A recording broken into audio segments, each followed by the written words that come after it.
Góðan dag og velkomin hingað að Rauðaborðinu og samstöðinni. Þetta úrvalið en það liðurinn þar sem að við tökum fyrir nokkur af þeim viðtölum liðina viku sem að okkur þykir að hafi svolítið svona skara fram úr eða verið að sérstaklega áhugaverð, ekki það, þetta allt voðalega áhugavert en þessi það svona sérstaklega.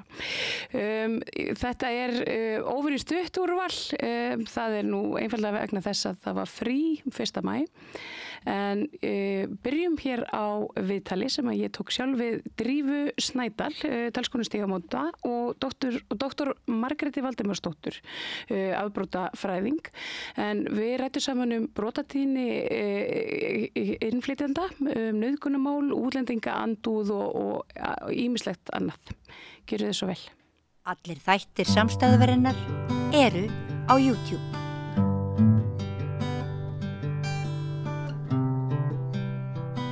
Komið sæl aftur og velkomin að Rauðaborðinu. Ég heiti María Lilja og hjá mér í dag til þess að ræða nokkuð alvarleg mál eru doktor Margrét Valdimarsdóttir, afbrotafræðingur, og Drífa Snædal, talskona Stígamóta. Verið velkomnar. Takk. Það fór svolítið hátt núna helgina þessi umræða, hún fór náttúrulega mest fram á internetinu, hópnauðganir hælisleitenda og einhvern veginn út frá því spratt einhver svona hystería, það einhverja falsfréttir sagðar. Kannski bara byrja á þér að því að með þessu eru oft, það gripið í alls konar tölfræði, þar sem að þeir sem að vilja reyna að sýna fram á það að afbrotatíðni fylgi einhvern veginn innflytjendum eða hælisleitendum reyna svona, sanna mál sitt með einhverjum tölum. Þetta eitthvað sem að ég bara þekkist eða þú kannast við? Umræðan þetta? Umræðan, þú þekkir umræðana? Já, heldur betur. Já, einmitt, ég hef orðið vör við þessa upplýsingaóreiðu á netinu því að það bara, að þú ætlar að svara þessari spurningu með svona bestu tölfræði, fáanlegri tölfræði, þá það frekar flókið, þannig að fólk að grípa í eitthvað sem að einhvers konar gögn sem hafa alls konar takmarkanir sem fólk kannski gerir sér ekki grein fyrir. Fyrir utan það hef ég bara séð alls konar dreift sem að mig gruna nú að gervigreindin sé að útbúa, af því að það bara ekkert rökrétt sem að kemur fram í alls konar Facebook-færslum og svona og fréttum á einhverjum miðlum. En það sem sagt bara hvað segja bestu gögnin okkar nákvæmlega þetta. Og ef maður dregur það svona saman og reynir að vera stuttorður, þá það almennt þannig að það sambandið svona á svæðavísu, það að segja, þegar maður skoðar bara fylgni á milli þess hversu hátt hlutfall land hefur af innflytjendum og hversu hátt hlutfall eða hversu mikil tíðnin af alvarlegum ofbeldisbrotum eða afbrotum eða kynferðisbrotum. Og þar svarið frekar einfalt nei, að það ekki þannig að þau lönd sem hafa fleiri innflytjendur hafa fleiri afbrot. Og það heldur ekki þannig að eftir því að þegar innflytjendum fjölgar í ákveðnu landi að þá aukist glæpir. En svo önnur nefnilega spurning hvort að innflytjendur innan landa séu líklegri heldur en innfæddir til að brjóta af sér, og þá svarið bara mismunandi eftir því hvaða land þú ert að skoða, því að staða innflytjenda í löndum mjög mismunandi. Og ef við bara fókusunum á Norðurlöndin, að þá ef maður skoðar opinber gögn frá lögreglu, skráningar samkvæmt lögreglu, að þá það á öllum Norðurlöndum eru innflytjendur í hærri tíðni heldur en innfæddir. En svo ef maður skoðar annars konar gögn, til dæmis bara kannanir sem eru lagðar fyrir allt ungt fólk á skólatíma eins og eru mikið gert á Norðurlöndunum, að þá birtist önnur saga, að þá til dæmis sjáum við hærri tíðni í Svíþjóð og í Finnlandi, en ekki í Noregi, ekki í Danmörku, og ég ekki að sjá hærri tíðni í mínum gögnum á Íslandi. Þannig að þetta svona, Svarið við þessari spurningu því miður ekki skýrt, en í þeim löndum þar sem að innflytjendur eru líklegri til þess að til dæmis að beita ofbeldi, að þá virðist að vera þannig að það tengt ákveðnum þáttum sem að bara eru áhættuhegðun fyrir ofbeldishegðun, eins og til dæmis bara jaðarsetning, að hafa veik tengsl við samfélagið almennt og sem getur verið þáttur. Það svona almenna mynstrið. Þetta hefur ekkert með trúarbrögð að gera? Nei, alls ekki. Ekki svo ég viti til að ég hef ekki séð rannsókn sem sýnir það. En sko af hverju, að því að margir horfa til Svíþjóðar, þá getur maður spurt sig af hverju hærri tíðni innflytjenda í Svíþjóð heldur en innfæddra, og það svo sem ekki skýrt svar við því, en ég myndi svona miða við allar upplýsingar sem ég hef séð, þá myndi ég halda að það sem hafi gerst í Svíþjóð að það var mjög mikil fjölgun af innflytjendum með erfiðan bakgrunn, þar að segja erfiða til dæmis áfallasögu, var mikil fjölgun af þannig innflytjendum á stuttu tíma í Svíþjóð og það var ekki nægilega mikil stuðningur til staðar, og svo það sem gerðist í kjölfarið að það, ég held bara að það var svona mikið, rasismi kannski svona einfaldasta orðið bara, og þess vegna mikil svona átök almennt í sænsku samfélagi bara innflytjendamál almennt, sem hefur orðið til þess að það hafi bara myndast átök á milli hópa til dæmis. En samt vil ég segja að því að ég í svona alþjóðlegu rannsóknarverkefni, þar sem ég hef verið að vinna sérstaklega með öðrum afbrotafræðingum á hinum Norðurlöndunum, og við erum að skoða ofbeldishegðun og afbrotahegðun ungs fólks, að í Svíþjóð líka, því að við erum með gögn fyrir Stockholm, að þá voru við ekki að sjá í okkar úlingagögnum hærri tíðni ofbeldis og afbrota í Stockholmi heldur en innfæddra, en það sem við erum að sjá hins vegar að svona gengjamyndun virðist vera sérstakt vandamál í Stockholmi. Við erum ekki með upplýsingar Gautaborg, en við erum með Stockholm, og gengjamyndun langalgengust í Stockholmi af öllum Norðurlöndunum, og þar eru innflytjendur aðeins líklegri til þess að vera hluti af því. Og það náttúrulega ástæðan fyrir því að ungt fólk og fólk almennt leitar í gengi hreinlega bara jaðarsetning, og það vantar einhverja félagslega heild. Já, ég myndi trúa að það væri svona kannski sterkasti skýringaþátturinn, en ég held að ástæðurnar séu flóknar og margar. En ég held að það sé svona, áhættu þáttur að minnsta kosti. Drífa, nú eru þetta virkilega alvarleg mál. Þetta var greint frá því í fréttum að það hefðu komið upp hópnauðgunarmál. Það væru 6 tilkynningar það sem hafi árið. Þetta þykir mikið og mikið þetta. Finnið þið einhverja breytingu svona hjá ykkur á stígamótum? Eru fleiri að leita til ykkar vegna þess að það eru fleiri flóttamenn lausir út í samfélaginu, eins og bara svo ég vitni í umræðina á netinu? Já, nei, ég myndi ekki segja það. Nú vorum við að gefa út þessa árlegu skýrslu okkar sem stúdfull af gögnum, og við tökum það mjög alvarlega að taka saman svona gögn sem að brotaþolar gefa okkur upplýsingar og skemmst frá því að segja að 22 voru vissum við 30 hópnauðganir. Í fyrra árið 24 voru það 12. Þannig að þetta mjög rokkandi.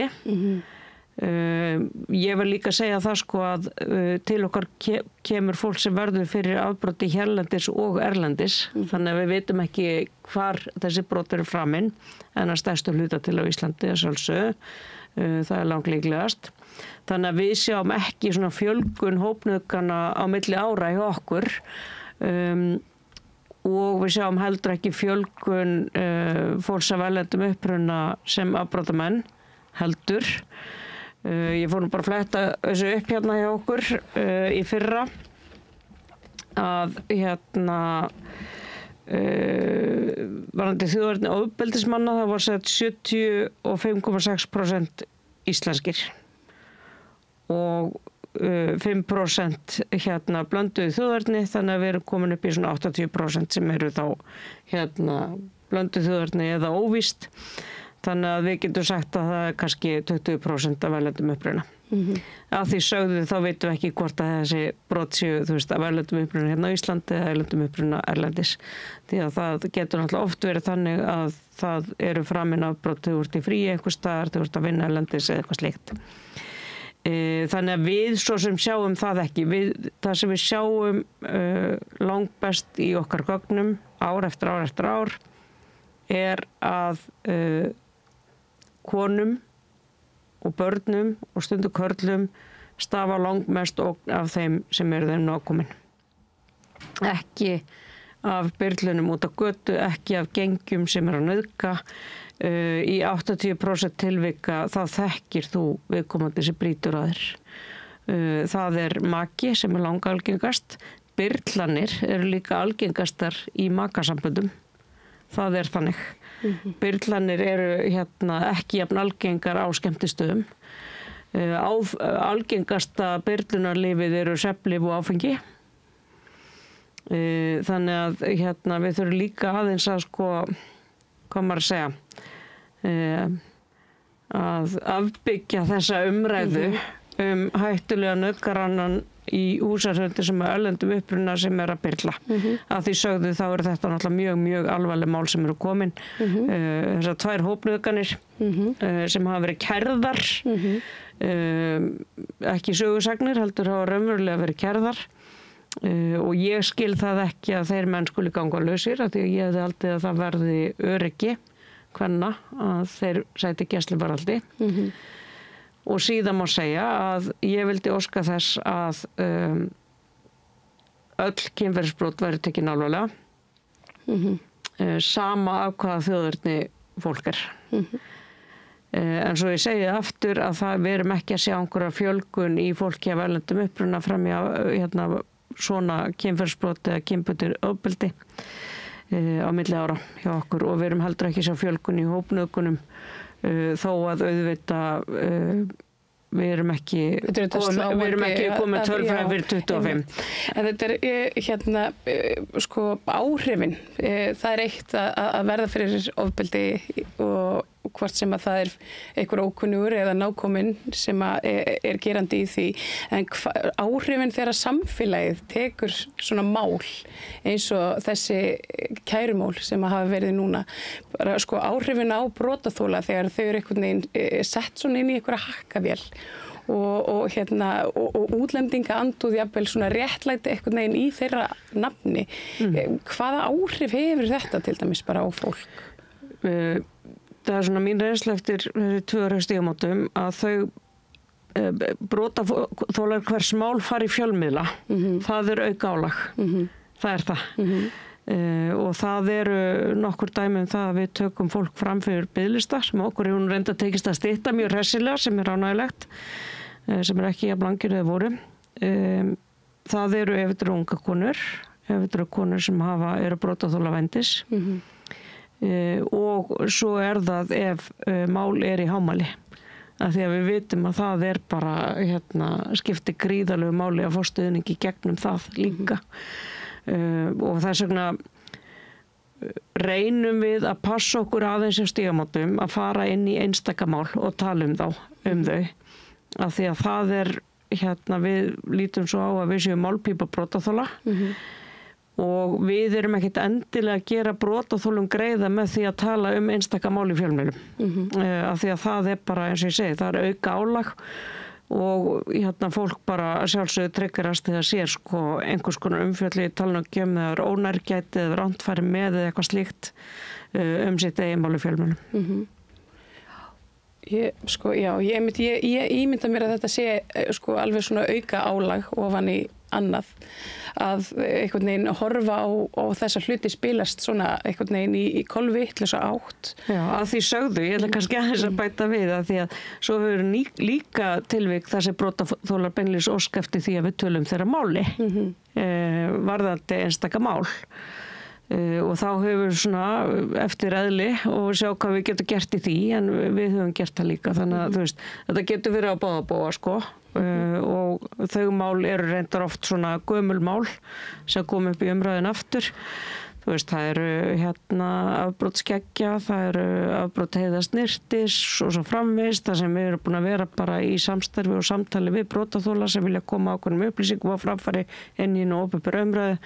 Þannig að það er líka, auðvitað tökum við það alvarlega líka. Þetta er sko að nota, sko, maður fagnar því að það séu komin einhver sko svona samfélagsleg vitund og einhver vitundarvakning í kringum kynferðismál, kynferðisbrotamál, eitthvað svona sem að maður hefur og margir hafa kallað eftir mjög lengi en forsendurnar eru samt verast ekki alveg réttar. Það er allavega svona minn skilningur að hér séum við að réttlæta útlendinga andúð með sko einhverjum ofbeldisverkum sem að svo en hvers vegna haldið þið að fólk notið þetta svona? Og áttar fólk sér hreinlega á því hvað það að gera? Sko, já, einmitt, mér finnst það góð spurning, en sko bara því að ég fylgst með umræðinu þá það er eitt sem að mér langar að segja. Er að sko, ég er háskólakona og er að gera rannsóknir í háskóla og ég hef enga hagsmuni af annari niðurstöðinu úr minnum rannsóknum frekar en hinni. Það bara, ég set fram rannsóknarspurningu sem ég er að reyna að svara með gögnum og það er svona það sem mitt starf er og mitt starf er alveg jafn mikilvægt í augum allra. Á mínu vinnustæði hvort sem niðurstaðan er. Af því að það er svo mikið svona einhvern veginn hugmynd núna í gangi að það sé verið að fela eitthvað af því að það sé einhverju svona hagsmunahópar sem að hafa hag af því. Þannig að ég vildi bara segja þetta því að það er alls konar umræði í gangi en einmitt þetta með sko þessa opinberu umræðu þá einmitt eins og Drífa nefnir ég held að sko þetta sé mjög ég ímynda mér að það sé mjög mismunandi á milli brotaþola og þeir þurfa algjörlega að stjórna því hvort að umræðan sé opinberum þeirra mál og þá á þeirra forsendum en sko að hvers vegna er þetta svona núna og ef maður les bara hvað er verið til dæmis að hvaða athugasemdir er verið að koma með hann undir þessi fréttir að þá það er ekki óalgengt í dag að sjá að það sé verið að kalla eftir dauðarefsingu. Það er verið að tala að fleygja fólk í sjóinn og notu alls konar orð en í raun og veru er það sem alls konar ljótt ofbeldi og sko því að mér finnst stundum ágætt að setja svona í samhengi og ég meina ef við horfum bara á söguna að þá er þetta í raun og veru bara það sem að hefur verið svona gegnum gangandi. Ég meina ef við hugsum réttindabaráttu svartra í Bandaríkjunum og svona rasismann sem átti sér stað fyrir þann tíma þar að það gekk rosalega mikið út á það að vernda hvítu konurnar fyrir brúnu og svörtu kynferðisbrotamönnunum og það sem að sko þrátt fyrir að eins og ég sagði áðan að í opinberu gögnum lögreglu að þá sé hærri tíðni á Íslandi og öðrum Norðurlöndum þegar kemur að innflytjendum og svo var ég að tala að það sé mismunandi fyrir hvort að einstaklingur sé líklegri til að brjóta af sér og ég skil að í hugum sumra að þá virkir þetta sem mótsögn en þá verðum maður líka að hugsa að sko ef við erum að tala brot eins og kynferðisbrot að þá samkvæmt íslenskum rannsóknum að þá þegar við erum að tala alvarleg kynferðisbrot þá erum við samt að tala að 1 af hverju 10 sé tilkynnt til lögreglu. Þannig að meiri hluti allra kynferðisbrota í okkar samfélagi lenda aldrei á borði lögreglunar, lenda aldrei í skráningu og er ekki í skýrslum undir ákærða á Íslandi og þannig að við vitum ekki hver bakgrunnur þessara gerenda eru en mér þykir líka með við aðra rannsóknir líklegra svona það munstur sem að ég hef séð er að þegar að gerandinn einhver ókunnugur sem að brotaþoli tengir ekki við, þá líklega að það sé tilkynnt heldur en ef það einhver nákominn. Bara því að það og ýmsar ástæður fyrir því. Þannig að maður myndi alveg búast við því að bara að vita þetta, þá viti maður að myndin í opinberu gögnum lögreglunar, hún að einhverju leyti skekkt. Að við erum ekki að fá raunverulegt hlutfall ákærðra eða gerenda með því að skoða gögn lögreglu, sérstaklega ekki með þennan málaflokk. Mér langar að taka undir þetta, að því ég hef verið spurð nokkru sinnum helgina hvort það sé líklegra að kæra eða ólíklegra að kæra ef það hópnauðgun. Og svarið að þetta persónubundið, hvort að fólk og aðalega konur kæri kynferðisbrot.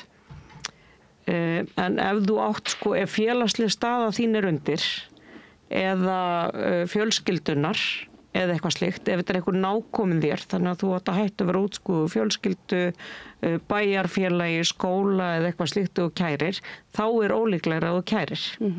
Þannig að því nákomnari sem brota maðurinn því flóknari ákvörðunin að kæra. Þannig að ég myndi segja líklegra að þú kærir þegar einhver ókunnugur brýtur á þér heldur en einhver nákominn. Þannig að ég tek undir skekkju í þessum gögnum að því sögðu að því þú tala svona þennan rasíska undirtón. Mér finnst þetta eiga við fleiri fréttir sem eru sagðar þessa dagana. Já. Og ég svona varð, það var eiginlega, þar síðasta vetur, þegar það varð einhver viðsnúningur í svona ummælum opinbera aðila, valdhafa í samfélaginu, gagnvart útlendingum og það kemur í tengslu við umræðum útlendingalöggjöfina og breytingar á lögum og allt í einu var það bara undantekning ef að valdhafar töluðu ekki útlendinga sem vandamál. Skilur, það var bara vera vandamál að gera útlendinga stöðugt án þess að ræða virði þeirra í samfélaginu og mennsku þeirra og svo framvegis og ég fann það og við fundum það hjá Stígamótum að við erum nú með töluvert margar konur af erlendum uppruna líka sem koma til okkar að rasismin í kerfinu jókst. Þegar valdhafar fara að tala með einum hætti að þá veitir það leyfi að síast út í samfélagið og allt í einu alls konar fólk sem að þjónusta fólk af erlendum uppruna fara að hegða sér öðruvísi og þetta fannst mér vera áþreifalegt og ég held að við séum svolítið að súpa seiðið af þessu núna. Fólk leyfi sér að tala með allt öðrum hætti núna heldur að gerði bara fyrir 2 ár síðan og ég held að það séu þar að hafa valdhafar í samfélaginu bera töluverð ábyrgð auk þess sem verið að flytja inn áhrif að utan og við finnum það bara, það svona mannréttindi og undirhaldi víða heim. Þannig að ég nefni bara þetta leigubílamál suður á Velli. Akkurat. Og þegar ég lesi þetta hugsa fyrir þetta ekki praktísk úrlausnarefni? Skiljið, að vera að gera rasisma úr einhverju sem virðist vera praktískt úrlausnarefni. Þannig einhverju hópar sem þurfa að nýta eitthvað rými með ólíkum hætti og bara ekki hægt að redda þessu. Akkurat. Og allt í einu þetta orðið hápólitískt stór mál útlendingar versus íslendingar. Þannig að mér finnst við vera að sjá meira af þessu í samfélaginu okkar. Hvað gerðum við vitlaust bara svona í inngildingarmálum og það nokkuð ljóst að það hefur komið talsverður fjöldi á síðustu 15-20 árum og það hefur og samfélagi stækkað en það einhvern veginn tókst okkur samt ekki að halda utan samfélagi sem heild eða að svona inngilda alla svo að við heldur þetta að verða alltaf meira og meira svona við versus þau. Hvað hefðu við geta gert öðruvísi? Ég held að til dæmis, mér skilst, ég nú ekki sérfræðingur í þessum málum, en mér skilst að það hafi til dæmis ekki verið nógu góðar svona miðlæga leiðbeiningar til skólana. Þeir hafa svona verið látnir gera þetta svolítið með sínu nefi, hver í sínu hverfi og það hafi til dæmis ekki verið gefið út eitthvað svona, hvað maður að segja, hentugustu leiðirnar til inngildingar og það svona verið að vinna því núna. Ég var mjög hissa þegar ég komst að þessu að þetta ekki, skólarnir fá ekki svona, hvað maður að segja, tæki og tól í hendurnar og þá erum við ekki einu svona að tala ekki mannskap, heldur bara lámars tæki og tól og ég held að skólarnir séu töluvert líkindi í þessu og síðan held ég líka það bara aftur hvernig við tölum, hvort við vandamála gerum þetta stöðugt eða finnum jákvæðanlegar á þessu og lyftum upp fjölbreytileikanum jákvæðinni í fréttaflutningi, í þáttum, í samfélagsumræðinu og svo framvegis. Ég held að það skiptir gríðarlegu máli og síðan náttúrulega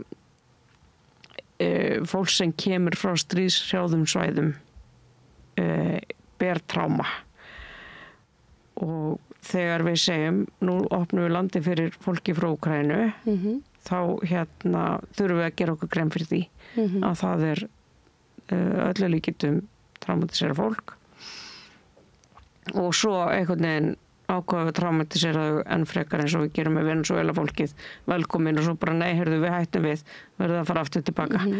Þetta já.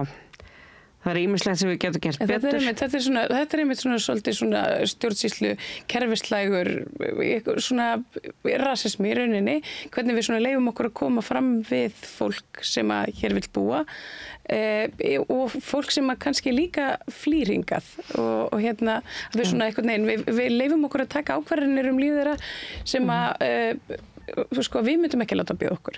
Já, og kannski bara ágætt inn í þessu umræðu því það verið að tala um að henda öllum afbrotamönnum úr landi, hugsanlegum og mögulegum.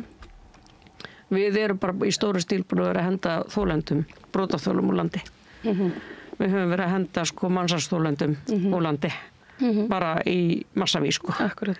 Þannig að það kannski ágætt að hafa það líka í huga að okkur hefur ekki einu sinni lánast það að veita hér hæli fólki sem mansalsþolendur. Já, við verðum, mér finnst líka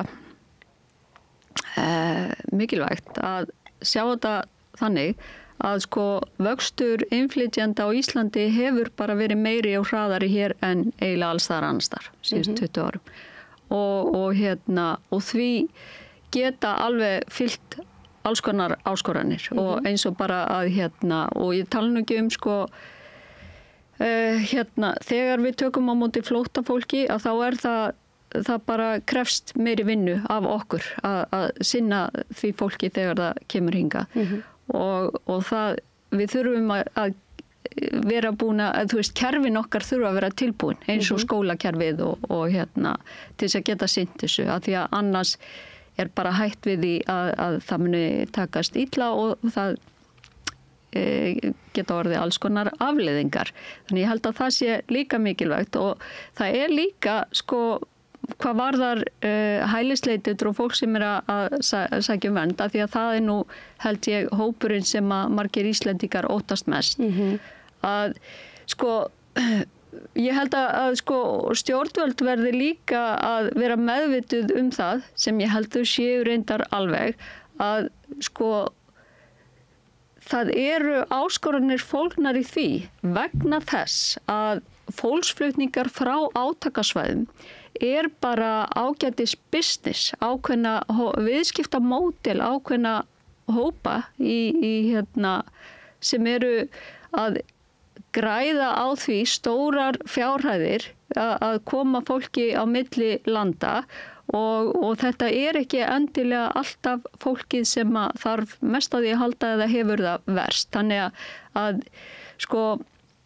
Þannig að bara svona landamæra gæsla verður pínulítið flókin vegna þess að til dæmis eins og bara að minnstakosti hefur ríkislögreglustjóri bent á það að það bara málum hvað varðar mansal að þeim fjölgi og verður svona flóknari að eiga við þau og það þarf auðvitað bara vera því viðbúin að með þessum auknum fjölda þá geti orðið svona löggæsla og landamæragæsla geti orðið flóknari þannig að það sé bara sagt. En svo annað að þessu að þá sko að því að það hefur verið svo mikið í umræðinni í tengslu við flóttafólk að það þurfi að vernda okkar íslensku gildi. Mér finnst það að því að sko mig langar, þegar ég sé þessa umræðu sem rosa sterk núna, þá langar mig að staldra við og spyrja hvaða íslensku gildi eru það sem við þurfum að vernda sérstaklega sem að fólk frá átakasvæðum eða öðrum löndum býr ekki yfir. Hvaða gildi eru það nákvæmlega? Og ef að fólk hefur áhyggjur af jafnrétti kynjanna, ef að það eru íslensku gildin sem að fólk hefur áhyggjur af því að fólk sem að flýja átök séu hafa ekki og sé ekki meðvituð að þá þarf að bara að vernda þau gildi í íslensku samfélaginu en ekki láta eins og að flóttafólk sé vandamálið.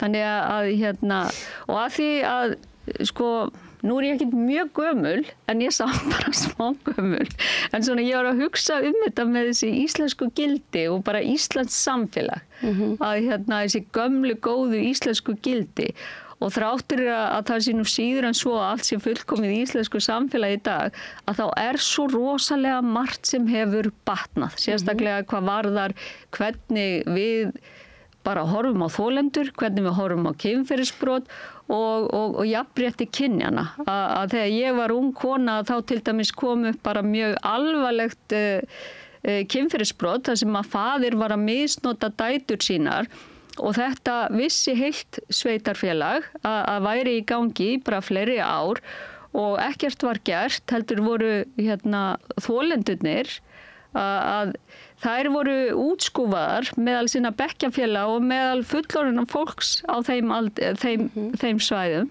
og mér finnst svona sko stundum eins og ég hugsa tilbaka bara yfir íslenskt samfélag, þessi íslensku gildi að það svo margt svona í okkar sögu sem ég held að fólk sko gleymi svolítið að eru það þessi, sko, hvaða íslensku gildi það sem fólk vill endilega fá svo sterkt að halda í? Ég get sagt þér, ég fekk hann Árna Björnsson, þjóðháttafræðing til að svara þessum íslensku gildin fyrir mig og hann sagði að þetta væri bara eitthvað sem væri bara bull. Þetta væri ekki tilneitt eitthvað svona eitt sem að héti íslensk gildi, þetta væri eitthvað konar innflutt orðræða. Það talaði vestræn gildi líka og hann var að segja að ég meina ef við erum að tala sko, eitthvað mennsku þá hún í okkur öllum og þá hún ekkert sér vestræn og þannig að já, ef það svarar spurninguðinni þá vildi hann Árni Björnsson alltaf að meina þetta það væri ekki til í rauninni neitt sem héti íslensk gildi heldur væri þetta eitthvað svona orðfæri eitthvað sem að fólk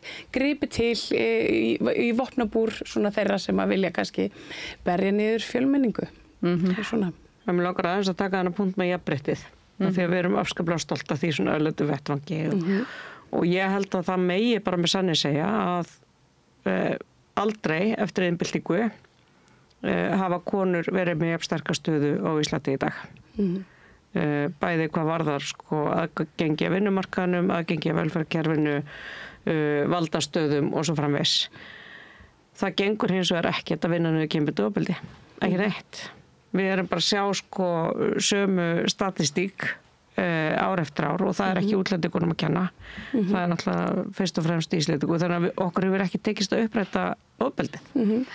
Og það svolítið merkilegt og stundum kallaði Nordic Paradox að sko á Norðurlöndunum þess að jafnrétti kynja að komi hvað lengst að þar mælist kynbundið og kynferðislegt ofbeldi mjög hátt. Það getur líka verið af því að við skilgreinum það. Við erum farin að skilgreina nauðganir í hjónabandi sem nauðganir. Það ekki gert allstaðar í heiminum, til dæmis.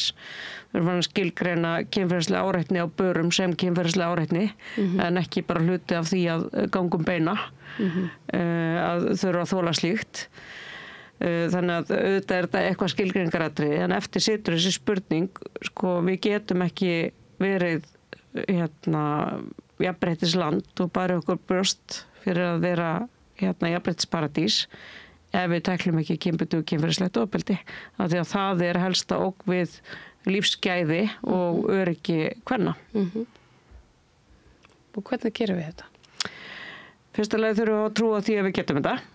Við þurfum að trúa því að við getum upprætt kynferðislegt ofbeldi og kynbundið ofbeldi út úr okkar menningu, út úr okkar samfélagi. Við þurfum gríðarlegt átak, forvarnir, við þurfum að hefta aðgengi að klámi, af því að sko megnið af þeim sem beita og aðra ofbeldi eru undir 18 ára. Það er ekki bara megnið af þeim sem verða fyrir ofbeldi, það er megnið af þeim sem beita ofbeldi líka. Þannig að unga kynslóðin er svolítið lykillinn og síðan þurfum við að búa til einhvers konar menningu.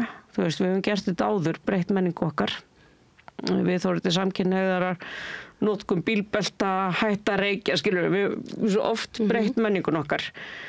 Og til þess að breyta þessari menningu þarf að vera stemningin sko ef að þú ert að fara að kyssa stelpu sem er of ölfuð. Þá grípir vinahópurinn inn í og segir, heyrðu, þetta er ekki kúl, ekki gera þetta, skilur við, að það sé svona samfélagslegt aðhald. Ef einhver sér eitthvað, þá bara er þetta ekki alvarlega, þetta er ekki trúarlega. Þannig að ég held við getum gert þetta, ég held að það er mjög samhent átak og ég held að sko fyrsta skrefi sé að líta ekki á nauðganir og önnur kynferðisbrot sem náttúruhamfarir sem bara gerist, heldur einhver gerir það og það sé hægt að koma í veg fyrir það. Og síðan er mér svolítið hugleikið að því var fengu góða heimsókn frá Bandaríkjunum í síðustu viku frá vinkonu Stígamóta sem sér Hate and Water samtökin í Bandaríkjunum sem ég er enda að sitja í stjórn og hún var að tala svo mikið munin á ofbeldismönnum og við erum alltaf búin að vera að skoða brotaþola. Og við gleymum svolítið, þú náttúrulega, þetta er kannski þín deild, frekar. En sko það er eitthvað munur á dreng sem er búin að horfa á klám síðan hann var 9 ára og fer síðan og kyrkir bólfélaga sinn, tekur hálstakki, af því hann heldur að eigi að gera það. Hann veit ekki betur. Skaðinn er samt alveg jafn mikill, sko, við skulum hafa það í huga. Síðan erum við með manneskjuna sem sko er í ástarsambandi og suðar sig alltaf til samþykkis. Og makinn er kannski í þeirri stöðu að vitandi að sko dagurinn á eftir verður óbærilegt fílukast ef þú lætur ekki undan, skilur eitthvað svona þvingað samþykki til athafna sem þú ert samt ekki alveg til í. Og svo er það bara þeir sem bara nauðga að þeir vilja ráði, setja bara byrla drykkin og eru bara skipulaðir og ganga þannig til verks. Það er svolítið misjafnt hvernig við þurfum að tækla þessa hópa. Með yngri hópi þurfum við fræðslu og aðhald. Við þurfum það líka með sko hina að segja já, þú veist, suða samþykki er ekki endilega samþykki. Þurfum að ræða það í samfélaginu. Þurfum að ræða það við fullorðna menn. Og svo þurfum við náttúrulega bara að taka mjög hart af þeim sem að vita þeirra að brjóta á sér og er bara drull.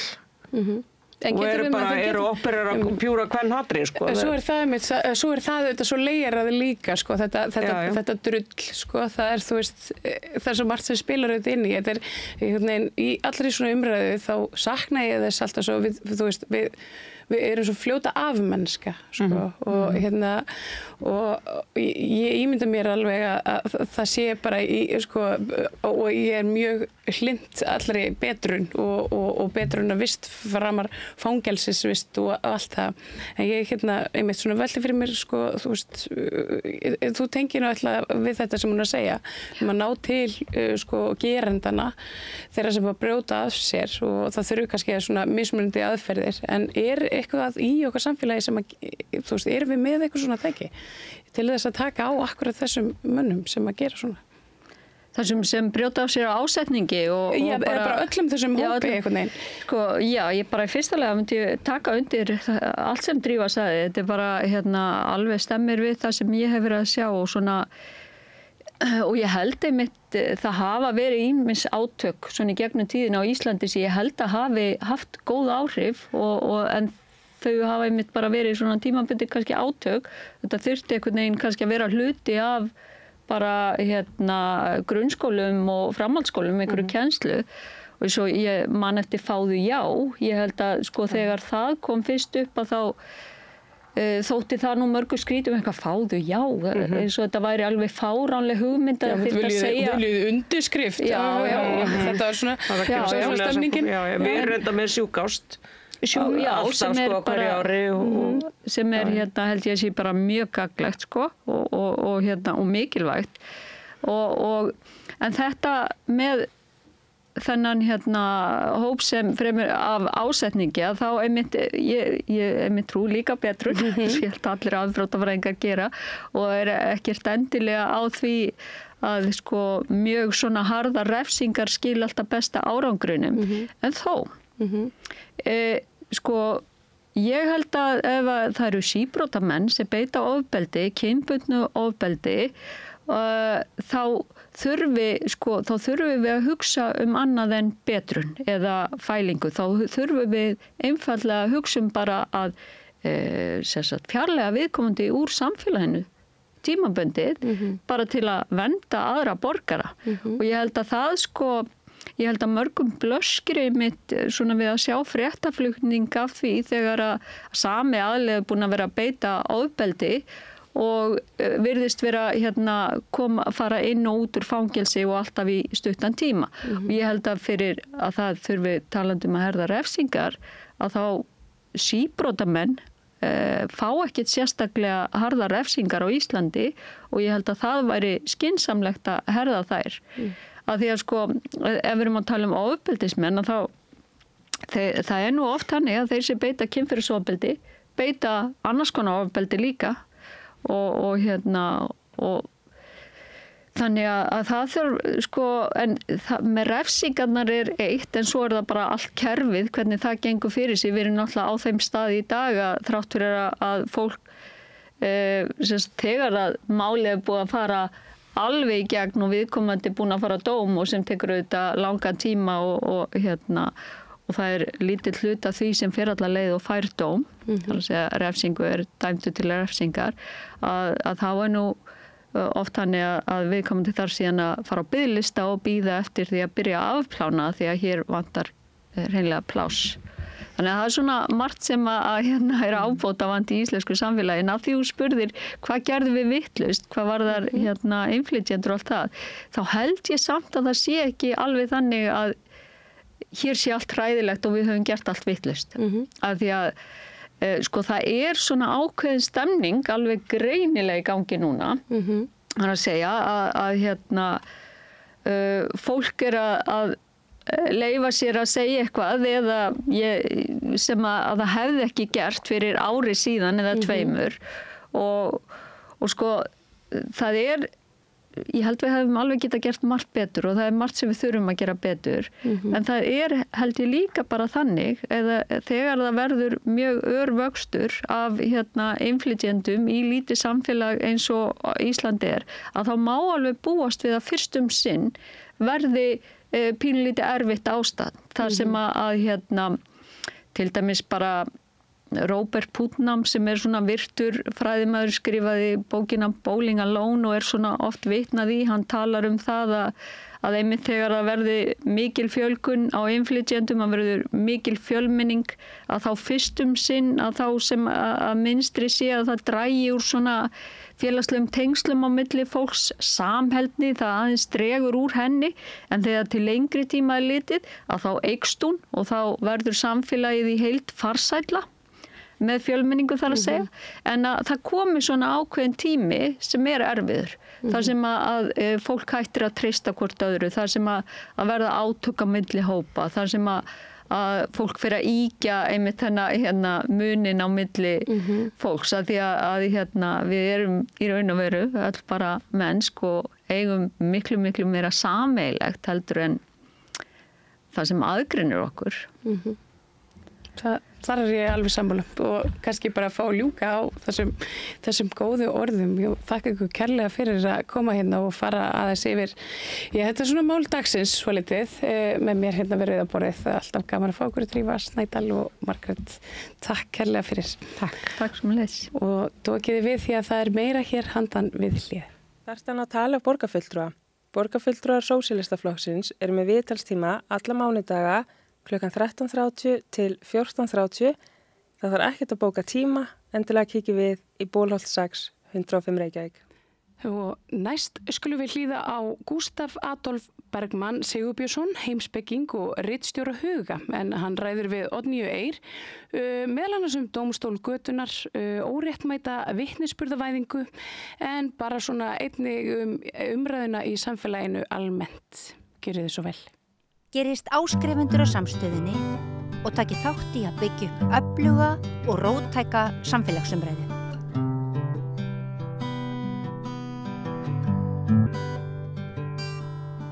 Komið sæl og verið velkomin að Rauðaborðinu í einhvers konar heimspekispjall samt auðvitað bara lykilmálefni samtíðarinnar.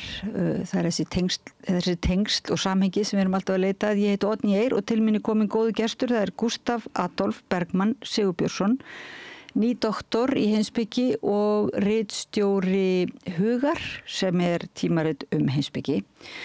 Og það er nýkomið út og er mjög svona, það er bara einhvern veginn, það er svolítið spennandi og það er kraftur í því. Já. Það er auðvitað marga greinar gervigreind og tækni og svoleiðis og svo skrifar þú inngang sem er, ég veit ekki, maður fær pínu tilfinningu fyrir því að við séum þetta á dálítið hættulugum tímum og á svona ögustundi í okkar menningu að inngangurinn er svolítið svoleiðis að þú ert að tala raunverulega þessa tækni sem að getur verið hættuleg en á sama tíma er bundin okkar helstu vonum framfarir. Ógn tækninnar og nýjunga hennar er alltaf samofin voninni framfarir. Ógnin birtist okkur á ýmsa og ólíka vegu rétt eins og tækifærin. Og svo segistu að þú sért ekki bölsýnismaður, þannig að þú ert svona opnar þetta dálítið á, að þú trúir á það að samræðan og skrifin muni, það skiptir máli. Já, ég er ekki ég er svona það sem maður kallar svona eitthvað moral panic, ég hoppa mjög sjaldan á þann vagn, maður náttúrulega líka þekkir það náttúrulega ekki að kynna sér, það er náttúrulega mjög svona frægt og ég tala nú aðeins það líka í innganginum þetta með að finna einhverja ógn í tækninni og sjá það hrun siðmenningarinnar birtast þar, ég vitna nú bara í Sókrates sjálfan sem sé bara skriftina sjálfa sem einhver ógn við hugsunina út af því að við förum að skrifa og hættum að leggja hlut á minni að þá munum við fara að gleyma og það er skriftin alltaf bara ákveð form af tækni þannig að hugur þarna er þemað er náttúrulega tækni í þessum alltaf þemaritt og ég vil þetta þema því að það er náttúrulega bara mjög svona það er svona mikið í umræðinni núna, náttúrulega við erum með þessi stóru mállíkun sem fólk er að nota og beita og velta fyrir sér í rauninu hvað þau og við erum svona pínu að reyna að fikra okkur áfram við að reyna að átta okkur á því hvaða áhrif þetta hefur á samfélagi.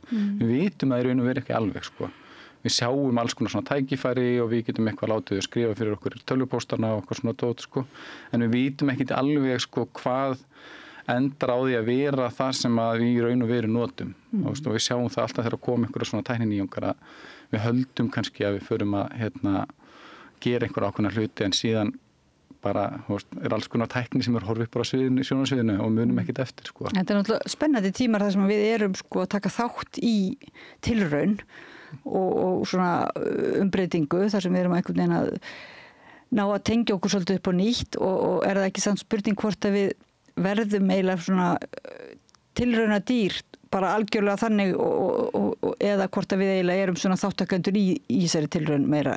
Já, við erum náttúrulega einhverjum tilrauna dýrin eða náttúrulega líka og það eru fyrir, ég meina með tilkomu samfélagsmiðla að þá erum við náttúrulega sjáum við gífulega mikla samfélagsbreytingu það sem við erum öll eitthvað tilraunadýr og við vitum aftur, það er annars. Samfélagsmiðlar er ennþá einhverju þróun og þeir eru rosalega nýr í svona mannsögulegu samhengi og við áttum okkur ekkert alveg á því hvernig vera samfélagsmiðlar eftir 30 ár, 40 ár, 50 ár Þetta er alveg... En það er svona, ef við eigum að hugsa til þess að vera vakandi gagnvart smáaletrinu og svona því sem við skrifum undir og samþykkjum til þess að verða ekki bara lokast inn í búri einhverju og verða þannig algjörar tilraunarottur að þá er svolítið kannski óljóst mörguleyti í þessari svona deiglu núna hvað það er einmitt sem er í sjálfu sér hættulegt.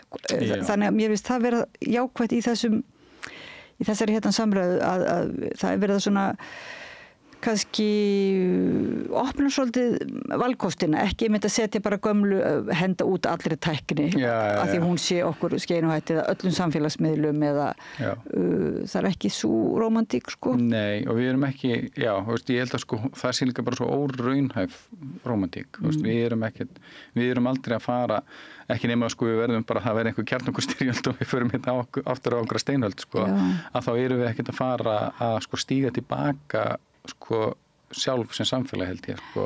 Við erum alltaf að fara að þurfa að finna okkar í raun og veru sko nýja raunveruleika, í raun og veru eins og segi sko, við erum, manneskinn er alltaf skilgreind á tækninni sem hún býr við og við erum alltaf að reyna, þannig að sko það sem við þurfum að gera í raun og veru er að endur skilgreina okkur sjálf og átta okkur sjálf á því hvað við erum samofin við þessa birtingum í tækninar. En er þetta ekki líka bara pólitískt mál verðandi, notkunin á nýjungunum og nýsköpuninni, hvort hún er notuð, að við getum kannski sem þegnar gert kröfu að nýsköpunin sé frekar á sviði upplýsinga og menntunar en ekki á sviði hernaðar, eitthvað svoleiðis. Já, það er sko, það er náttúrulega sko, rosalega mikið nýsköpuninni hefur verið drifin áfram að hernaði. Það er náttúrulega líka það sem maður kannski verður stundum bara svona að sætta sig pínu við að hefur átt sér rosalega mikið stað. En sko krafan sem við gerum sko, ég held sko stóru áskoranirnar eru einmitt að sko berjast fyrir því að sko ágóðin sem hlýst af tækniframförunum, að hann rati ekki bara í hendur hérna fáu, heldur til fjöldans. Og það er það sem sko rosalega mikið og ég meina það er ekkit einskorast ekkit við sko samtíman, það er einhvað sem hefur bara einkennt sko baráttuna bæði fyrir og gegn tækninýjungum sko mörg 100 ár aftur í tíman að reyna að tryggja að vinnandi fólk til dæmis fái njóti ákvæmans af tækniframförum en ekki bara kapitalistinni sem eiga framleiðslutækin sko. Já, raunverulega þá sé það verði allt í einu dýrt fyrir suma að tjá sig, að fá að tjá sig að því að tjáningar miðillin sé raunverulega, þú þurfur að borga fyrir hann og jafnvel að þú bara meir ekki tjá þig að því að þú hafir ekki tök á því kannski en þá eru komin allir bara í þrælavandamál en hins vegar kallaði á þig út af öðru hugtaki sem er svolítið spennandi sem að þú væntanlega skrifaðir sem er þetta sem tengist þessu nú líklega, sem er þessi vitnisburðavæðing frásagnarinnar og óréttmæt vitnisburðavæðing. Getur þú aðeins útskýrt svona hvað þú varst að pæla þar og ert að pæla? Sko vitnisburðavæðing er hugtak sem ég bý til í doktorsritgerðinni minni eða doktorsritgerðinni mínu og á við sko í raun og veru hvernig það er að stundum þegar við erum að segja þegar við erum að tala frásögnina, á ensku kalla þetta testimonification of telling, að sko hvernig sumar frásagnir verða að vitnisburði í samskiptum okkar á milli og sumar verða það ekki. Þannig að ég tek oft svona dæmi sko, ritgerðin mín fjallar og er svona hefst á í raun og veru umræðu sko kynferðislega áreitni og umræðum kynferðislega áreitni og er svona römmur svolítið í kringum MeToo-byltinguna og umræðin í kringum hana og þá og ég tek dæmi að því sko hvernig ef þú kæmi til mín til dæmis og verður að segja mér frá einhverju hræðilegu og óvenjulegu sem gerðist og þú ert annars vegar með frásögn hún myndi segja mér frá bílslýsi að í svona öllum venjulegum kringumstæðum að þú myndi koma að segja mér að þú hefði lent í bílslýsi og myndi segja mér frá því að þá myndi ég bara taka því trúanlega, ég var ekki að yfirheyra þig einhverja dítelar eða eitthvað þannig en ef þú verður að segja mér frá kynferðislegri áreitni sem þú róðir fyrir að þá mun líklega að ég fari að yfirheyra því og ég og það er það sem ég kalla sko vitnisburðavæðinguna við breytum í raun og veru frásögnin í vitnisburð sem ég geti svona greint og fyrir að ég setja á mig eitthvað svona dómarahatt og fyrir að greina og reyna að skilja betur sko og í einhverju leyti að þá er þetta náttúrulega bara hluti af mannlegum samskiptum vitnisburðavæðingin sjálf sko ég er bara stundum gerist einhver sem er óvinnulegt og við setjum á okkur einhvern hatt eða það hringir einhverjum bjöllum. En því vitnisburður sko það hugtak úr dómskerfinu, er það ekki? Jú, í raun og veru er sko vitnisburður sko það sem kallar félagsþekkingafræði og vitnisburður bara notaði líka til þess að lýsa í raun og veru því þegar ég er að upplýsa þig eitthvað til dæmis, ég er að segja þér frá. Bara sem persóna, það þarf ekki að vera inn í neinu kerfi. Ekki inn í dómkerfi, eitthvað þannig. En þau eru ég veit ekki hversu meðvitað ómeðvitað þetta er, en þetta hugtak er náttúrulega fyrst og fremst lagatæknilegt. Og birtist okkur fyrst og fremst sem lagatæknilegt hugtak. Og vitnið er þetta sem verður vitni að einhverju sem gerist. Og þarf að tjá þannig vitnisburð sinn það sem gerðist. Og það sem ég er raun og veru að gera í mínu verkefni er það að tala það sem ég kalla óréttmæta vitnisburðarvæðingu. Er raun og veru að greina raun og veru hvenær það er sem við förum úr því að hlusta bara frásögn og taka viðmælandan okkar trúanlegan og hvenær það er sem við förum í hennan vitnisburðarham og förum í hennan yfirheysluham og hvernig raun og veru það birtist í svona kerfisbundnum þáttum þar sem tengist raun og veru því hvað okkur finnst í raun og veru svona eðlilegt eða óeðlilegt að búast við í umhverfinu okkar. Þannig að eins og með MeToo að ein birtingamyndin af því að trú ekki frásögnum kynferðisbrot er raun og verulega að upplifa það ekki sem fasta eða eðlilega hluta af heiminu sem við búum. Þannig að kalla sem hlusta og bara þekki ekki eða skilji ekki hversu útbreitt og algeng kynferðislega áreitni er, en þeir eru líklegri til þess að fara að setja á sig einhvern yfirheysluham. Já, og ertu að meina þessi dómur eða stimpill og þetta sé óréttmætt að það séu þessir kallar eða einhverjir sem ekki trúa því svona og finnst þetta ótrúlega og þeir segja þá þetta er óréttmætur vitnisburður. Nei, en hann er í raun og veru vitnisburðarvæðingin sjálfur óréttmætt. Því að í raun og veru þú ákveði fólk og þú ert líklegri til þess að setja ákveðna hópa í þá stöðu að þú trúir ekki vitnisburði þeirra eða þú trúir ekki frásögnu þeirra eða þú ferð að í raun og veru yfirheyra og meðhöndlar þessar frásagnir sem vitnisburð í staðin fyrir að meðhöndla bara sem frásagnir sem þú hlustar á og skilur. Þannig að óréttmætið birtist í raun og veru í því hvenar við skiptum yfir því að bara trúa frásögnum, yfir því að fara fara í þennan yfirheysluham í raun og veru og trú ekki Þannig að það er ekki vitnisburðarvæðingin sjálf sem að þú ert að segja að sé óréttmætt? Nei, að einhverju leyti er hún svona eðlilegur hluti af bara mannlegum samskiptum Þannig að svo nota þetta líka raun og veru til að lýsa öðru þannig að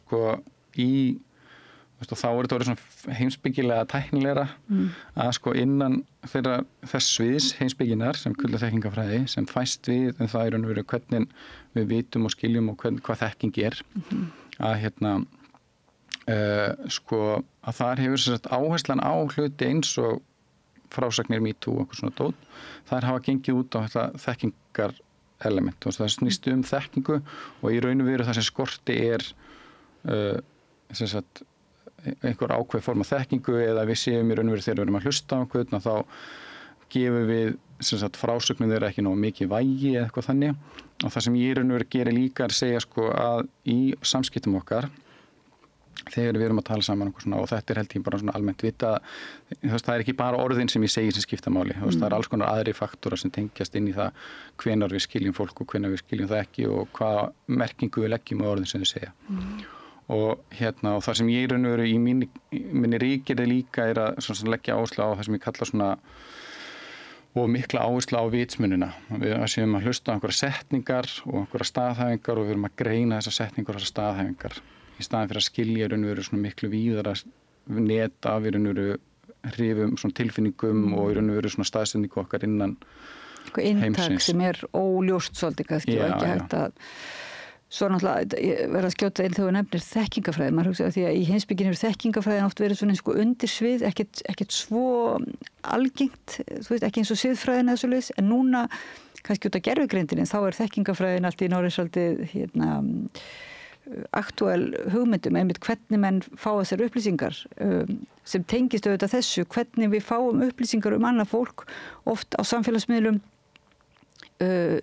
og kannski fjölmiðlum, þessum fá fjölmiðlum sem eftir eru, í þessu reynslu sögum til dæmis, að því að margir fagna því að það sé mitt loksins kannski byrjað að gefa gaum, ekki bara rök, þú þurfur ekki að standa fyrir máliðinu heldur, þú bara megi segja þína sögu, þú veist, megi bara svona og koma fram í kannski viðtali og þetta náttúrulega heimildin var og fleiri fjölmiðlar undan gefa þessu pláss og þessum sögum, reynslu sögum og einmitt mjög oft þetta eru oft fórnarlemb ofbeldis og kynferðisofbeldis sem koma fram og þessu höfum við nú fagnað mikið held ég svona sem að pælum í frásögnum líka og bara í réttlætinu af því að það vitandi að það virkilega vöntun, það ekki nóg að vísa bara til dómstólana af því að dómstólarnir hafa kannski ekki hlustað nóg og tekið nóg, þú veist, afgreitt svona mál út af formgöllum út af borðinu og þá einhvern veginn verður að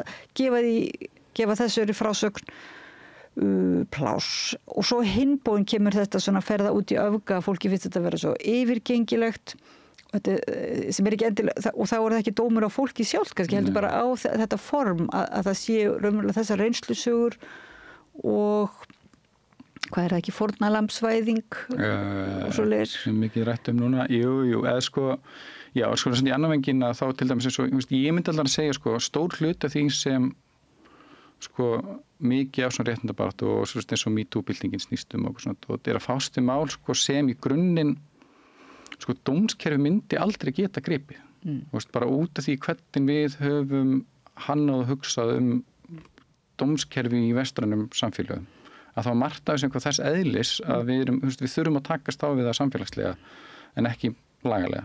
Það eru bara svona ákveðnar, auðvitað fulltamálum sem eiga heima í dómskerfinu út af því að þau eru bara með augljós brot, en það margt sem hefur einmitt með bara mannleg samskipti að gera sem bara, við þurfum einhvern veginn að díla við sem samfélag í okkar svona interaktion hvað svona fórnarlambsvæðinguna varðar ég veit ekki alveg það í það mjög lengi verið talað fórnarlambsvæðingu í kringum það að fólk fá að tjá svona frásagnir á meðan þessar frásagnir og tjáning þeirra hefur líka verið einhver grundvöllur fyrir því að breyta í raun og veru einhverju svona skinnbragði okkar fyrir því. Það með það líka sem ég að tala með hvernig við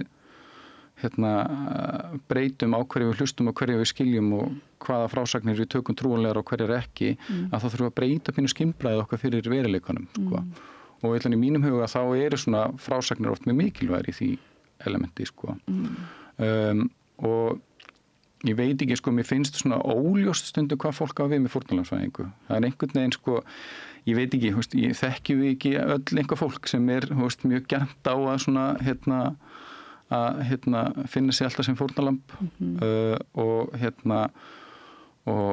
ég allan ekki svona mér finnst ég ekki sjá það sem eitthvað svona ríkjandi einhverja stemmingu í samfélaginu þó að það einhvern veginn birtist alveg stundum í einhverjum ákveðnum hópum Nei, ég verð að segja að það kannski meira svona einmitt undantekning kannski fólk sem á erfitt sálfræðilega og farað að upplifa sig sem svona mikil fórnarlamb af því að manni finnst eins og það að vera fórnarlamb sé ekki svona bara tilvistaleg staða, þú ert bara alltaf fórnarlamb heldur ertu alltaf bara með krossin á bakinu heldur þetta eitthvað sem þú lendir í og staða sem þú eins og áfallið annað, þú lendir í að vera fórnarlamb en síðan væntanlega vinnur þú úr því og eitt af tækjunum til að vinna úr því þessi frásögn sem að Já, og ég meina, svo ertu líka með það, stundum ertu bara að vinna, og þá kannski líka svona hlutir, hvað heima í opinberu rými og, hvað útkljáruð með vinum og vandamönnum, en það hefur verið, mikilvæg þáttur í raun og veru að opna á, ég meina, við þekkjum það alveg að, það að einhver komi fram með einhverja mikilvæga frásögn. Það er alltaf fræga máli núna í Frakklandi, nauðgunarmáli sem var í haust og ekki. Það sem fjöldi kvenna kom fram, hún ákveður að fara og gera þetta opinberlega máli og þá kemur fjöldi kvenna fram og segir sína sögu líka. Þannig að svona fordæmi eru líka mikilvæg í þeim skilningi að opna á og gera fólki kleift að opna á okkur umræðu og ég held að þegar við erum ég veit ekki, sko, núna þessi fórnarlambsvæðing sett í samhengi við mitt þetta, sko, núna, þessa umræðu núna Vogue og sjálfsmiðapólitík og eitthvað svona dót, sko, og þar samt, sko, til þess að geta, sko, stundað einhverja svona, pólitík sem hefur einhvern veginn réttlætið, ætla sér að hafa réttlæti sín megin, sko, og þá þurfum við líka að vera meðvituð alls konar breytur og við getum ekki verið almennilega meðvituð það nema við höfum þetta skimbrað, sko, og til þess að hafa þetta skimbrað þá þurfum við að heyra þessar sögur, sko, og læra og skilja ólíka birtingamyndir bara mannlegs lífs. En það kannski í einhvers staðar, þótt að sé kannski ekki beint tala það, þá finnst mann eins og að sé varðandi þess að Vogue-umræðu og þá kannski það svolítið spurningum hvers konar fórnarlamb fólk telur sig vera, þar að segja kannski sumir sem að gagnrýna það geti ímyndað mér að fólk komi alltaf fram sem einstaklingar og hafi lent í einhverju, sko, á meðan kannski sumir líta á að heill flokkur fólks eða fólk út á jaðri séu raunverulega fórnarlömb bara út af sinni stöðu einhvern veginn og út frá kerfinu eða svoleiðis. Og þá alltaf mikilvægt að svona ákveði réttmætt, það þykir oft svona réttmætt hvað var aftur hugtakið? Réttmætt frásagnar vitnisburður, já, réttmættir vitnisburðir að koma og segja stöðina, ég fátækur maður og ég fekk ekki ég fekk ekki raunverulega tækifæri og svoleiðis, og svo þegar þú ætlar síðan að fara út í það, já, og svo var mér nauðgað og einhver var vondu við mig persónlega og þannig, þá kemur einhver lína, sko. Það svona einhver óþol fyrir því að það sé bara ákveðin tegundar af vitnisburðum. Ég get ímyndað mér það, sko. Já, það sko í einhverjum, sko, það náttúrulega þannig líka, sko, að það ekki bara ef við bara horfum, sko, tilbaka, sko, þannig að, sko, þegar við erum að hugsa eins og marxisma eða eitthvað þannig dót, sko, það sem að það er verið að reyna að mynda einhverja til dæmis stéttavitund, sko, að það ekki nóg að vera bara af stéttinni, skiljur, þú þarft líka að eiga eitthvað, það er að tala þetta class consciousness, það vera eitthvað með því, það vera með stéttavitund, að vera þekkja til og greina í raun og veru stöðina, sko, það er alveg mikilvægt element líka í því þegar við erum að eiga þetta samtöl, að greina í raun og veru í sundur, já, hvað eru persónlegir þegar við erum að hugsa í einhverjum hópum, sko. Persónulegur harmur minn. Já, hvað er persónulegur harmur minn, en hvað er afleiðing afurinn kerfisbundinni mismunun og hvernig þurfum við að analýsera það og greina það. Og og mér finnst bara, sko, já, þannig að ég hugsa, sko, þannig að, sko, svona ólíkar mismunabreitur eins og þau talaðu sko, að þær séu notaðar sem einhver svona faktor og við greinum og notum þær held ég að sé alltaf mikilvægt, en síðan einhver svona, ég veit ekki, svona verður til alltaf einhver svona kergja og þetta alltaf líka bara persónur og leikendur þar sem að það verður einhver svona skrítin dýnamík í einhverjum hópum sem ég held að sé líka bara afleiðing af mannlegum hópum til að byrja með, sko. Þannig að, sko, við erum alltaf einhvern veginn líka bara, við skiljum suma betur en aðra og það myndast einhverjar fylkingar innan minnstu hópa jafnvel, sko. En svo það náttúrulega líka ef það væri bara þetta að fólk kæmi fram og bæri vitni og kæmi fram með sinn vitnisburð og sem varpaði kannski ljósi á hlutskipti fleiri í sömu stöðu eða í sömu hópi eða svoleiðis, þá er þetta náttúrulega, við getum ekki annað síðan það sem jákvætt og hluti af einhverju vitund, bara vitundarvakningu. En svo kemur dómurinn, sko, það sem talaðum, og þá kemur líka inn á Vogue, þetta með kansilir, þessar aðferðir sem eru notaðar þá, þegar fólk kannski, einstaklingar og hópar taka sig saman og ákveða að taka svona dómsvaldi í sína hendur sem sumir segja, sem náttúrulega ekki hægt að taka dómsvaldi í sína hendur, en svona, já.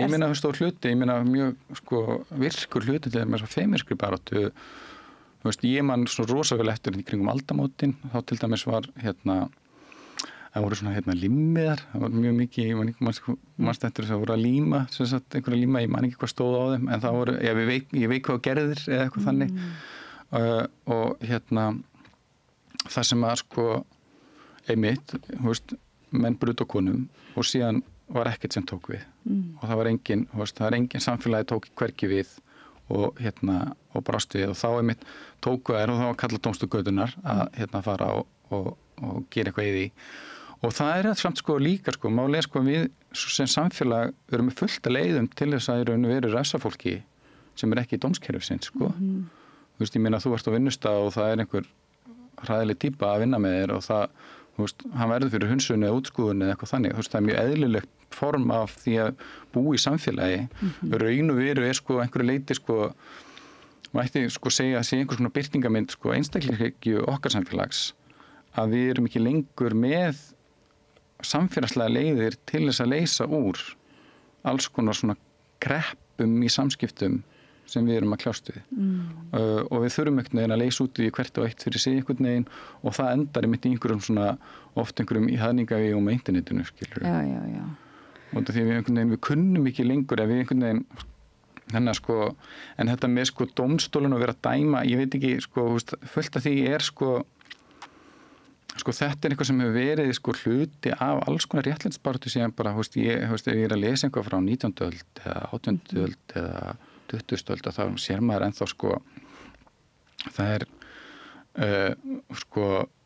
þessi umræða í raun og veru að vera hreinn í sinni trú á réttlætisbaráttuna til dæmis hún gengur einhvern veginn á báða bóga annar vængurinn sakaður að vera í dyðaskreitingum eða einhverju svoleiðis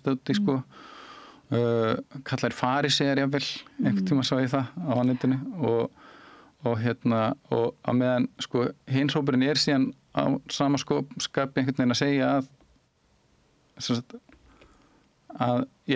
síðan einhvern veginn aðraun vera að bá svona sína eigin hreintrú þannig að þetta einhvern veginn ég veit ekki, þetta verður eitthvað svona mjög skrítin mér verður oft svona mjög hugsa til trúalegar umræður hver hreintrúar og hver ekki og hver authentic í síni trú og eitthvað svona tótt sem bara gífulega erfitt að meta bara þegar þú þekkir fólk ekki persónulega eða að hverju fólk gengur og síðan stórir þið á alla bóa einhvern veginn og það er rosa erfitt einhvern veginn að feta sig í því Já, hvar á að draga þessa línu hvar er óréttmætur vitnisburður og hvar er réttmætur vitnisburður þegar þú ert að biðja einhvern að segja sína sögu þá einhvern veginn það í hlutarins eðli fyrst manni bara þú segir þína sögu og átt ekki með að vera með þennan dóm í hvaða form frásögnan á að falla kannski en það er það sem við líka sem er merkilega mikil meðvitund virðist vera bara bókmyndafræðilega merkilega á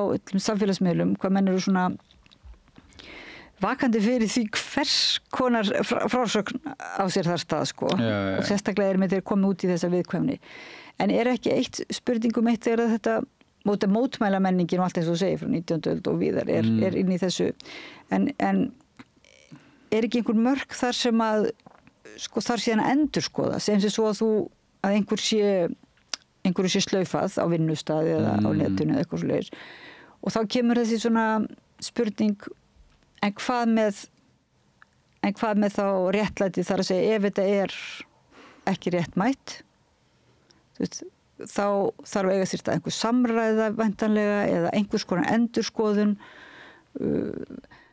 Já, þetta er náttúrulega þarna er náttúrulega einmitt þetta það er ekkert ritual sem við höfum til þess að rétta þetta af það er einhvern veginn, við höfum einhvern veginn tapað því út úr samfélaginu En höfum við einhvern veginn haft það?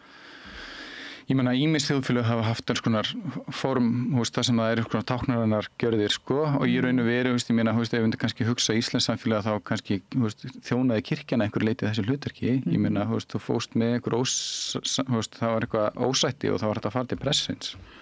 Og hann var einhver, svona arbitrator, sem að, reynda að sætta fólk. Ég meina, það er alveg til og ég meina, og í ýmsum samfélögum að þá þetta oft þetta trúarleiðtogar einhverju leiti sem sinna þessu hlutverki. En ég veit ekki með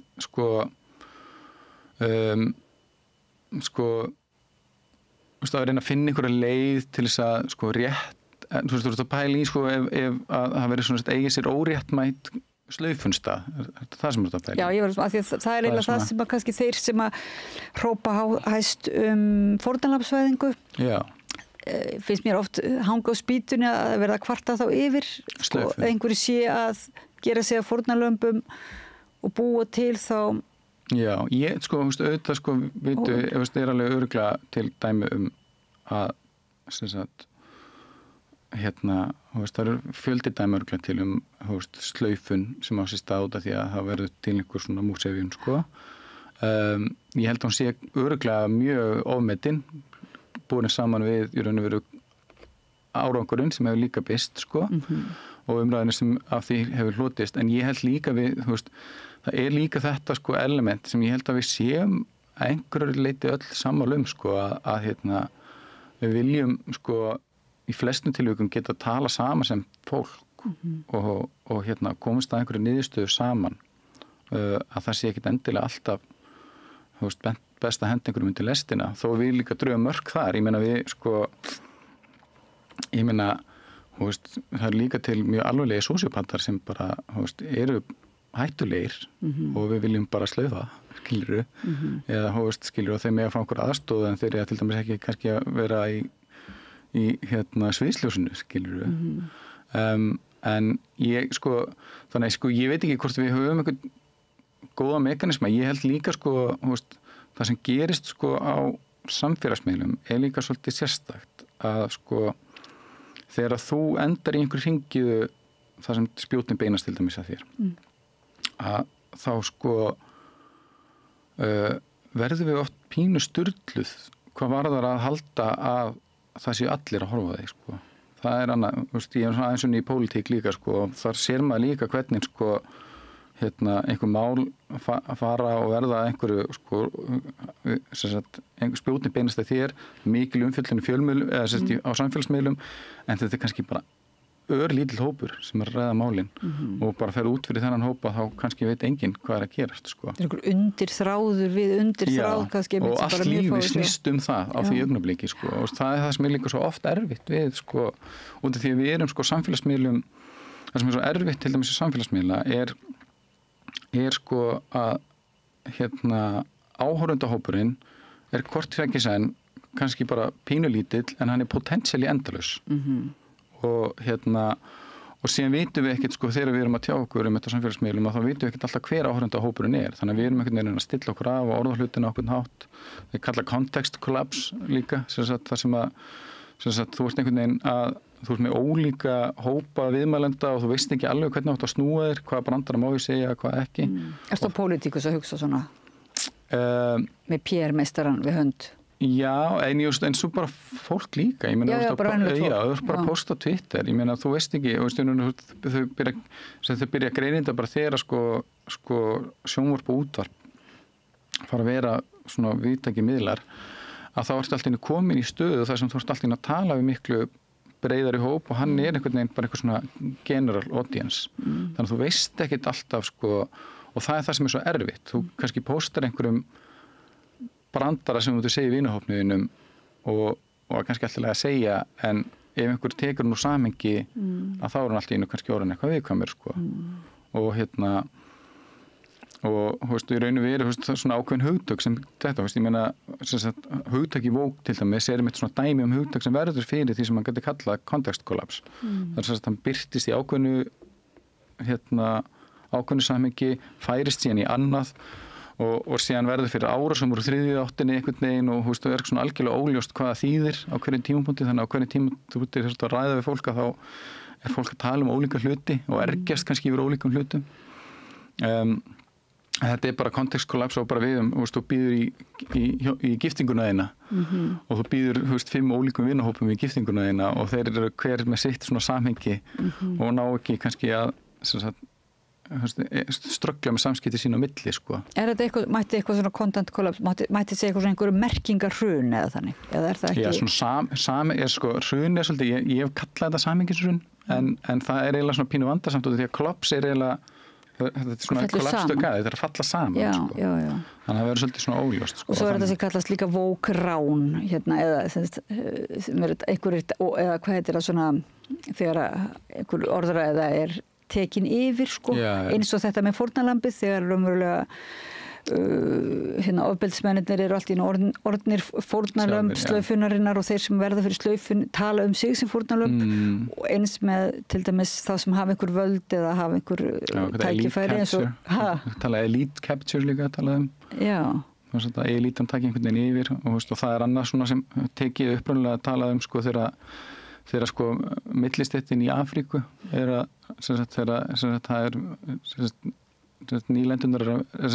nýlendu þjóðunir að missa tökin á þjóðunum og það einhver frelsisbarátta og sem kemur í raun og veru millistéttin í þjóðinni sem í raun og veru tekur yfir og ekki lengur að vinna hagsmunum allar þjóðunar heldur bara sinna eigin sko og þetta síðan notar sem hugtak líka til að lýsa í raun og veru hvernig einhvað eins og woke eitthvað þannig yfirtekið í einhverju umræðu sko ég veit ekki sjálfur ég svona báðum áttum með gangsemi þessari greiningar sko fyrir svona réttlætisbaráttu sko. Vók hugdagsins þá? Já, til dæmis sko. Og það svona önnur, það sjálfsmyndapólitík, identity politics og einmitt cancel culture eða, við erum með alls konar svona hugtök, við erum með hrútskýring og gaslýsing og allt þetta sem einhvern veginn verða einhverju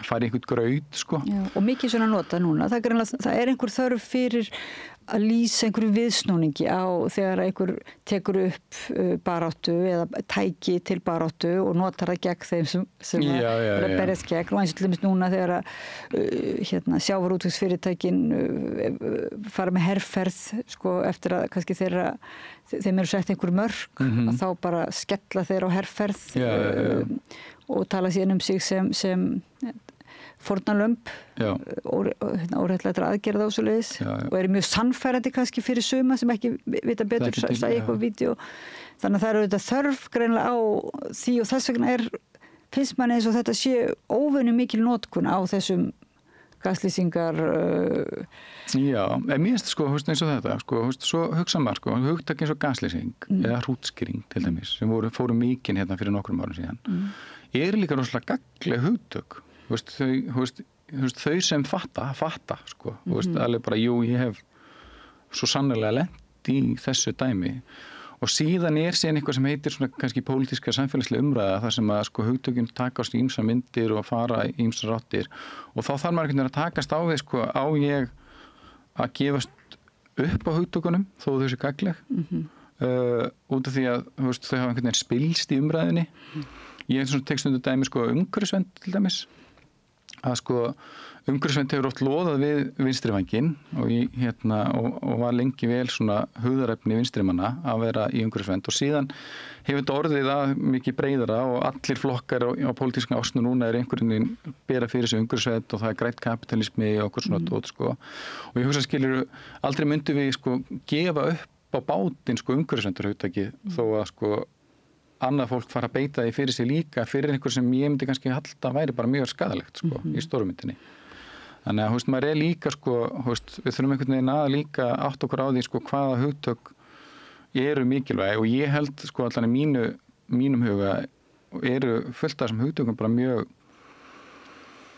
sko þau merkja líka eitthvað mikilvægt sko og við meðum ekki alveg gefa það algjörlega upp á bátinn held ég þó að þó að sko einhver umræða spillist sko, ég meina þú bara talandi eitthvað eins og identity politics eða sjálfsmyndapólitík sko sem ég ætla í mínum huga sko á bara mjög skýrar og merkilega rætur og stundum líka sko sé ég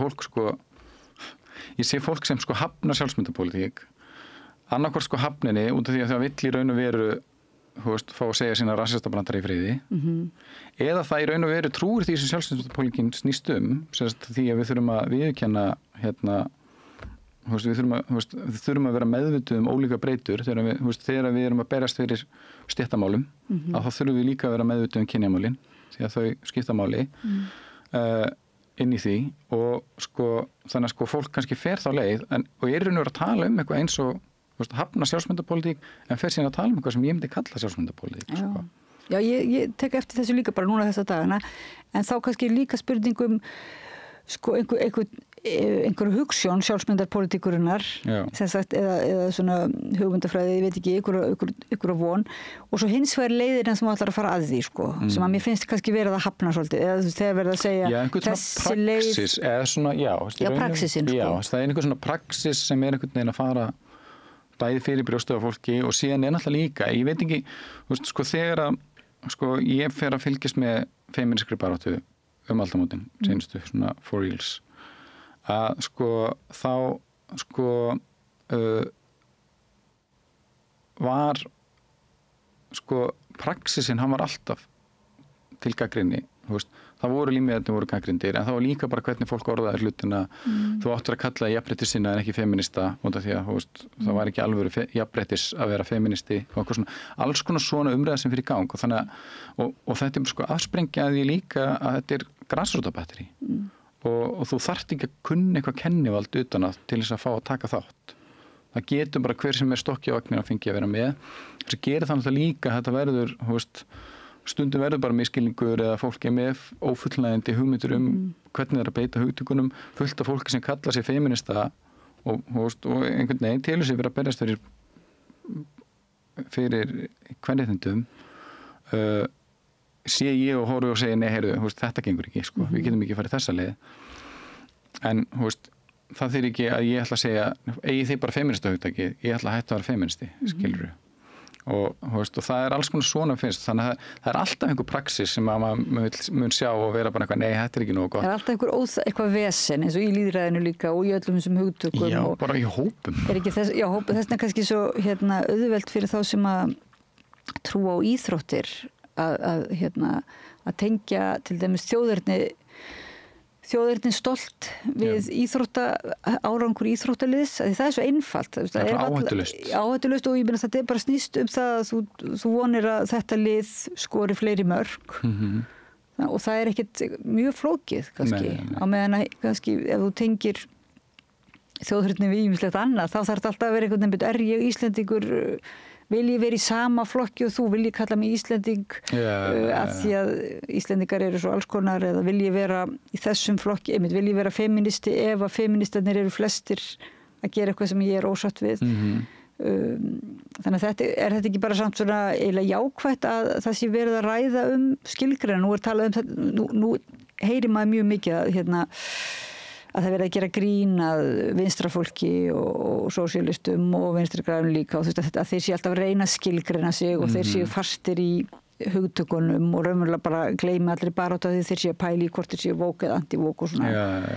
Sem ég finnst líka vera auðvitað skiljanlegt og sorgrætilegt en að einhverju leyti fallegt eins og þú ert að segja að þetta eru grasrótarsamtök oft og það er í grunninn höfnun á því að það sé eitthvað æðsta kennivald sem segi hvernig þú átt að tala og hvernig þú að tjá þig og svo séu aðstoðarfólk, svona PR aðstoðarfólk sem að hjálpa þér að segja nákvæmlega rétt, sko. Einhver leiti er að jákvæða þér að það sé bara þetta frelsi. Já, einhver leiti, ég held samt, það sem gerir, gerir hreyfingu kleift að vera, hafa virkni eða að koma einhverju til leiðar, ég er náttúrulega líka að vera með sín, og það er stundum það er stundum það sem er verið að reyna að skerpa og það náttúrulega logar allt einhvern veginn í einhverjum deilum til dæmis hvað við að leggja áherslu á hverjir eru hverjir ætla að reyna að koma til leiða fyrst einhver svona barátta að hafa einhvern fókus er náttúrulega einhver sem þarf að gerast í á einhver grasrótarleveli en myndar einhvern fókus sem fólk þar síðan svona einhvern veginn að fylgja sér saman sem er það sem er svo erfitt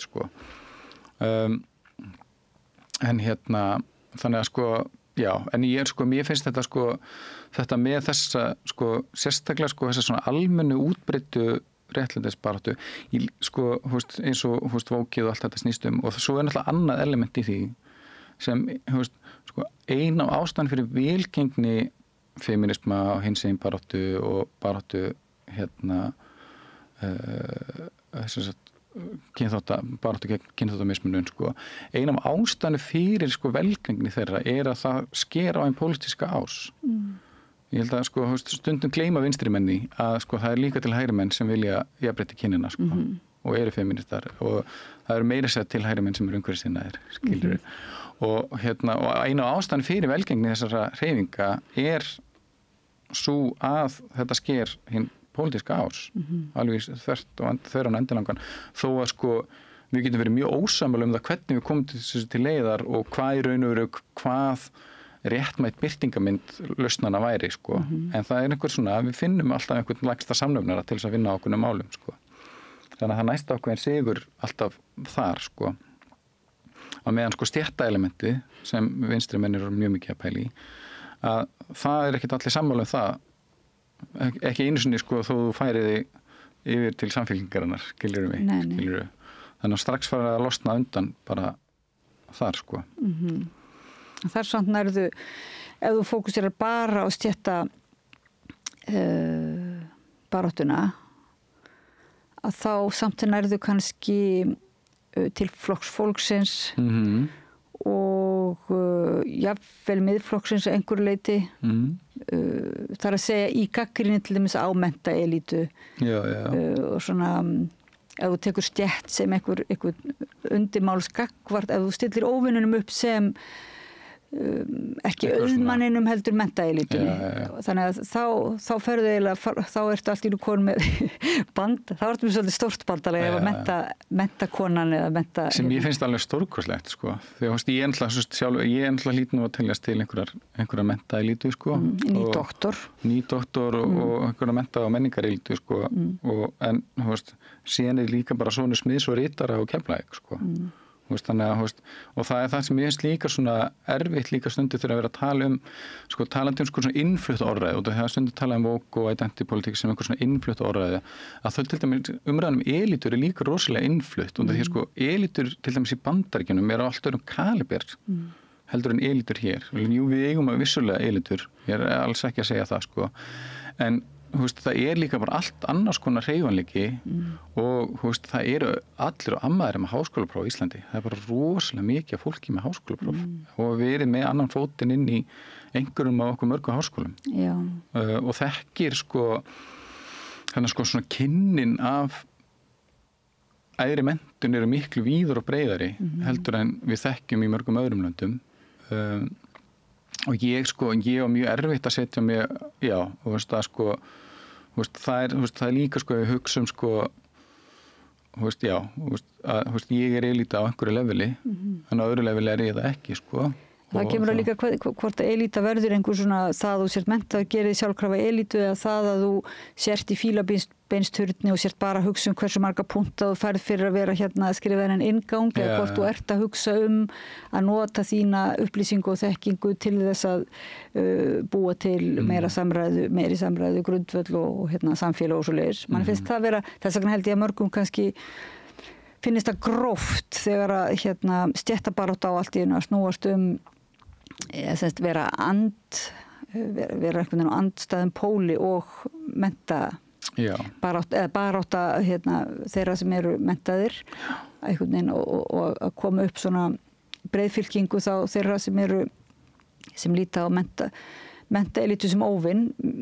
Það finnst manni ekki vera svona vænlegt til það er kannski vænlegt til vinsælda, sannarlega það vænlegt til vinsælda, það hefur sýnt sig. Það er rosalega, af því þá þarf að kynda undir mikil reiði sko gagvart og það er alveg auðvelt að finna reiðinni farveg, til dæmis bara hvað háskólasamfélagið hefur brugðist og hvað, það er alveg hægt.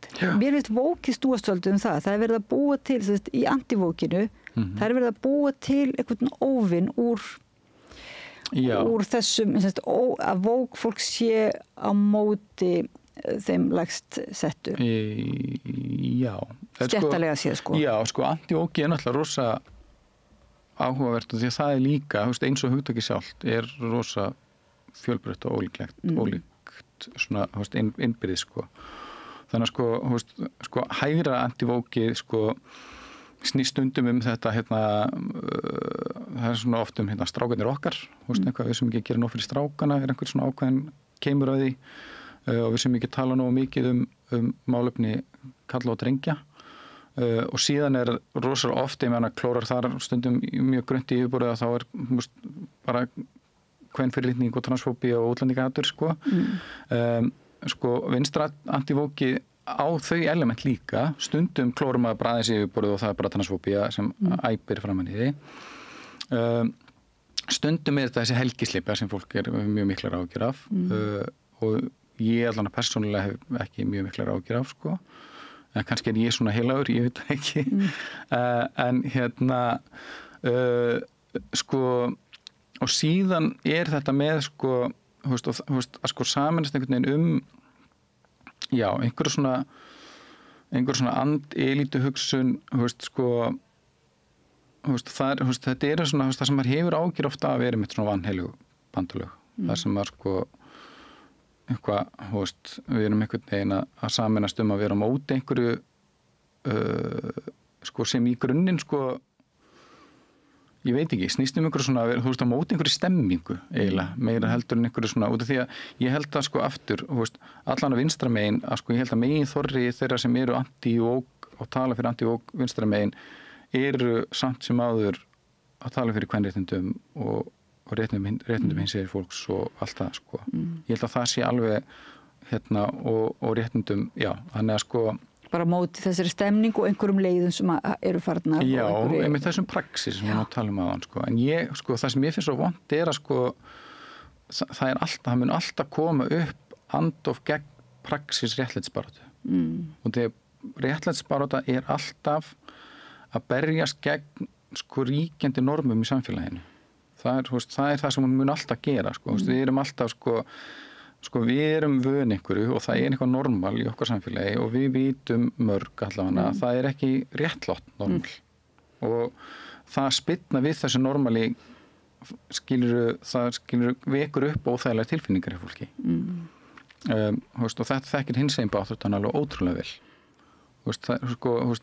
hinsegin fólk var bara að fá að biðja að fá að vera til og helst vera bara látin í friði sko, og og þannig að sko það sem sko meiri hlutin þurfti að gera var bara aðeins að stíga aftur oft sko og jú, náttúrulega voru nákvæm lagaréttindi sem þurfti að koma og fóta okkur svona dót sko en þannig að sko við erum að spilna við normum og réttlætisbarátta gerir það alltaf, hún alltaf að spilna við einhverjum normum og hún vekur hjá okkur tilfinningar og það náttúrulega annað sem ég fæst svolítið við ríkirinu minni sko að sko það þetta svona hrífa og tilfinninga element í þessu öllu saman að við erum líka kljást við bara þegar ég að takast á einhvern sem lýsir einhverju transfóbíu fyrir að tala af transfóbískum hætti í kringum mig og ég svona gældi það aðeins sko að þá ég oft líka að díla við einhverja tilfinningar sem fólk hefur það einhvað það hrætt við eitthvað eða skilur ekki eitthvað og eitthvað svona dót og rosa oft hægt að leysa úr því bara með mjög stuttu og einföldu spjalli sko þannig að þú trúir á spjallið en margir náttúrulega nýta sér þetta svona ráðamenn náttúrulega trumpistar nýta sér raunverulega þennan ótta og þetta óttan við óþekkta og espaða upp sko. Og ég meina hugsaði þér sko bara sko bæði náttúrulega núna eru stóru skotmörkin þau eru fólk á flótta og þau eru transfólk og þetta eru sko örhópar í samfélaginu. Þetta eru svo fáir einstaklingar að það eiginlega ótrúlegt að þeim takist að spilna upp þessar umræði.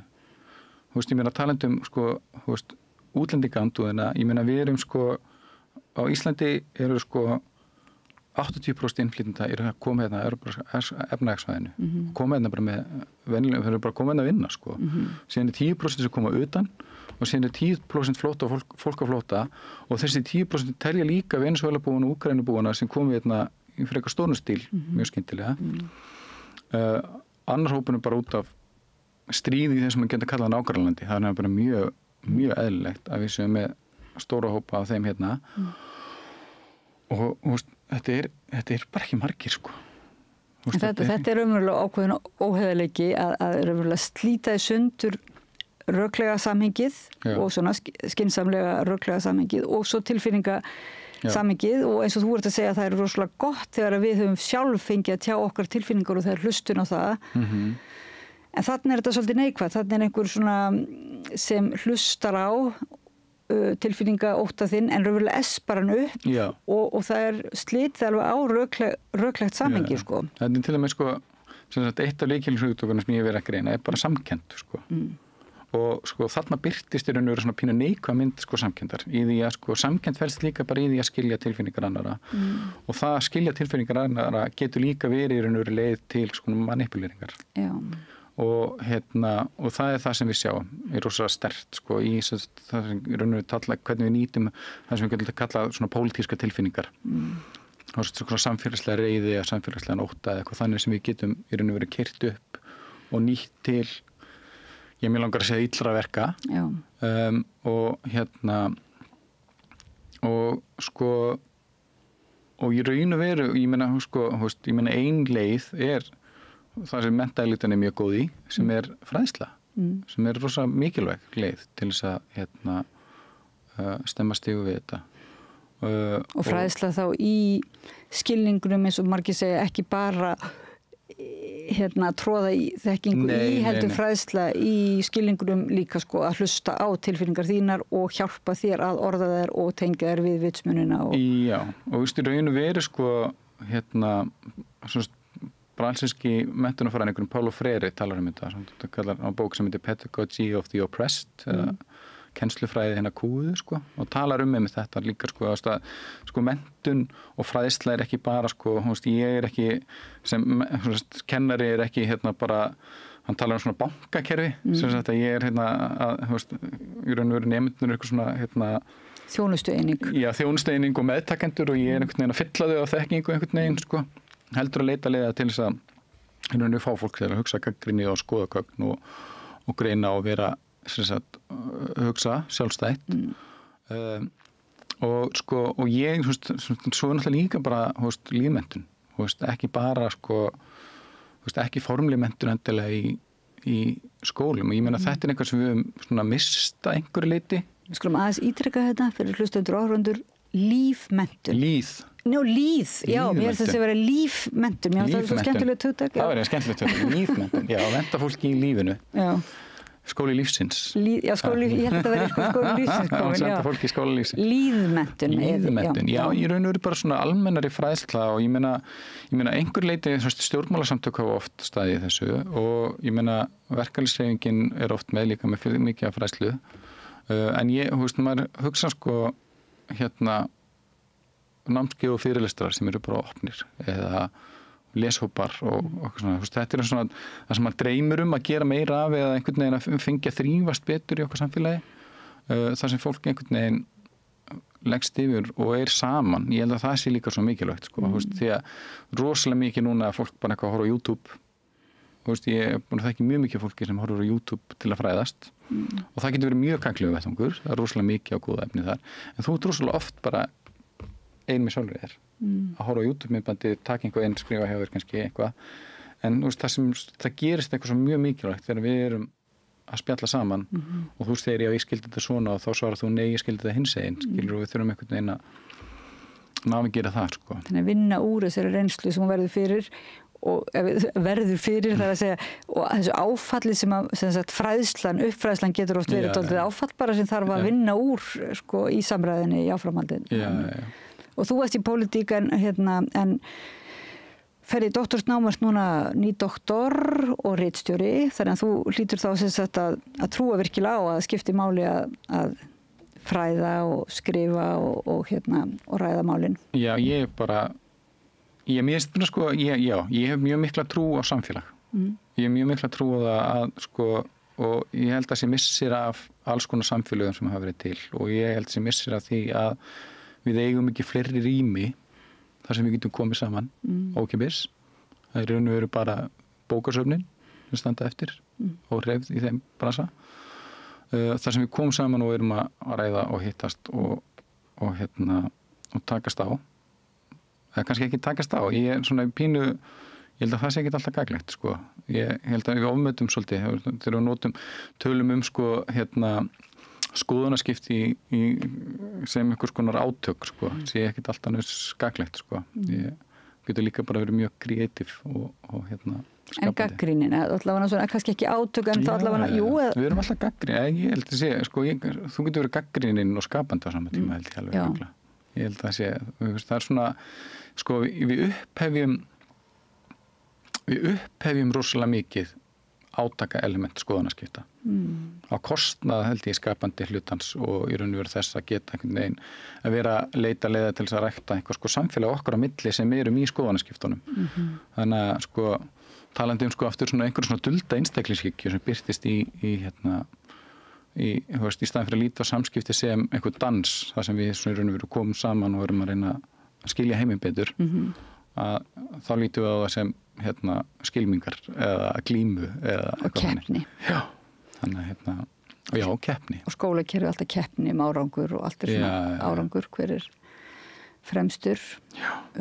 Og svo færðu bara plús kannski fyrir að tjá tilfinningar þínar í einhverju, vera með þá vitnisburð einhvern þitt eigi líf, en getur líka fengið algjör á hauskúpu, sem sagt, fyrir það. Það er dálítil áhætta.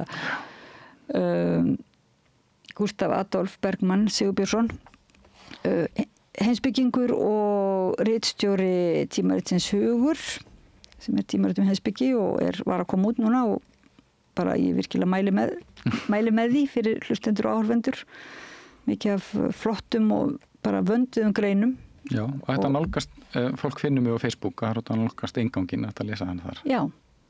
Takk fyrir það, hann mjög svona, talar inn í okkar tíma og þú gerir það og raunverulega talandi samræðu, trúir ekki bara, erum við ekki bara næstu komin út í Platón, það þyrfti bara heimspekingar að vera svona sem víðast svona til að pæla í hugtökum og hérna. Já, ég maður náttúrulega hefur svona víða skilgreiningu á því hvað heimspekingur að þá eru þeir allstaðar, sko. Ég held að fólk sem bara gagnrýnið og sko hefur líka sko að vera sína ákveðna hógverð líka í samskiptum, að vera tilbúin að hlusta og læra af öðrum er rosalega mikilvægt og ég held að bara þannig fólk mætti vera meira af hvað sem við köllum það má alveg heita heimspekingar vínvegna. Filosófíar, vinir viskunar og hlustunarinnar. Þá þakka ég hlustendum og áhorfendum kærlega fyrir að fylgja okkur eftir í þessu spjalli. Ég heiti Oddný Eir og var að ræða við Gústaf Adolf Bergmann Sigurbjörnsson og Laufey Líndal Ólafsdóttir varpaði samræðinni yfir til ykkar og við höldum áfram við rauða borðið eftir smástund að skilja samfélagið og samhengið og allt þar á milli. Takk. Með því að ganga í leigjendasamtökin styður þú baráttu leigjenda. Leigjendasamtökin eru fyrir öll þau sem vilja vinna að réttlæti og öryggi á húsnæðismarkaði. Leigjendasamtökin.is. Jón Kristjánsson, fiskfræðingur, hefur aldrei verið skeptískari á fiskveiðistjórnun og hann gengur svo langt að tala hryðjuverk hér við Björn Þorláksson en þegar hann ræddi við hann í vikunni. Hann tala nú líka stofna sem að éta sjálfa sig og þjónustuleysi Hafró, svo fátt eitt sé nefnt.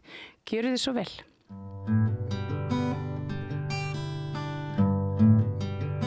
Þá ætlum við að ræða þessum sjávarútveg. Ég hlusti á viðtal á Bylgjunni í morgun, rifrildi á milli Jóns Gunnarssonar og Jóns Gnarr veiðigjöldin. Það var nú ekki mjög uppbyggilegt. En íslenska þjóðin hefur náttúrulega furðað sig á auglýsingum SFS og sennilega hefur andstaða þjóðarinnar við málstað stór útgerðarinnar andstæðan hefur sennilega stór aukist í hver skipti sem að útgerðin kemur með viðbragð við boðaðri leiðréttingu veiðigjalda. Nú í dag, það var bara í dag sem að var ljóst að frumvarp atvinnuvegaráðherra veiðigjald hefur verið afgreitt úr ríkisstjórn og það eru einhverjar breytingar á því þar sem að manni skilst að það verið tekið meira tillit til lítilla og meðal stóra útgerða en til að ræða ekki nema litluleyti þetta mál heldur fiskveiðistjórnun í víðri mynd komin hingað einn af kunnari fiskifræðingum þjóðarinnar, Jón Kristjánsson. Vertu velkominn, Jón. Takk fyrir. Þú sagði mér að nú verið á níræðisaldri, ég trúi því vel að. Jú, einhvern að tala það. Nei, við erum ekki að tala það. Við erum bara alveg magnað. Já. Heyrðu, sko, ég var að ræða útgerðina og ég var að ræða viðbrögð útgerðarinnar. Hvernig hefur auglýsingaherferð SFS slegið þig? Hún náttúrulega slæri mig alveg öfugt sko með það sem ætlast til. Já. Þeir rísa upp á afturföttunar og berjast með öllum vopnum sem þeir til, það segja peningum. Heldur betur. Og síðasta höggið var náttúrulega að fara að vitna í norsku þættina, Exit. Já. Það sem allt snýrist að græða og fara illa með aðra. Einmitt. Í þínum huga réttlætismál að við fáum, að ríkið fái meira frá þessum veiðum? Ég hef nú ekki verið þeirra skoðanar endilega. Það miklu meira atriði að peningarnir sem að koma úr sjávarútveginum gangi gegnum æðar þjóðfélagsins í staðan fyrir að lenda bindi í svartakassanum. Já. Sko, í hítinni sem að fer í einhvað. Já, ég skil. Að menn Íslendingar fá að veiða og nýta sinn rétt sem að þeir hafa hátt frá landnámi. Já. Og færis lífi í bæina og innan sem því fylgir og allt afleitt. Það miklu heilbrigðara heldur en að vera setja einhverja peninga í svartan kassa. Já. Nú hefur einmitt sko þessi þróun sem varð í þorpunum hún hefur verið rifjuð upp í tengslum við andúð og áróður stórútgerðarinnar og hérna eins og með Pálma Gestsson leikara sem að hefur Já, það náttúrulega opið, það náttúrulega gefur högstað á sér. Já, gefur högstað, einmitt. Að vera með svona tal, þetta bærinn minn og þetta svona. Já. Þá kemur bara og breytir bara sögn, þetta var bærinn minn, en hann orðin öðruvís í dag. Þetta akkurat rétt orðið, það högstaður. En ég hef verið að lesa greinarnar þínar, Jón, núna undanfarið á blogginu þínu og þú þreytist ekki á að ræða misheppnaða fiskveiðistjórn og ég held ég að við séð þig nota orðið hryðjuverk. Aðalástæða þess að ég kallaði inn á þátt, hún svo að þú ætlar að ræða aðeins við okkur vísindin og á hvaða villigötum þau eru og ég ætla nú bara að gefa þér orðið. Hvar viltu byrja? Ég ætla að byrja á að sýna aflatölur fyrir Ísland frá stríði. Frá stríði, einmitt. Sko, í stríðinu eru Bretarnir og útlendingarnir, þeir eru ekki hér, við erum einir. Já, Pétur, gætu við kannski fengið, þetta þessi mynd sem að... Já, við sjáum þarna 44 byrjir þetta. Þá erum við 200.000 tónur, þá erum við einir hérna að veiða og svo fara þeir að koma útlendingarnir og við náum hámarki 500.000 tónum og erum með það í nokkur ár. Þá setjum við fiskveiðilandhelgi 12 mílur. Þá var það þannig að þeir höfðu verið yfirleitt fyrir innan 6 mílur. Þeir voru á grunnslóna þar að þeir höfðu að læra upp á nýtt á miðin. Já. Sem tekur einhvern smá tíma? Tekur smá tíma og við sjáum þar 12 mílur og þá minkar aflinn svolítið. Já. Svo förum við í 50 mílur, það rautt strik þarna. 72 og þá fer aflinn aftur minkandi og svo kostum við út útlendingunum 75-6 og þá förum við að flytja tóra og náum þetta veiði 1982 svipa áður. Síðan fáum við þennan skell að það reynur niður aflinn vegna þess að menn fóru að fríða ungfisk og þegar hann dafnaði, hann var þess að 30 ára og sko bara, hann var hætt að veiða og þegar hann stakkar áfram að bankatinnar og þá verður mjög mikill afli, þá fara menn að setja á alls konar hömlur skrapdagar voru þetta kallaðir og svo hann að hórast á þessum tíma á 83 hann orðið mjög hóraður, stofnin minkar vegna þessar einstaklings þyngdin hún lækkaði og þá settum menn á kvótakerfi og fengu hérna urðu mjög hræddir á þessum tíma. Aflinn fór niður í 300.000 tonn sem hafði ekki gerst síðan við sjáum það þarna rétt eftir stríð. Þá er í gildi sóknarmarka vissuleyti og þá hækkar aflinn fljótlega upp úr þessu. Svo fer hann að, þegar menn fara að herða tökin, þá fer hann niður og fer niður í 140.000 tonn 1995. Síðan er hann að hjakka upp og niður og hann hefur aldrei farið, þessi 95 hefur aldrei farið yfir þessi 300.000 tonn sem þótt alveg skelfilegt á sínum tíma. Þannig að það er ekki þetta að segja það að árangurinn sé í samræmi við það sem lofað var. Það var lofað að yrði 450-500.000 tonna veiði eins og var þarna árabil. Og þá voru allar þjóðir með í óheftri sókn. Það var enga takmarkanir nema í veiðafærum með það. En við heyrum alltaf sem helstu rök kvótakerfisins að það er verið til að vernda fiskstofna. Já. Og það er gert með því að veiða minna. Þetta er ekki innboðið við Íslendinga. Við skulum aðeins kíkja á Færeyjar. Það er næsta mynd. Þá sjáum við það að hér áður fyrr, þetta er þorskafli. Þá er aflinn frá 20.000 tonnum upp í 40. Það helst alveg þangað til að 90 og einhvað þá gekk einhvað illa í Færeyjum og þeir settu reyndar á kvótakerfi 95-6 að kröfu Dana. Þeir sáu fljótlega að þetta var ekki hægt að hafa þetta kvótakerfi, það þýddi bara það að menn voru að henda fiski alveg austur og vestur. Eins og er alltaf hér. Já, og það er tekið af þetta kvótakerfi og sett á fiskidagar. Þeir máttu veiða ákveðið marga daga. Og þarna, til að byrja með, þá voru þeir með 40.000 daga, 40-50.000 daga. Ég er kallaður hann inn í Færeyjar 2001. Það er hann grænt jóð. Og þá var skipunum 35% niðurskurð sem var ekki gerður og heldur ekki árið eftir. Þriðja ári sé það að fiskur var að hórast og ég byrði á að bæta í og það var ekki gert. Og þeir uppskáru svo bara hrunn og nú er ekki nema 15.000 fiskidagar og aflinn komin er ekki neitt og á sér engar virðistra von með áframhaldandi fröðun og það er mikið sko það er mikið að miðunum friða meira og minna allt ári. Við skulum færa okkur neðar í aðal svæðið á nettinum á segja eitt frjósamasta haf sem er til, það er Norðursjórinn. Pétur Tegnumæður. Takk. Þá sjáum við það að þarna er bláu punktarnir, það er því sem er hent.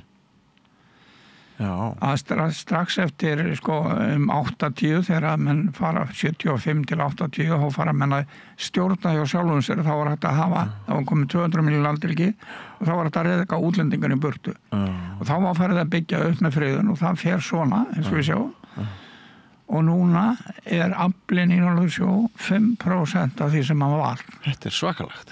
Já, þetta er rosalegt. Þetta er rosalegt og þetta er sveipaði á öðrum slóðum kringum okkur. Þetta vita menn ekkert hérna. Og það er talað ennþá að sjá ofveiðinir í Norðursjó. Það er bara ekki rétt. Það er óhemja smáfiski sem er gamall. Ef við kíkjum förum til Írlands, þessi hafið á milli Írlands og Englands, þá sjáum við það þarna upp úr 85-6 þá fer að falla aflinn og hann er þannig núna, það er lokað. Ég kom þarna 2003 þá fór ég í rannsóknartúr þarna og talaði við fræðinga og fleiri og það var alveg sama, það var bara ofveiði og það var þurft að friða og síðan hefur þetta verið lokað. Rockall er næsta svæði, það er fyrir norðan Skotland. Það er aðalega ísa sem er veiða þar. Þeir voru að veiða þarna 15.000 tonn, þetta er 10.000 tonn fór í sjóin aftur. Þetta bláa, það er vegna þess að það hefur verið svo smár fiskur. Og það er bara sortir af frá.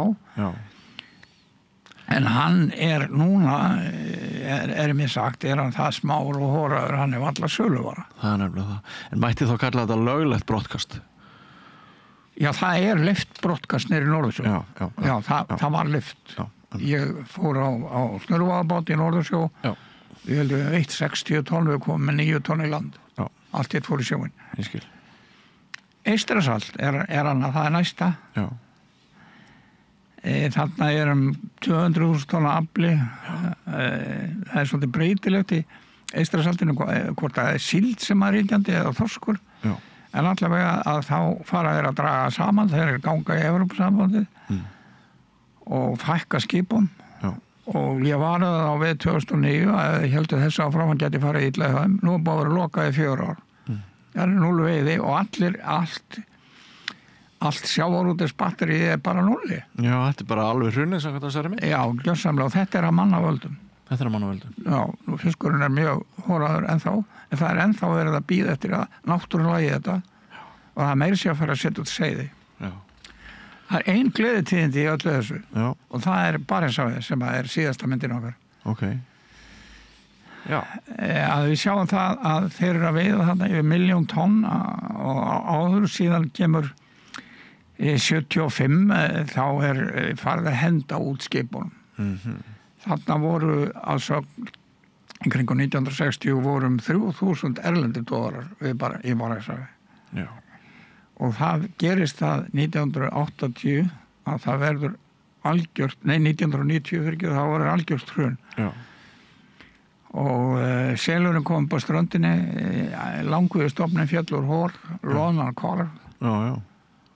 Og svo reis þetta upp og síðan hafa þeir haldið nokkuð vel í veiðina. Já. Og hverju þakkar það? Ég þakka það því að Rússar eru með í Barentshafi og Rússar neituðu að gera svona mikið niður. Já, og þeir hafa alltaf verið að veiða smáfisk með klætt tról og frist bara 20-30 cm þorsk og annað í blokkir og því að þetta matur hjá þeim. Og svo hafa þeir stjórnmálamenn hafa farið mörg 100.000 tonn fram úr áætlunum eða ráðlöðum afla og svo svarta veiðin sem mikil og það núna verið að loka eða taka fiskvinnslur í Norður-Noregi fyrir svindl. Erum við að færa okkur í þá átt að þú ert að fara að segja mér að veiðar án stjórnunar hefðu mögulega fært okkur betri fiskistofna? Ekki bara mögulega, alveg örugglega. Það ekkert sem hefur breyst svo mikið í heiminum að í náttúrunni að það réttlæti að það sé skýranlegt að þeim völdum hvorki hlýnun eða súrnun eða nokkuð skapaðar undir. Þannig að allt vísindasamfélagið sé búið að vera á villigötum áratugaskeið. Já. Og enn á villigötum. Og þess vegna svolítið kjánalegt að hlusta á það í alþingisumræðum hjá vitibornum fólki að spyrja því hvaðan á að taka þennan trilluafla sem verður óhjákvæmilega að trillundan fá viðbótar daga. Þá eru trillundar raunverulega komin í sóknarkerfi eins og í Færeyjum og sóknarkerfið í Færeyjum þannig að það engin takmörk á afla. Þú fær, eins og maður sagði, ef að sóknir er mikill, þá minnkar sóknina. En þú minnkar ekki aflan. Þess vegna fá þeir að gera það sem þeir vilja á þessum sóknardögum sínum. Og meðan að það var í gildi í Færeyjum, þá var allt í lagi. Þangað til að fiskifræðingarnir fóru að stjórna með því að loka svæðum og fækka sóknardögum. Það gerðist eftir að ég kom hana og héldi með sóknardögunum í 2 ár.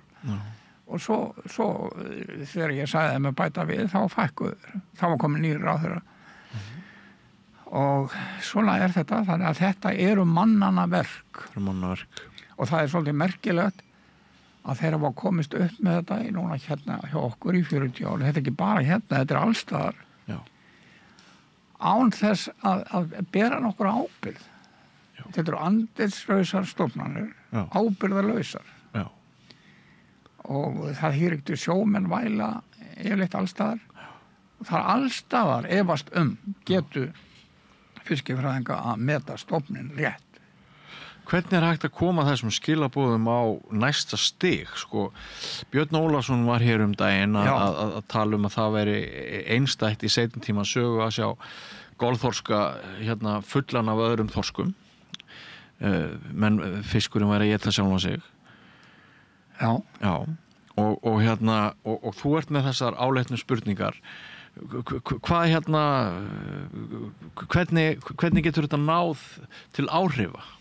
Sko, ef við gerum svo þetta grín, þá golþorskurinn, hann étur litlu þorskana. Já. Þetta er alveg eins og stórútgerðin étur litlu útgerðin. Já, meinar. Já, það er það sama. Þegar það þrengist þá fara menn að lifa á öðrum. Já. Og hér áður fyrr var það óþekkt að þorskur gengir svo miklu mæli í grásleppunni. Sem er vegna þess að hann er náttúrulega að leita mat. Tölum að þessum grásleppuna núna. Hvernig er einmitt ástandið á henni? Það er mjög mikil grásleppu við. Já. Það er sára lítill kvóti og skorið niður í mjög lítið, 1/3 held ég, það skiptir ekki máli, það er skorið niður á grundvelli mælinga í ralli þar sem er út að mæla upp sjófisk með botróli. Nú. Já, grásleppan er upp í sjó, hún skellir sér niður og fer upp, aðalega étur hún upp í sjó og veiðist til dæmis á línu með laxi og veiðist í flotról. Og það er þeir trúðu því að þetta veri lagi og svo kemur í ljós að það er bara yfirfullt af grásleppu en það ber engin ábyrgð á þessu. Og stendur ekki steinni við steini? Nei. En ég spyr aftur, það er ekki eins og sagt fyrirgjöðu. Einmitt, en ég spyr aftur, hvernig getur við komið þessum efasemdum þínum sem eru rökstuddar yfir á næsta út fyrir þessa 40-50 sem hrista núna höfuðið og horfa á okkur og segja já, Jón veit nú alveg hvað hann syngur en svo breytist ekki neitt og það gerist ekki neitt og Hafró heldur áfram að senda ekki forstjórann sinni við töl sko, þótt hann hafi verið beðinn að koma hingað og fleira og þeir eru bara í sínu vakúmi einhvern veginn. Sko ég hef búin að vera að tala við sjávarútvegsnefnd Alþingis frá 90 þegar við vorum að tala um þetta hruni í Norðursjónum. Já. Ég hef búin að flytja erindi fyrir þá og ég hef búin að flytja fyrir athugunarnefndina og ég hef búin að tala við stjórnmálamenn og það er engin viðbröð. Það er einhverju með svona mikið tak á stjórnmálamennum að það vilja ekki snerta á þessari kartöflu. Já, það er takið á stjórnmálamennum. Nei, en ef að þú væri nú að hlusta á svona morðsögu og þú heyrðir öll þessi rök og þú voru beina að segja býttu nú, hver er morðingin? Hver heldur þú að sé morðingin? Hvað myndum maður segja eftir svona yfirferð? Það hlýtur að vera rannsóknarstofnuninnar og nú ekki bara hérna heldur allstaðar og þetta er saminað í Alþjóða Hafrannsóknaráðinu þar sem allt er sagt eins. Já. Og kíkjum aðeins á hérna það hlýtur að vera úr því að það er alltaf verið að skera niður þá hlýtur það að vera að stofnin í rannsóknartogunum sé vanmetin. Já.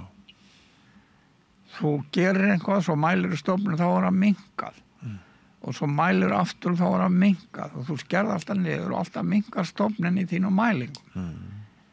Er ekki tími til að koma að spyrja er einhvað ólagi með þessar mælingar? Það er mitt. Þeir fullir allir þessir stofnanir að þeir séu með alveg akkurat upp á punkt og prikk góðar aðferðir til þess að mæla stofnun. Og einn hafrámaður sagði það að við erum sko heimsmeistarar í ralli. Við erum svo góðir, það er svo nákvæmt hjá okkur. Ef við förum að skoða þessi rannsóknarskip þá voru Amerikanir með rannsóknarskip sem hét Albatross 2. Þeir voru búin að vera með hann í 40 ár og alltaf voru sjómennir að kvart yfir því að hann fann aldrei fisk þegar þeir voru að veiða. Það er eitthvað að. Og loksins gátuðu fengið að skoða þetta mál og þeir mældu tógin hjá þeim og tógurina, þeir voru svo skakkir og mislangir og trolli gekk alltaf skakt. þeir hirtu ekkert þá voru kúlunar á höflinu varu brotnar af því það hefði dregist undir fótrepið. Þeir voru alveg eins og apar þeir voru að vinna með, þegar sjómenninni fóru borð og skoðuðu vinnubröðu þá voru þeir alveg skelfileg. Og trollið var kannski að veiða 10% af því sem var á slóðinu. Þeir löguðu þetta og þá gjörbreyttist myndin og þeir fóru að leiðri þetta eftir í tíma, það náttúrulega ekki hægt. Nei. Svo fengum við nýtt skip, eða stærra og flottara, en notuðu sama trollið. Og þá svoðu sjómenn og netagerðar, menn þetta ekki hægt, skip alltaf stórt fyrir trollið. Það verður mismats óbalans á milli og trollið fyrir að dragast ekki rétt og það ekki hægt að gera þetta svona. Ég veit ekki hvað er að gera í dag. Sama var í Skotlandi, þeir fengu nýtt rannsóknarskip og notuðu sama trollið. Og þá fóru sjómennum bort til að skoða vinnubröðun. Ég þekki nú einn, hann sagði mér þetta persónulega, Gavin Tain hét hann og heitir. Og hann sagði, heyrðu þetta trollið passar ekki við skipið, það alltaf lítið. Skipið alltaf stórt fyrir þetta troll. Þá sagður, we can't change anything. Við getum ekki breytt neinu. Þeir vilja alltaf nota sama trollið og þá sagði sjómanni, getið ekki breytt neinu. Þetta gengur ekkert svona. Nei, við erum að tala heimsku og fúsk. Við erum að tala heimsku og fúsk. Já. Og svo nefnir orðið hryðjuverk í einni grein. Já, sko, Magnús Einarsson hét rannsóknarskip í Færeyjum. Það var alltaf kvartað yfir því að hann veit ekki neitt það sem aðri væri að veiða. Og það var rangið til vélarhljóðs og ýmislegs. Nú komin nýtt skip, ég veit ekki hvernig hefur gengið með það. Á Íslandi eru með sama trollið í 40 ár. Nákvæmlega, og það eru framfarir í veiðarfærum. Það notað bæði á Bjarnarsheim og Hálfdan Friðriksson sem miklu stærra skip. Og svo á togara, það var nú leitast alltaf við að hafa sömu togarana, samskonar togara. Nú það ekki lengur. En þeir eru alltaf allir með sama trollið. Það mikið með bobbinga en ekki rockhopper og það má engu breyta. Og allir þessar stofnanir eru að vanmeta stofnana. Það blasir við þegar árangurinn svona allstaðar, þá blasir það við það eitthvað mikið að. Þess vegna kalla ég það athugunarleysi hjá mannunum sem vinna við þetta. Ég kalla þetta hryðjuverk. Þeir eru búin að eyðileggja fiskveiðar í Norður-Atlantshafi. Þetta ekkert smá að segja þetta.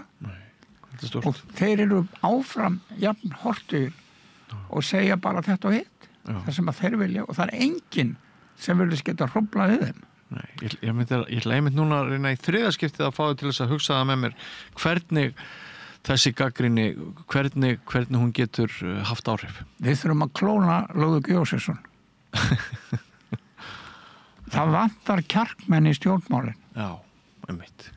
Vegna þess að þetta er augljóst. Og þetta það vantar kjarkmenni sem efast vísindin. Það vantar kjarkmenni sem efast vísindin eins og við höfum litið á vísind í þessum fræðum. Já.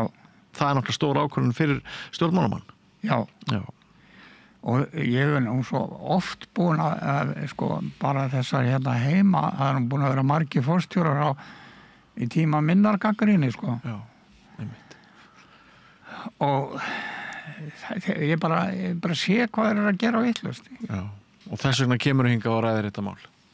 Og þess vegna kemur hingað og ræðir þetta mál. Já, þér er ekki saman. Já, hjálpi mér hvað að gera. Akkurat. Þannig einhver að ringið, kannski ætlar hann að hjálpa þér. Já, það er typist. Ég ætlaði ekki að láta það gerast. Nei. En erum við þá ekki bara komnir næstu því alla leið þótt þetta sé svolítið svartnætti og dimmur punktur, þá hérna, hvað viltu segja að lokum, Jón? Ég vil segja það núna. Já. Að sko, það væri til dæmis stórt skref á leiðinni. Já. Eða ráðherrann, atvinnuvegar ráðherrann. Já. Svaraði spurningu stórútgerðarinnar það hvað á að taka þetta. Já. Hvað á að taka þessi tonn sem að trilluta munum veiða. Strandveiðarnar. Já. Þá á hann að segja úr sjónum. Já. Sko, við bara bætum þessu við. Já. Því að takt eftir því, það er aldrei gefur skekkjumörk. Nei. Ekki með kvótu upp á tonn. Já. en það aldrei skekkjumörk, auðvitað skekkjumörk, svakaleg. Já, einmitt. Og það alltaf hægt að gera þetta. Enda, þegar við reyndum að murka lífið úr þorskstofnunni hérna, með hjálp allra þjóða heimsins, þá gekk það ekki. Nei. Og þetta ekki bara þorskur, þetta allt, það flatfiskur, steinbítur, það alveg sama hvar þú kemur. Ber engin ábyrgð á því að höfumarinn horfinn. Einmitt, það eitt. Þeir bara segja að þetta var fín veiðistjórn. Það gekk svo vel hjá okkur. Já, einmitt. Og grásleppunum ber engin ábyrgð á þessu. Einmitt. Þetta er ekkert smá tjón. Nei. Þetta er með ólíkindum. Já, finnst þér það ekki? Jú, þetta er eins og það yrði uppskerubrestur, ekkert hei, ár eftir ár hjá bændum og engin bara ábyrgð á því og engin væri að gera neitt vitlaust. Já, þetta er eins og maður stefnir í það. Sem var að tyrfa, þá var hann alltaf kalla út gluggan, grænt upp. Já. Var að minna að þetta græna eitt að snúa upp á torfinu þegar þökkurnar verið lagað. Það er svona svipa sem vantar í þetta græntu í þessa stefnu. Það þarf kjarkmenn, það þarf stjórnmálamenn sem að þora að taka á þessu. Einmitt. Við höfum það að loka orðin, Jón, þakka þér fyrir að koma og vera með þína gagnrýni, þínar spurningar sem þú styður tiltöknum rökum. Ég hef sjálfur sem leikmaður, þá hef ég ekki mikla forsendur til þess að meta það. Þú hlýtur að sjá það samt að það er engin uppskera. Ég hlýt að sjá það og ég held við þurfum að nálgast þessa umræði með öðrum hætti eins og þú ert að reyna að fá okkur til að gera. Það er nú búið að fara svona með þitt heimavatn. Það er búið að vera bannaða veið í mörg ár til þess að reyna að byggja upp stofnin. Já. Og það gengur ekki neitt. Skildi þú aldrei vera, það er mitt. En þakka þér fyrir kærlega komuna, Jón. Og við höldum áfram, dagskráni ekki fara langt. Samlokubrauð, maltbrauð, tékkneskt brauð, súrdeigsbrauð, brauð ársins, Bernhöfts bakari, íslenskt handverk síðan 1834. Kristjana Hrönn Ásbjörnsdóttir, faraldsfræðingur við Háskóla Íslands, ræði við Oddnýju Eir bólusetningar og helstu áskoranir og deilur þeim tengdar. Hlýðiði á.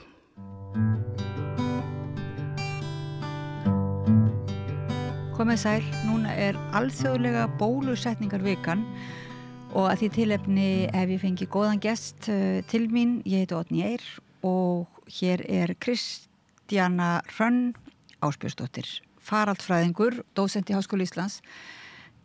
Takk fyrir að koma og segja okkur aðeins frá bara bólusetningar. Ég veit ekki, það er eiginlega mörg að taka. Faraldsfræðin í sjálfu sér bara býður upp á margar pælingar og spurningar og vekur áhuga held í margara. Já. En svo líka, sérstaklega kannski ef við tölum bólusetningar þá langaði mig líka bara að vita svona hvernig staðan væri hvað væri svona helstu áskoranir í bólusetningamálunum í dag. Já, þetta er takk fyrir boðið, þetta er mjög svona, þetta er stórt umræðuefni og rosalega mikilvægt umræðuefni og bólusetningar eru náttúrulega svona innan minna kreðsa sem eru lýðheilsufræðingar og fólk sem að starfar í alþjóðahilsu, þá er þetta svona kraftaverki næst sá árangur sem að hefur náðust með bólusetningum. Það kom út grein í fyrra sem að kannaði hversu mörgum barnslífum bólusetningar hefur bjargað síðustu 50 árin og það er það bil 150 milljón mannslíf sem sagt og það jafngildir svona 5-6 á hverri mínútu öll þessi 50 ár. Þannig að þetta er náttúrulega gríðarlega merkilegt hvað við höfum náð miklum árangri en það er eins og segir alls konar áskoranir. Það hafa komið upp vandamál í tengslum við bara að það sé nóg til að bóluefni þegar að á þarf að halda. Það kom upp á Íslandi 2023 að þá var varað við því að það væri til dæmis ekki nóg til að kíghósta bóluefni og við værum að detta niður fyrir ásættanlega bólusetningar hlutfall fyrir börn gegn kíghósta og svo bara eins og ef manni mælt ári seinna þá voru við með kíghósta faraldur og börn sem að lögðust inn á barnaspítalan og nú eru við flest þessi líf sem að hafa bjargast undanfarin 50 ár hafa verið mislingadauðsföll sem við höfum náð að fyrirbyggja en vegna þess að mislingar eru svo gríðarlega smitandi, það er mest smitandi eða ef ekki sá mest smitandi sjúkdómur sem að við bara dílum við, þá þurfum við að halda bólusetningar hlutfalli svo opáslega háu til þess að koma í veg fyrir faraldra og nú erum við bara mjög víða dottið niður fyrir það hlutfall og meðal annars á Íslandi. Það var skýrsla landlæknis sem kom út í fyrra að þar eru árgangarnir sem eru fæddir 2019, 20 og 21, þau eru öll með of lága bólusetninga þáttöku á landsvísu. Getur aðeins útskýrt það svona fyrir þá sem er ekki góðir í starffræði þar að segja þetta hlutfall, ef að það fer undir eitthvað, ef það er hlutfallslega of fáir bólusettir, ná þeir þá að koma af stað faraldri bara innan þeirra sem eru ekki bólusettir eða líka þá gagnvart hinum sem eru bólusettir? Sko, við tölum þetta, við kallum þetta hjarðónæmisþröskuldin og þetta snýst sem sagt það þegar við erum að bólusetja einstaklinga þá erum við náttúrulega bæði að venda þá en svo erum við líka að venda þá sem eru svona í samfélaginu sem að einhverju hluta vegna svara ekki bólusetningu, það kemur fyrir. Það er það bil 85-95% virkni sem næst með einni mislingabólusetningu til dæmis, þannig að þangað til að börn eru búin að fara í endurtekna bólusetningu þá er alltaf ákveðið hlutfall sem er móttækilegt þó þessi bólusett. En hugmyndin með hjarðónæminu er svo að ef við erum búin að dreifa bóluefni nógu vel og nógu jafnt, það er hitt, í samfélaginu, þá eru líkurnar á því að smitandi einstaklingur hitti fyrir móttækilegan einstakling, hvort sem hann er óbólusettur eða hefur ekki svarað bólusetningu, þá eru þær líkur svo litlar að við náum að koma í veg fyrir að það verði einhver svona sprengi dreifing eins og við sáum náttúrulega til dæmis í COVID að það kemur upp 1 tilfell og það verður á 20 áður en við vitum af. En ef við náum að sjá til þess að flestir séu ónæmir, að þá þurfum við ekki að hafa eins miklar áhyggjur á því að þetta gerist. Og vegna þess að mislingarnir eru svona opbóðslega smitandi, það er meira en 95% af þeim sem að koma, sem að eru móttækilegir sem að hitta fyrir einhvern sem er með mislinga, sem að munu líka fá mislinga. Þannig að því meira smitandi sem sjúkdómurinn er, því hærri þurfum við að ná þessu hlutfalli til þess að koma í veg fyrir faraldur. Og það var kannski vitað með COVID að það væri smitandi en það var kannski ekki alveg vitað hversu hættulegur var. Þannig að það var ákveðin óvissa og margir kannski mjög gagnrýnir á það þá að það skildi vera farið í alveg hæsta stig í svona varúðaráðstöfunum og sem sumir sögðu svona hálfgerðum áróðri fyrir bólusetningum, það er að segja svona eins og hræðslu áróðri. Það hefur komið dálítið svona, er það ekki upp svo umræða núna og sérstaklega kannski varandi, ekki varandi, maður hugst ekki kannski varandi, svo mikið varandi kannski tæknina sjálfa eða aðferðina sem er stórkostleg uppfinning, þessi bólusetning bara að gefa, er það ekki, já ég ætla að geta að fara til það, En hitt þetta með sko hvað er í bóluefnunum og þetta sé stórfyrirtæki, einkafyrirtæki og þetta sé upplýsingaleynd og í kringum hvað er í þessu og samningarnir sem ríkisvaldi gerir. Er þetta ekki allt svona, þetta er ekkert á þínu sviði sem faraldsfræðings eða hvað? Já, náttúrulega, ég er mjög meðvituð alla þessa umræðu en já, vissulega sko samningar á milli stórfyrirtækja og ríkja er ekki, það er svona aðeins út fyrir mitt svið, en hins vegar þá er eitt sem að fólk gerir sér oft ekki grein fyrir er það að fyrir COVID-faraldurinn þá var staðan orðin svo í bóluefna markaðnum að það var erfitt að fá lyfjafyrirtæki til þess að framleiða bóluefni vegna þess að þau eru ekki gróðavél. Það er sem sagt það að geta bólusett börn einu sinni eða kannski 3 á ævinni og svo séu þau vendu gegn sjúkdómi alla ævi. Þetta er eitthvað sem að samfélagslega er gríðarlega verðmætt en svona í peningum séð þá er þetta ekki það sem að lyfjafyrirtækin græða á. Það sem að lyfjafyrirtækin græða á það eru lyf sem að við förum á kannski á miðjum aldri og erum á alla okkar ævi. Það er þessi blóðfiturlækkandi eða blóðsykurslækkandi lyf sem að þannig að það er algengum miskilningur að þetta sé allt saman gróða miðað og lyfjafyrirtækin eru til dæmis, þau taka þátt í alþjóðlegu samstarfi sem heitir Gavi og þar gefa þau 100 milljóna skammta bóluefnum á ári vegna þess að þetta er lítil fjárfesting í stóra samhenginu en bjargar sem sagt öllu þessum badslífum. Þannig að ókeypis bóluefni til þróunarlandana bara stór hluti af svona kannski góðgerða starfi lyfjafyrirtækina sem þau náttúrulega fá skattaívilnanir, þú veist, ég ekki að halda því fram að þetta sé alvöru góðgerðastarf, en þetta sem sagt, það algengur miskilningur að þetta sé einhver rosa gróðamaskina fyrir þessi fyrirtæki.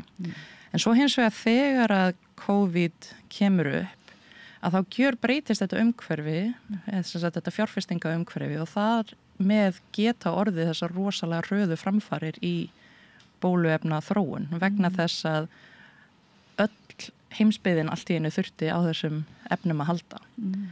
Og þetta með sko hversu alvarlegt og hversu smitandi COVID var, það var náttúrulega svona einstök staða sem að kemur þarna upp vegna þess að þegar að nýr sjúkdómur kemur upp, nýr smitsjúkdómur, þá eru við í þeirra óvenjulegu stöðu að það eru allir móttækilegir, það engin ónæmur.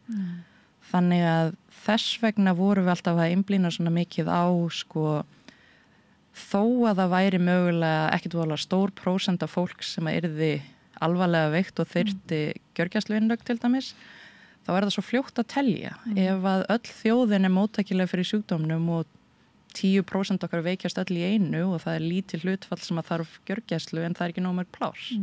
Og þetta það sem við vorum alltaf að reyna að vinna með og það sem að stefna Íslendinga var að miða alltaf aðgerðir út frá því hvað heilbrigðiskerfi réði við. Að sem sagt, passa upp á að álagið færi aldrei svo hátt að við myndum lendi í því eins og kom upp á Ítalíu og Spáni og New York og fleiri stöðum þar sem að faraldurinn fór rosalega geist af stað að það þurfti að vísa fólki frá gjörgæslum. Það bara svona áfall fyrir heilbrigðisstarfsfólk og aðstandendur og heila þjóð sem að maður lengi að bara vinna úr. Það þurfa að segja að þú þarft gjörgæslupláss en það ekkert í boði. Þannig að það var sóttkví náttúrulega notu líka. Það var smitrakningin og sóttkvín og öll þessi COVID-próf sem við vorum að fara í og svona. Og varst þú í þessu teimi beinlínis?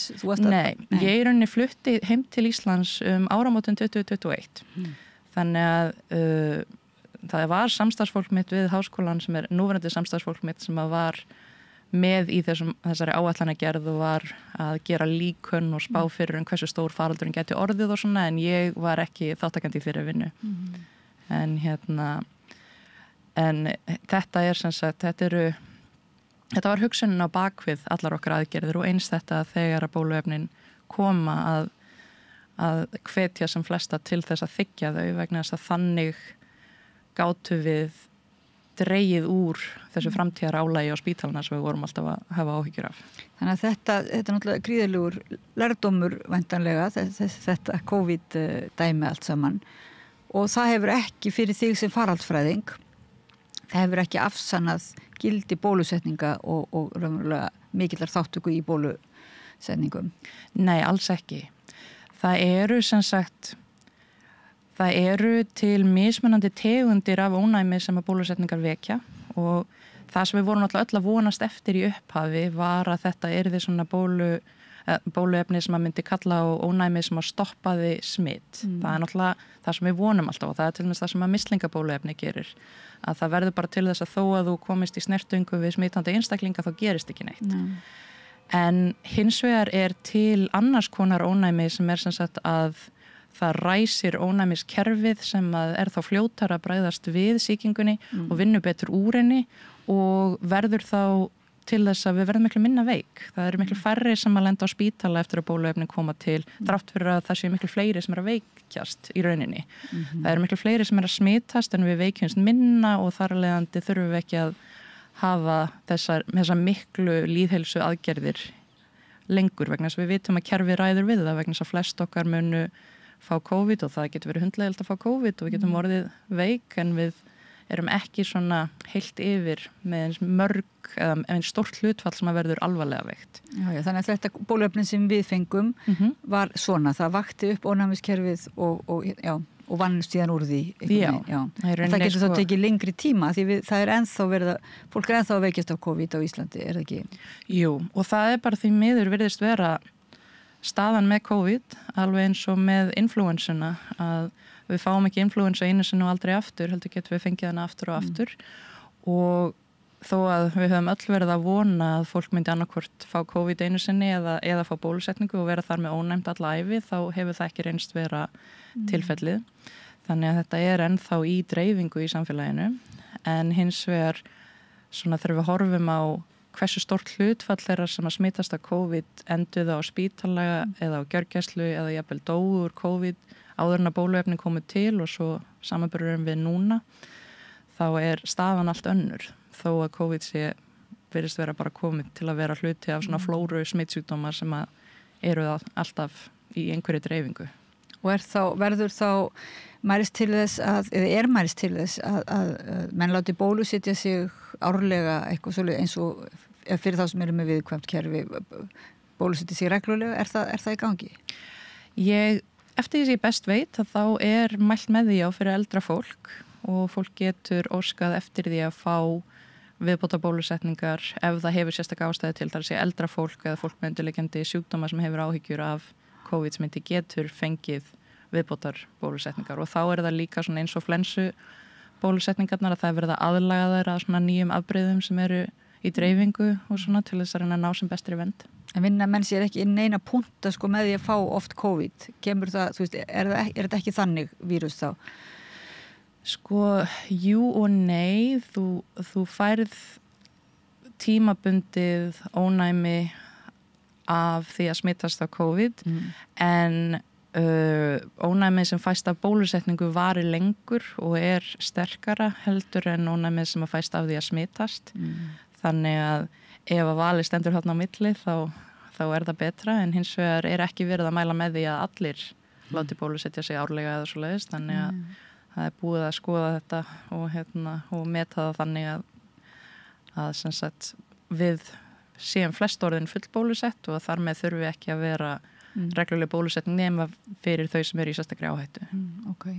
En svona yfir höfuð þá gagnvart svona faraldrum þá bólusetningin mjög máttugt tæki. Já, heldur betur. En þið vonið samt til að þið alltaf að bíða eftir raunverulega meiri þróun efnisins, þannig að það sé virkara eða einhvern veginn virki betur eða hvað. Það virkilegt, það einhver svona, eitt bóluefni ólíkt öðru og svarar einum faraldri ólíkt.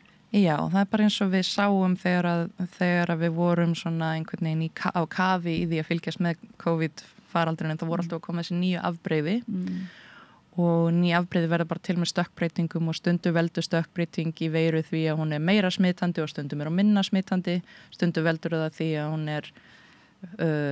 að sjúkdómurinn sem við fáum alvarlegri og stundum minna alvarlegur, þannig að stökkbreytingarna geta gerst í allar áttir og þess vegna eru flensu faraldrar alvarlegir ár frá ári. En við erum alltaf það alltaf verið að þróa út í heimi ný og ný COVID-bóluefni vegna þess að ef það skildi nú koma eitthvað afbrigði sem að yrði kannski bæði meira smitandi og alvarlegra heldur en þau sem við höfum verið að díla við undanfarin ár, að þá gott að það sé þróun að vinna í gangi til þess að sé þá hægt að við séum svona fljótar af stað til þess að bólusetja gegn því afbrigði.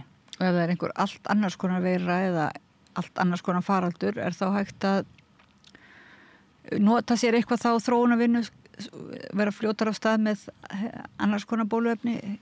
Já, heldur betur. Það sko, mRNA-tæknin var búin að vera í þróun í áratugi áður en að COVID kom til, en það hefði aldrei orðið til bóluefni sem var tilbúið á marka. Þetta var bara svona eins og gengur með svona akademísk vísindi að þetta svona lullaði og var verið að kynna þetta á ráðstöfnum og lofaði alltaf góðu, en það sem vantar náttúrulega stór innspýting af peningum til þess að sé hægt að koma þessu alla leið og þegar að heimsfaraldurinn verður þá allt í einu kostnaðurinn ekki svona eins mikil hindrun og þess vegna fáum við þessa óbúslega hröðu þróun á COVID-bóluefnunum og mRNA-tæknin mjög sveigjanleg tækni og þess vegna verið að vinna í því að þróa alls konar bóluefni með þessari mRNA-tækni. Á ég að spyrja þið út í hvað mRNA-tækni eða er það mjög svona, er það bara heill fyrirlestur eða? Ég get stiklað á stóru að sagt, mRNA er svona, ég hef lýst því svolítið þannig að þetta er svona uppskrift, þetta kemur venjulega frá frumukjarna og er sendt út og þetta eru bara svona skilaboð þar sem stendur búum til svona og þá er það þetta er uppskrift af próteini sem á að búa til og þetta gengur bara í aðra áttina úr kjarnafrumunar og út en aldrei aftur inn. Þetta M-ið stendur fyrir messenger, þetta er messenger RNA, þetta eru skilaboð frá kjarnanum út í restina af líkamanum og byggt á þessi mRNA þá býr sem sagt okkar líkami til prótein og þegar við sprautum fólk með mRNA bóluefni gegn COVID til dæmis, þá var það þetta broddprótein sem var einkennandi fyrir COVID sem var verið að senda inn uppskrift að og líkaminn okkar grípur þessa uppskrift á lofti og býr til broddprótein og þá er allt í einu komin broddprótein í dreifingu í líkamannum án þess að við þurfum að smitast og ónæmiskerfið lærir þá á þessi broddprótein og er búið að búa sér til mótefni og átta sig á því og að búa til minnisfrumur sem að muna þá hvernig þetta broddprótein virkar og hvaða mótefni var búið að þróa til þess að bregðast við því. Þannig að þegar það sést næst, þá er það utan á COVID-veirunni en ekki bara svona í lausa lofti eins og þegar það er búið til af mRNA bóluefninu, að þá er ónæmiskerfið fljótar af stað og það þekkir þetta broddprótein og það bregst við því. Þannig að áhyggjurnar sem ég hef heyrt af mRNA eru gjarnan að þetta sé að breyta okkar erfðaefni en það er náttúrulega bara misskilningur vegna þess að okkar erfðaefni er DNA sem er svona tvöfalt eins og rennilás og byggt á DNA þá getum við búið til lítil afrit af litlum hluta og þessi afrit eru þá bara einföld eins og hálfur rennilás og það er það sem mRNA-ið er og það á greiða leið sem sagt út úr kjarnafrumunar en ekki aftur inn. Þannig að þó að við sendum mRNA inn í líkamann sem að kemur ekki úr okkar frumum að þá breytir það engu það sem er að gerast inn í frumukjarnanum og er þarlegandi ekkert að breyta hann inn í erfðaefni. En ég feina, ég er ekki að fara í munnlegt próf en þetta en kannski heimskuli spurning þá, en erum við semst alltaf að svara samt þessu skilaboðum eða þessu boðið þarna frá frumunni er ekki hægt að koma einhvern veginn að tala við frumuna þannig að hún sendi þetta ekki út? mRNA-ið úr bóluefninu? Sko það er náttúrulega fruman í rauninni kemur, eða kjarni frumuna kemur þess ekkert við vegna þess að mRNA-ið kemur bara með bóluefninu og er gripið á lofti eins og þetta séu skilaboð frá okkar eigin frumu og það er unnið út frá því til þess að búa til prótein og svo þegar próteinið er komið í dreifingu þá bregst ónæmiskerfið við.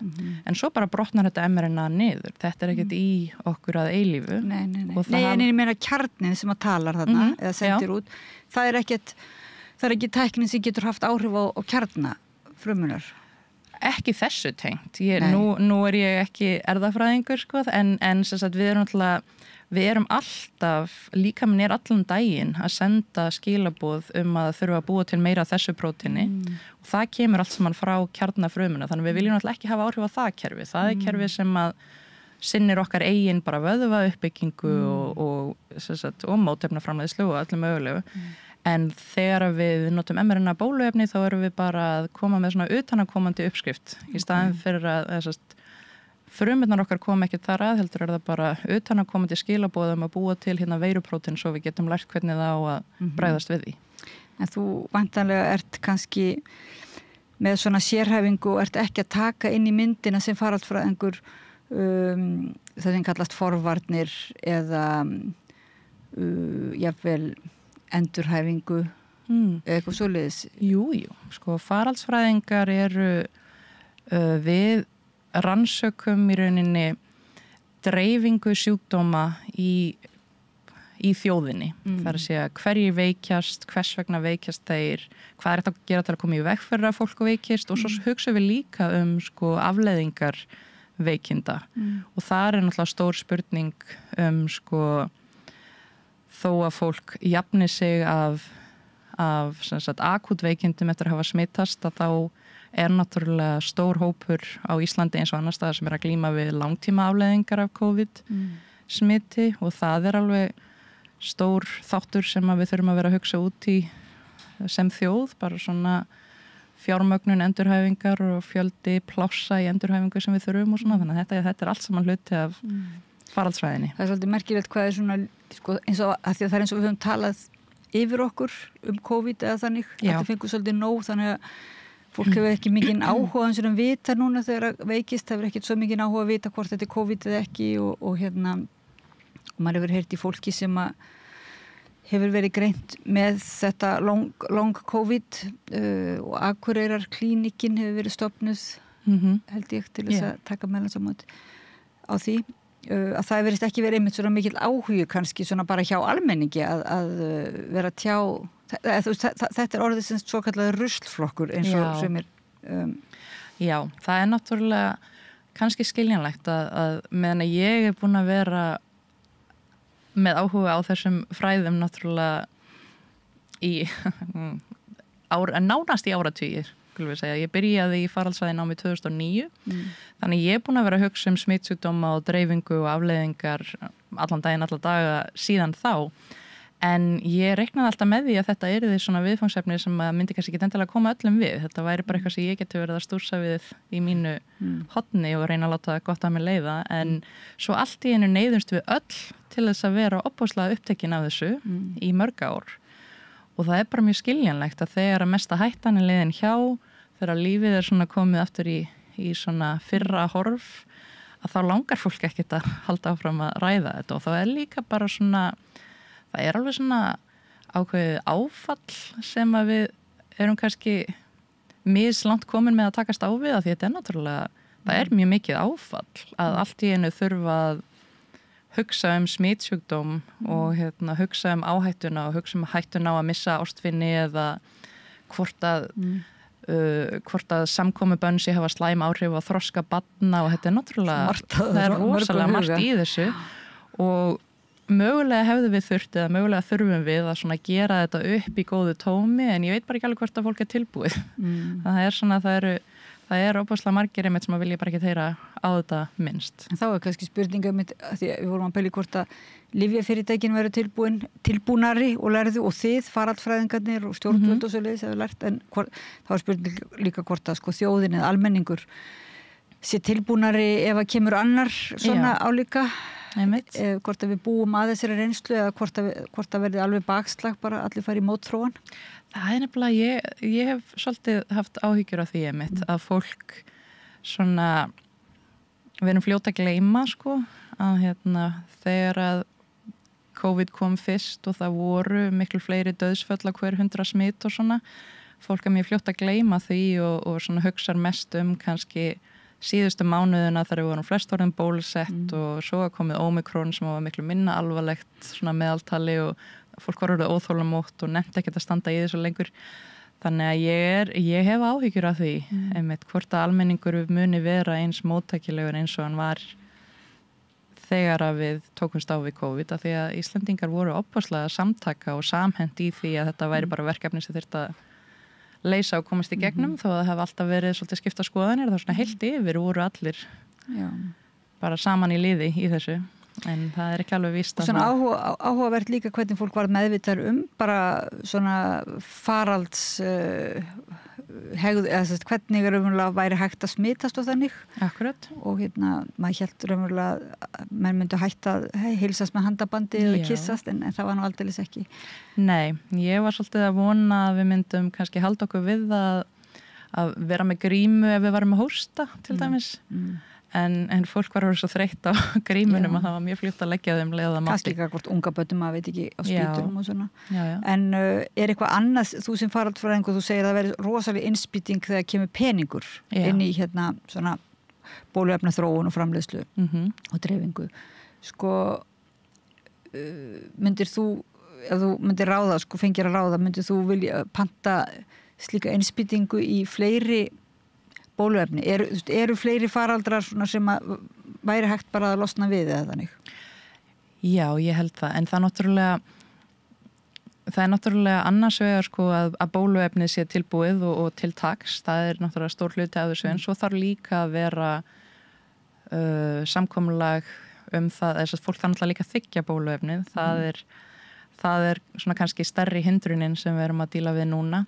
En svona ný bóluefni á undanförnum árum, það til dæmis HPV bóluefnið er náttúrulega tiltölulega nýlegt og nú að verða að lýsa því yfir að ég man ekki hvort það var í Ástralíu eða Nýja-Sjálandi að það er búið að í rauninni útrýma leghálskrabbamein. Það hefur ekki greinst leghálskrabbameins tilfelli og þetta er náttúrulega það að við séum komin á þann stað að við getum bólusett gegn krabbameini er náttúrulega alveg stórkostlegt og HPV bólusetningin gengur vel og er áhrifamikil og svona en svo er verið að vinna að nýju mRNA bóluefni gegn Epstein-Barr veiru sem er veiran sem veldur einkirningssótt og það væri náttúrulega, það getur verið opaslega anstekilegu sjúkdómur til að lenda í og það eru oft börn og unglingar sem eru að fá einkirningssótt, þannig að það væri mjög jákvætt en svo eru líka sem sagt stóru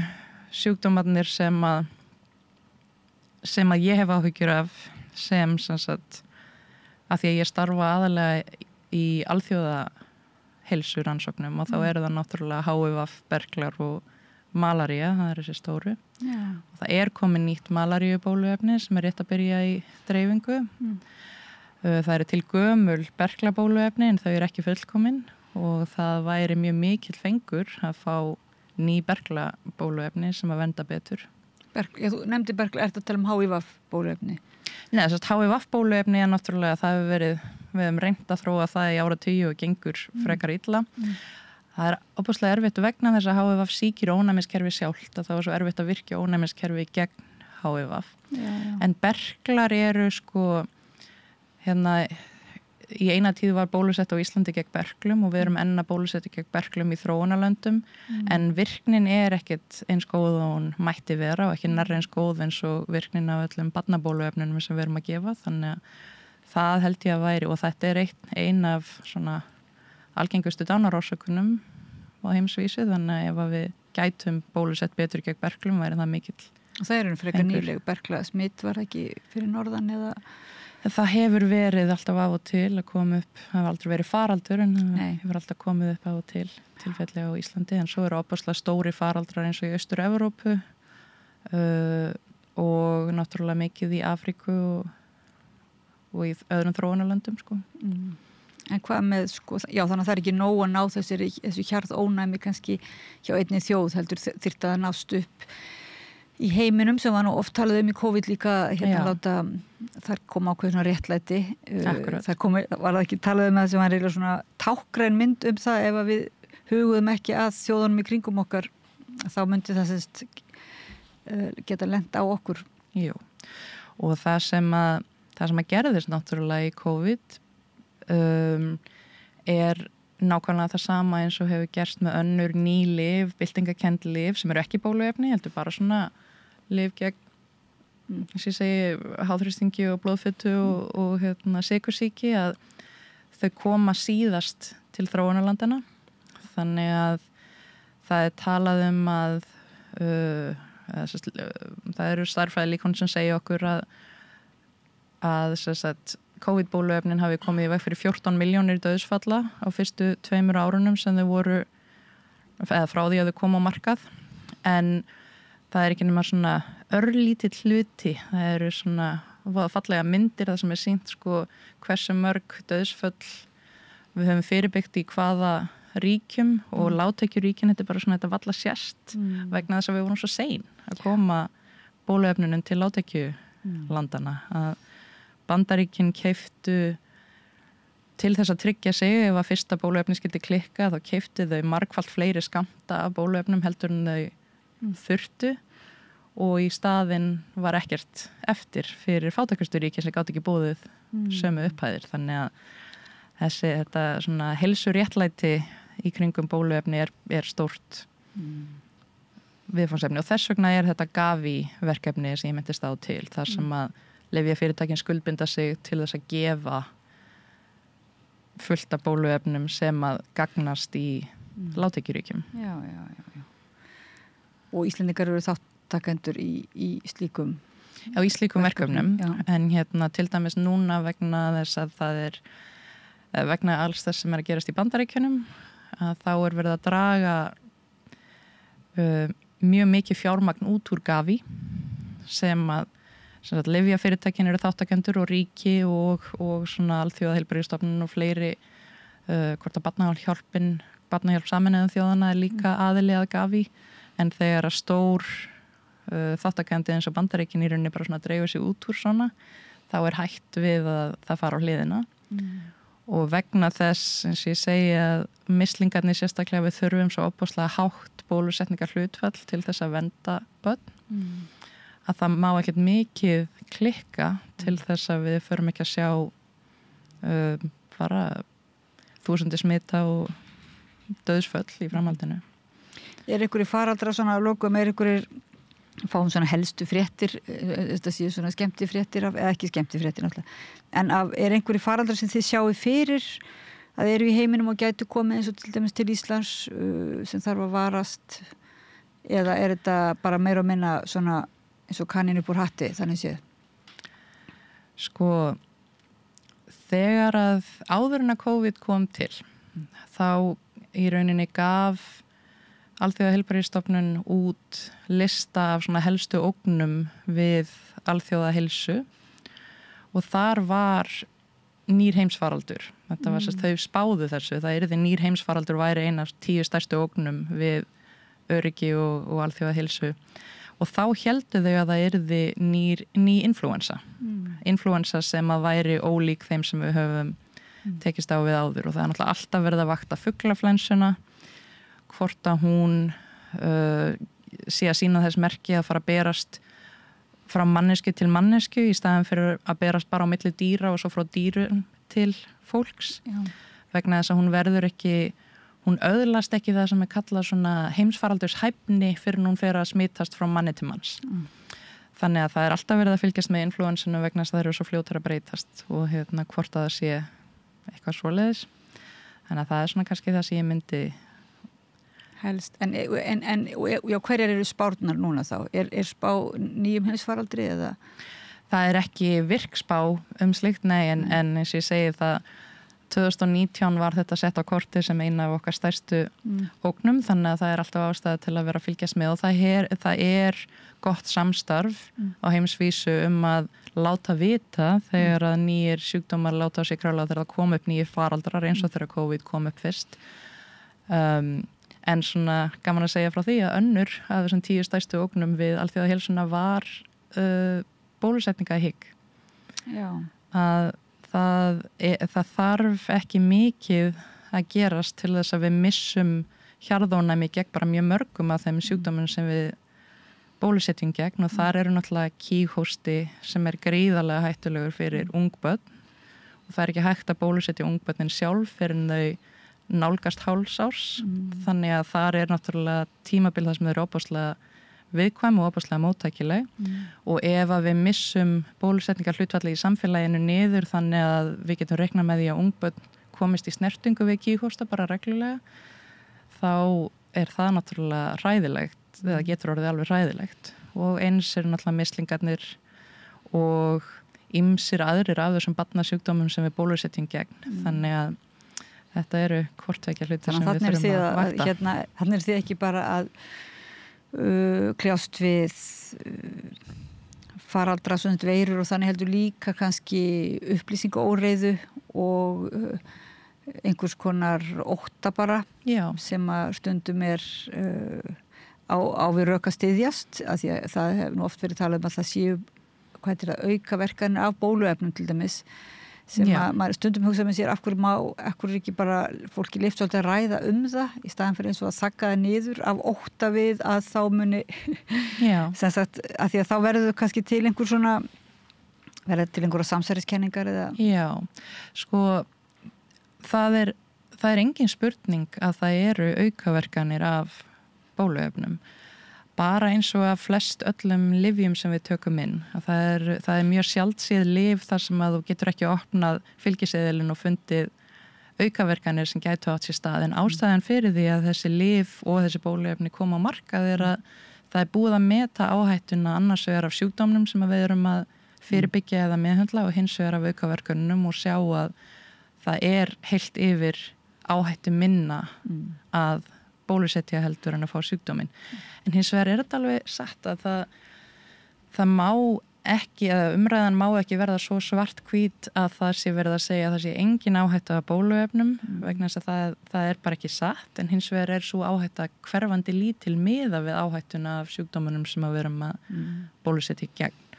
Og það á að sjálfsögðu að mega ræða hlutina og fólk má ræða sína reynslu og sínar áhyggjur og það er ég held að flestir barnalæknar til dæmis séu alveg tilbúnir að ræða við foreldrar sem hafa áhyggjur af því að auðvitað vilja allir bara taka bestu ákvörðunina fyrir sín börn og þetta er stór ábyrgð að þurfa að taka ákvörðunir heilsu barnsins síns fyrir þess hönd löngu áður en það hefur neinar forsendur til þess að velja sjálft. Þannig að auðvitað er erfitt sérstaklega að fólk hefur lent í því að börn er að fái aukaverkanir að þá verður ákvörðunin erfiðari en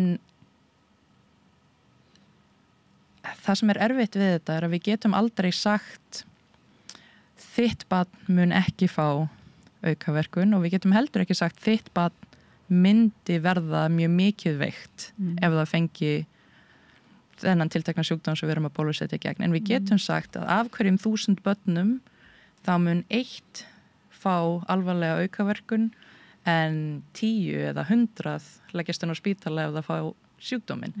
Þannig að við getum aldrei ábyrst fyrir hvert barn að það sé engin áhætta af bóluefninu en við getum eins og sagt að svona heilt yfir þá er áhættan meiri með því að sleppa bólusetningu. En þú sem fræðimaður segir þetta og svo náttúrulega spurning hversu langt stjórnvöld þá hverju sinni og þá kannski lyfjafyrirtæki sjálfi að gangi því að sannfæra fólk að hvetja fólk til þess að láta bólusetja börnin og sig sjálf þar sem að og einhvern veginn sér kannski samfélagið það sjálft þar sem það verður svona einhver hópþrýstingur af því þetta er spurning, þetta fer út þetta er ekki bara eins og að taka háþrýstilyf, þetta varðar okkur öll þannig að þetta hlýtur að verða svolítið, maður sér fyrir sér svona og maður hefur heyrt svona vandræða þar sem að eiginlega er kvartað yfir hlustunarleysi og báða bóa Já. Það er eins og þú segir smitsjúkdómar eru ólíkir mörgum öðrum af því að þeir eru ekki einkamál. Ef ég kýs að láta ekki meðhöndla háþrýstingin minn þá skaða ég engan nema sjálfa mig. Og þó að heilbrigðisstarfsfólk myndi væntanlega leggja töluverða áherslu á það að útskýra fyrir mér af hverju það sé réttari ákvörðun að meðhöndla heldur en ekki, þá er það samt bara ég sem að þarf að hafa áhyggjur af. En þegar við hins vegar tölum til dæmis mislingabóluefni við þurfum að lágmarki 95% þáttöku í bólusetningum til þess að við séum með hjarðónæmi gegn mislingum. Og við bólusetjum ekki gegn mislingum fyrir börn eru orðin áskömmul. Þannig að þá erum við með fullt af nýburum sem eru móttækileg fyrir mislingum. Svo eru börn sem eru ónæmisbæl, til dæmis í krabbameinsmeðferð. Þau eru mögulega ekki ónæm gegn mislingum. Þannig að þá verður eðlilega til svona öðruvísi umræða vegna þess að það er svona tölfræðilega séð margfalt öruggara fyrir þitt heilbrigða barn að vera bólusett gegn mislingum. Það er miklu ólíklegra, margfalt ólíklegra að það verði neina slæmar afleiðingar af bólusetningu heldur en af mislingunum. En það er ekki bara það, heldur er það líka öll börnin sem að eru ekki í stöðu til þess að vera bólusett. Þannig að þá verður til meiri þrýstingur af því þetta er ekki enga mál, þetta er ekki einstaklingsákvörðun á sama hátt eins og að meðhöndla sjúkdóm sem að er innra með okkur og við getum ekki deilt með öðrum. og ég er ekki með, hvað segir þið? Nei, þannig að faraldsfræðin þá mjög svona samfélagslega áhugavert svið og fag og svo náttúrulega líka þá læknisfræðilega, þar sem kannski er ekki svo margt ókannað í ónæmiskerfinu sjálfu einhvern veginn. Jú, það er óbáslega mikið en já, það er ekki spurning að það er mjög mikið við erum svona sem fræðisvið, þá kemur læknisfræðin okkur mjög mikið við en líka einmitt samfélagsvísindin og svona til dæmis þetta með að svona sem þjóð þá erum við Íslendingar frekar svona samtaka og við erum tilbúin að taka á okkur ýmislegt sem að gagnast samfélaginu og gagnast öðru fólki og bólusetning fellur svolítið kannski í þann flokk. En svo eru aðra þjóðir sem eru svona einstaklingsmiðaðir í hugsun og einmitt vilja líta á bólusetningu sem einstaklingsákvörðun sem kom engum öðrum við og þannig að það er svona misjafnt hvaða nálganir þarf að vera með eftir því við hvern við erum að tala. En ég vona að við séum nú á Íslandi í þeirri stöðu að fólk geti borið upp sínar áhyggjur og fengið fræðslu og upplýsingar án þess að þurfa að upplifa að það sé þakka neyri eða ekki hlustað á það. Hvað með rétt að lokum, hvað með fuglaflensuna, hún ennþá í gangi? Hún er ennþá í gangi. Ég hef ekki reyndar fylgst nógu vel með hver staðan er á Íslandi en hún er ennþá í vöktun og það hafa verið að koma upp stöku tilfelli í manneskjum í Bandaríkjunum en hún hefur allavega hingað til ekki sýnt þessi merki sem að að hún sé farin að smitast á milli fólks. Nei. Kristjana Hrönn Ásbjörnsdóttir, faraldsfræðingur, dósent Háskóla Íslands, hjartans þakkir fyrir að koma að Rauðaborðinu og í tilefni alþjóðlegrar bólusetningar viku. Já, takk fyrir það. Takk fyrir að fræða okkur. Ég vona að hlustendum og áhorfendum hafi þótt þetta jafn upplýsandi og mér. Þetta er svona svið sem að mann finnst eins og við þurfum eiginlega stúdera miklu meira bæði er það bara áhugavert en líka kannski að því að það er þörf á því við höldum áfram við Rauðaborðið eftir smástund, farið ekki langt. Takk fyrir. Hjálpið okkur að byggja upp dreifikerfi samstöðvarinnar með því að læka síður samstöðvarinnar á YouTube og Facebook. Þegar langur göngutúr verður að bók, Ólafur Ingólfsson, jarðfræðingur, hefur gefið út bók andlega vakningu sem hann var sjálfur fyrir þegar hann fór í óbúslega langan göngutúr. Þetta ræðir hann við Björn Þorláksson. Bókin, hún er svona, það sem leiddi að þessu langan göngutúr var svo einelti að vinnustað. Þetta er áhugavert samtal, endilega hlýðið á það.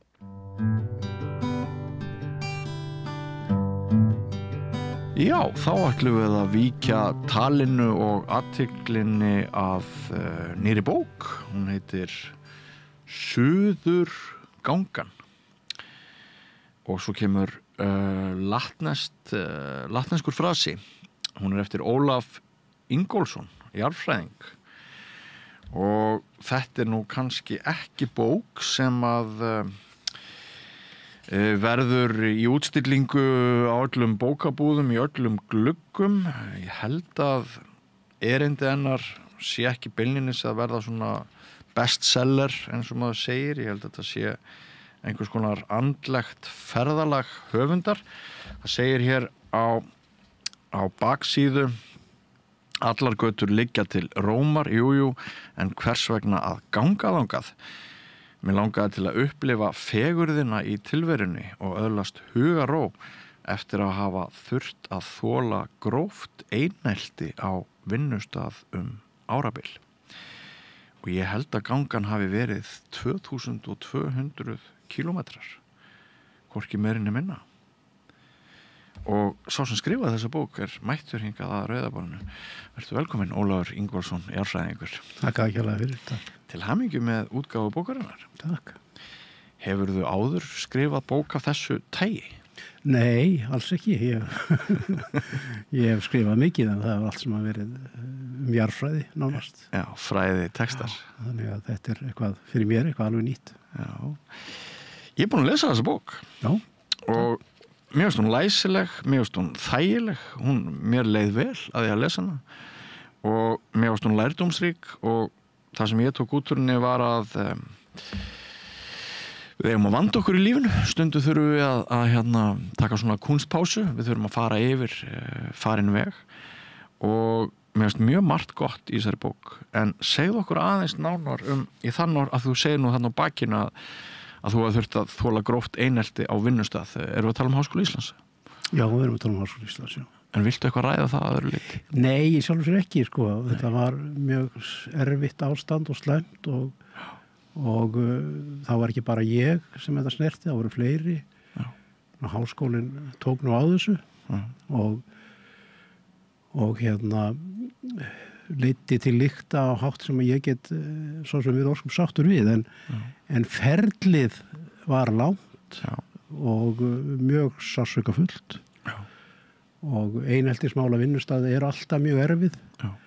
Það eru ásakanir, það eru gagnásakanir, það er erfitt að kannski átta sig á hlutunum og ég til dæmis, ég brást nú alltaf kolvittlust við þessu þó að það verið í gangi mörg ára þá var ég bara alltaf að vona þetta myndi hætta. Ég gerði aldrei neitt og í því í raun sko fyrir að kerðum þverbak sko.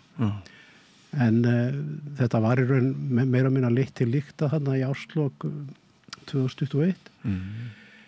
En mér leið bara mjög illa. Það var sko, ég var með hnút í maganum yfir svolítið saman og bitur og reiður og alls konar tilfinningar sem eru kannski ekki uppbyggilegar og vænlegar til þess að manni líði vel. Þannig að þá einhvern veginn fekk ég bara þessa hugdettu bara að leggjast að þér langa göngu. Bara ganga þetta úr þér? Já, í raun sko, að ganga þetta úr mig. Ég hef alltaf gengið mikið sem jarðfræðingur og alltaf gengið mikið og ég veit náttúrulega hvað göngur eru góðar fyrir bara andlega heilsu.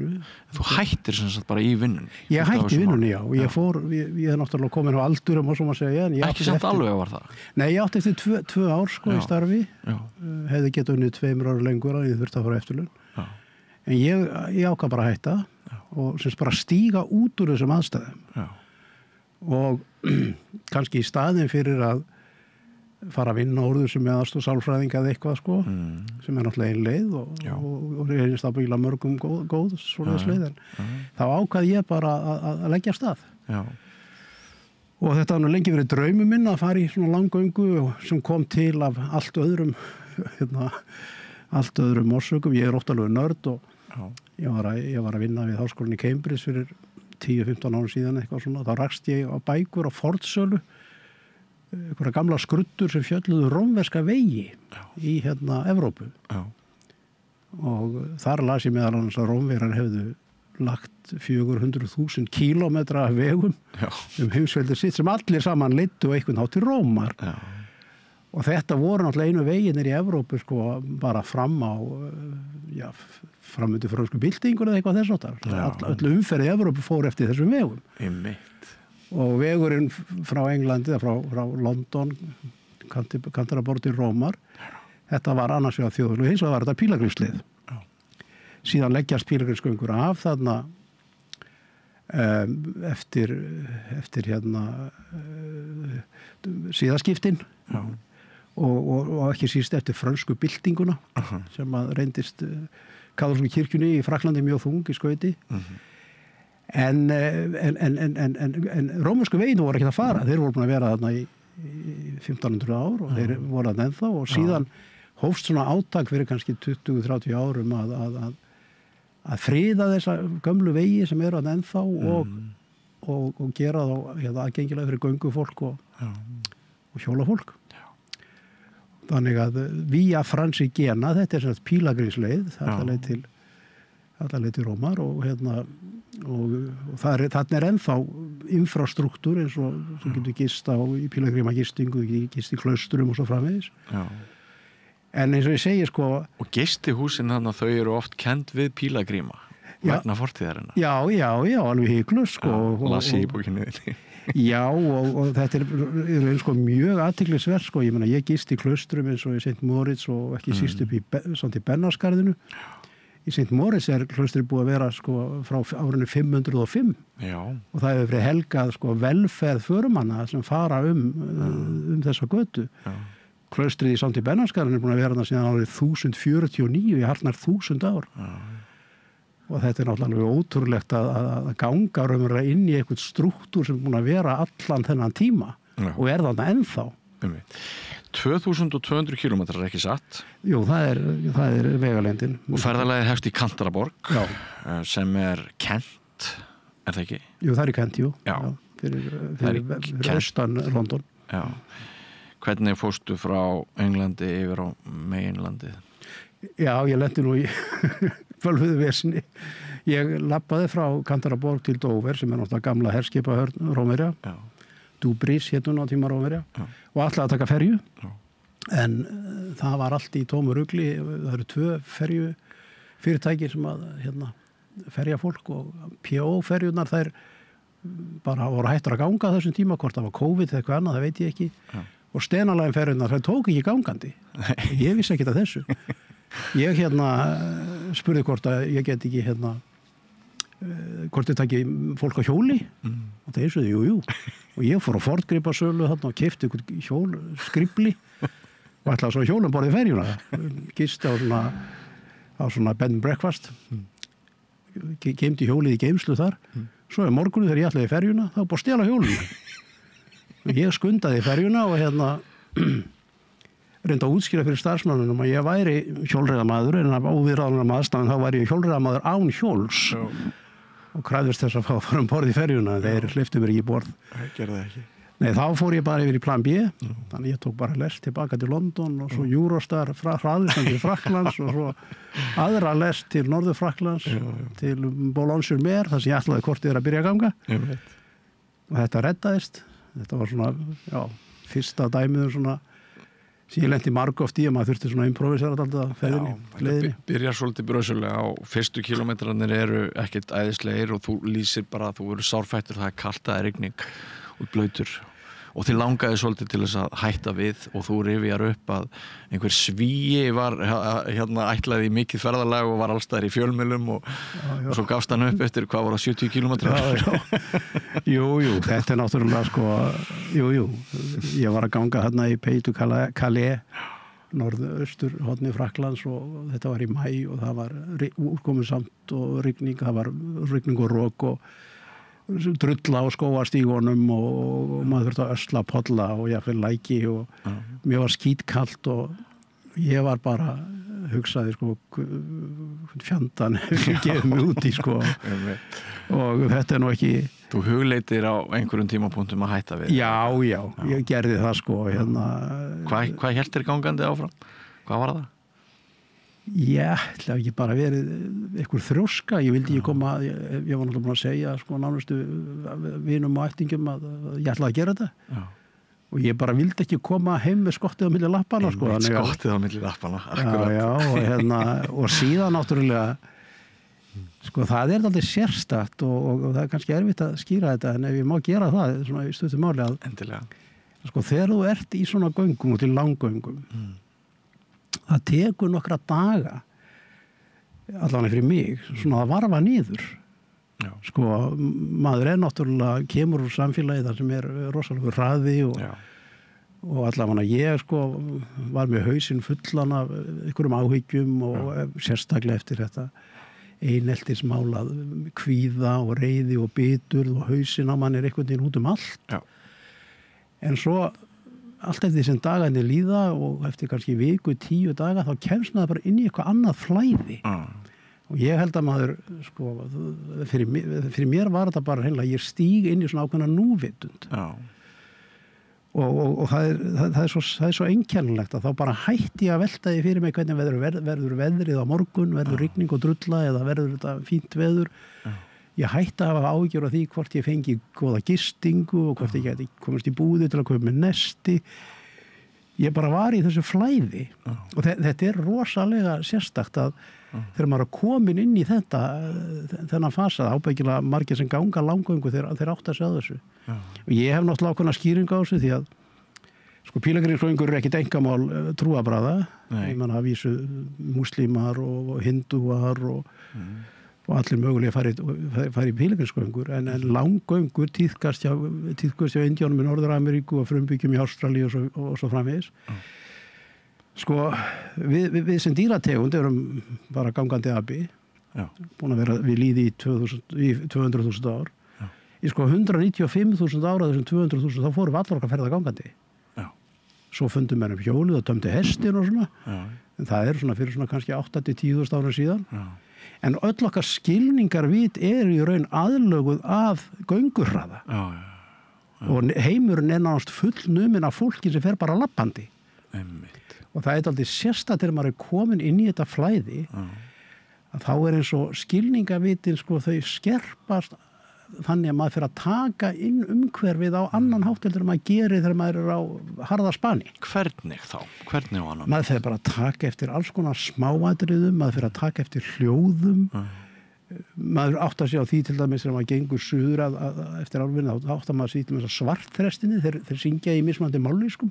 Þú ekki gengið sem sagt með eins og svo margir gera í dag með Pink Floyd í eyrunum? Nei, alls ekki. Einhverja músík? Alls ekki, enga músík.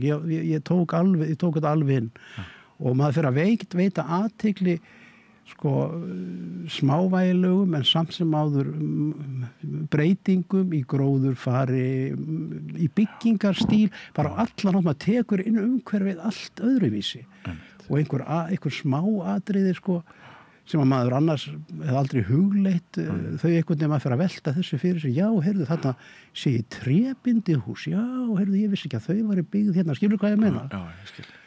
Og maður einhvern veginn, já, svo bara, eins og ég segi, allt frá fiðrildum og flugum, sko, yfir í fugla og beljur, sko, maður svona, og þetta þýðir í raun, eða fyrir mig þá þýðir þetta í raun, sko, að ég bara í núinu og það fyrir mann eins og mig allavega að þá það ofbáslega gott. Þú gengur til góðs á þessu ferðalagi. Já. Þú finnur þig, þú finnur hérna, það einhver, sko, varstu fyrir þessa göngu búin að vera mikill svona andansmaður, varstu mikill búin að spá í andan í lífinu og andan í okkur sjálfum og andlegt líf? Ekki mikið.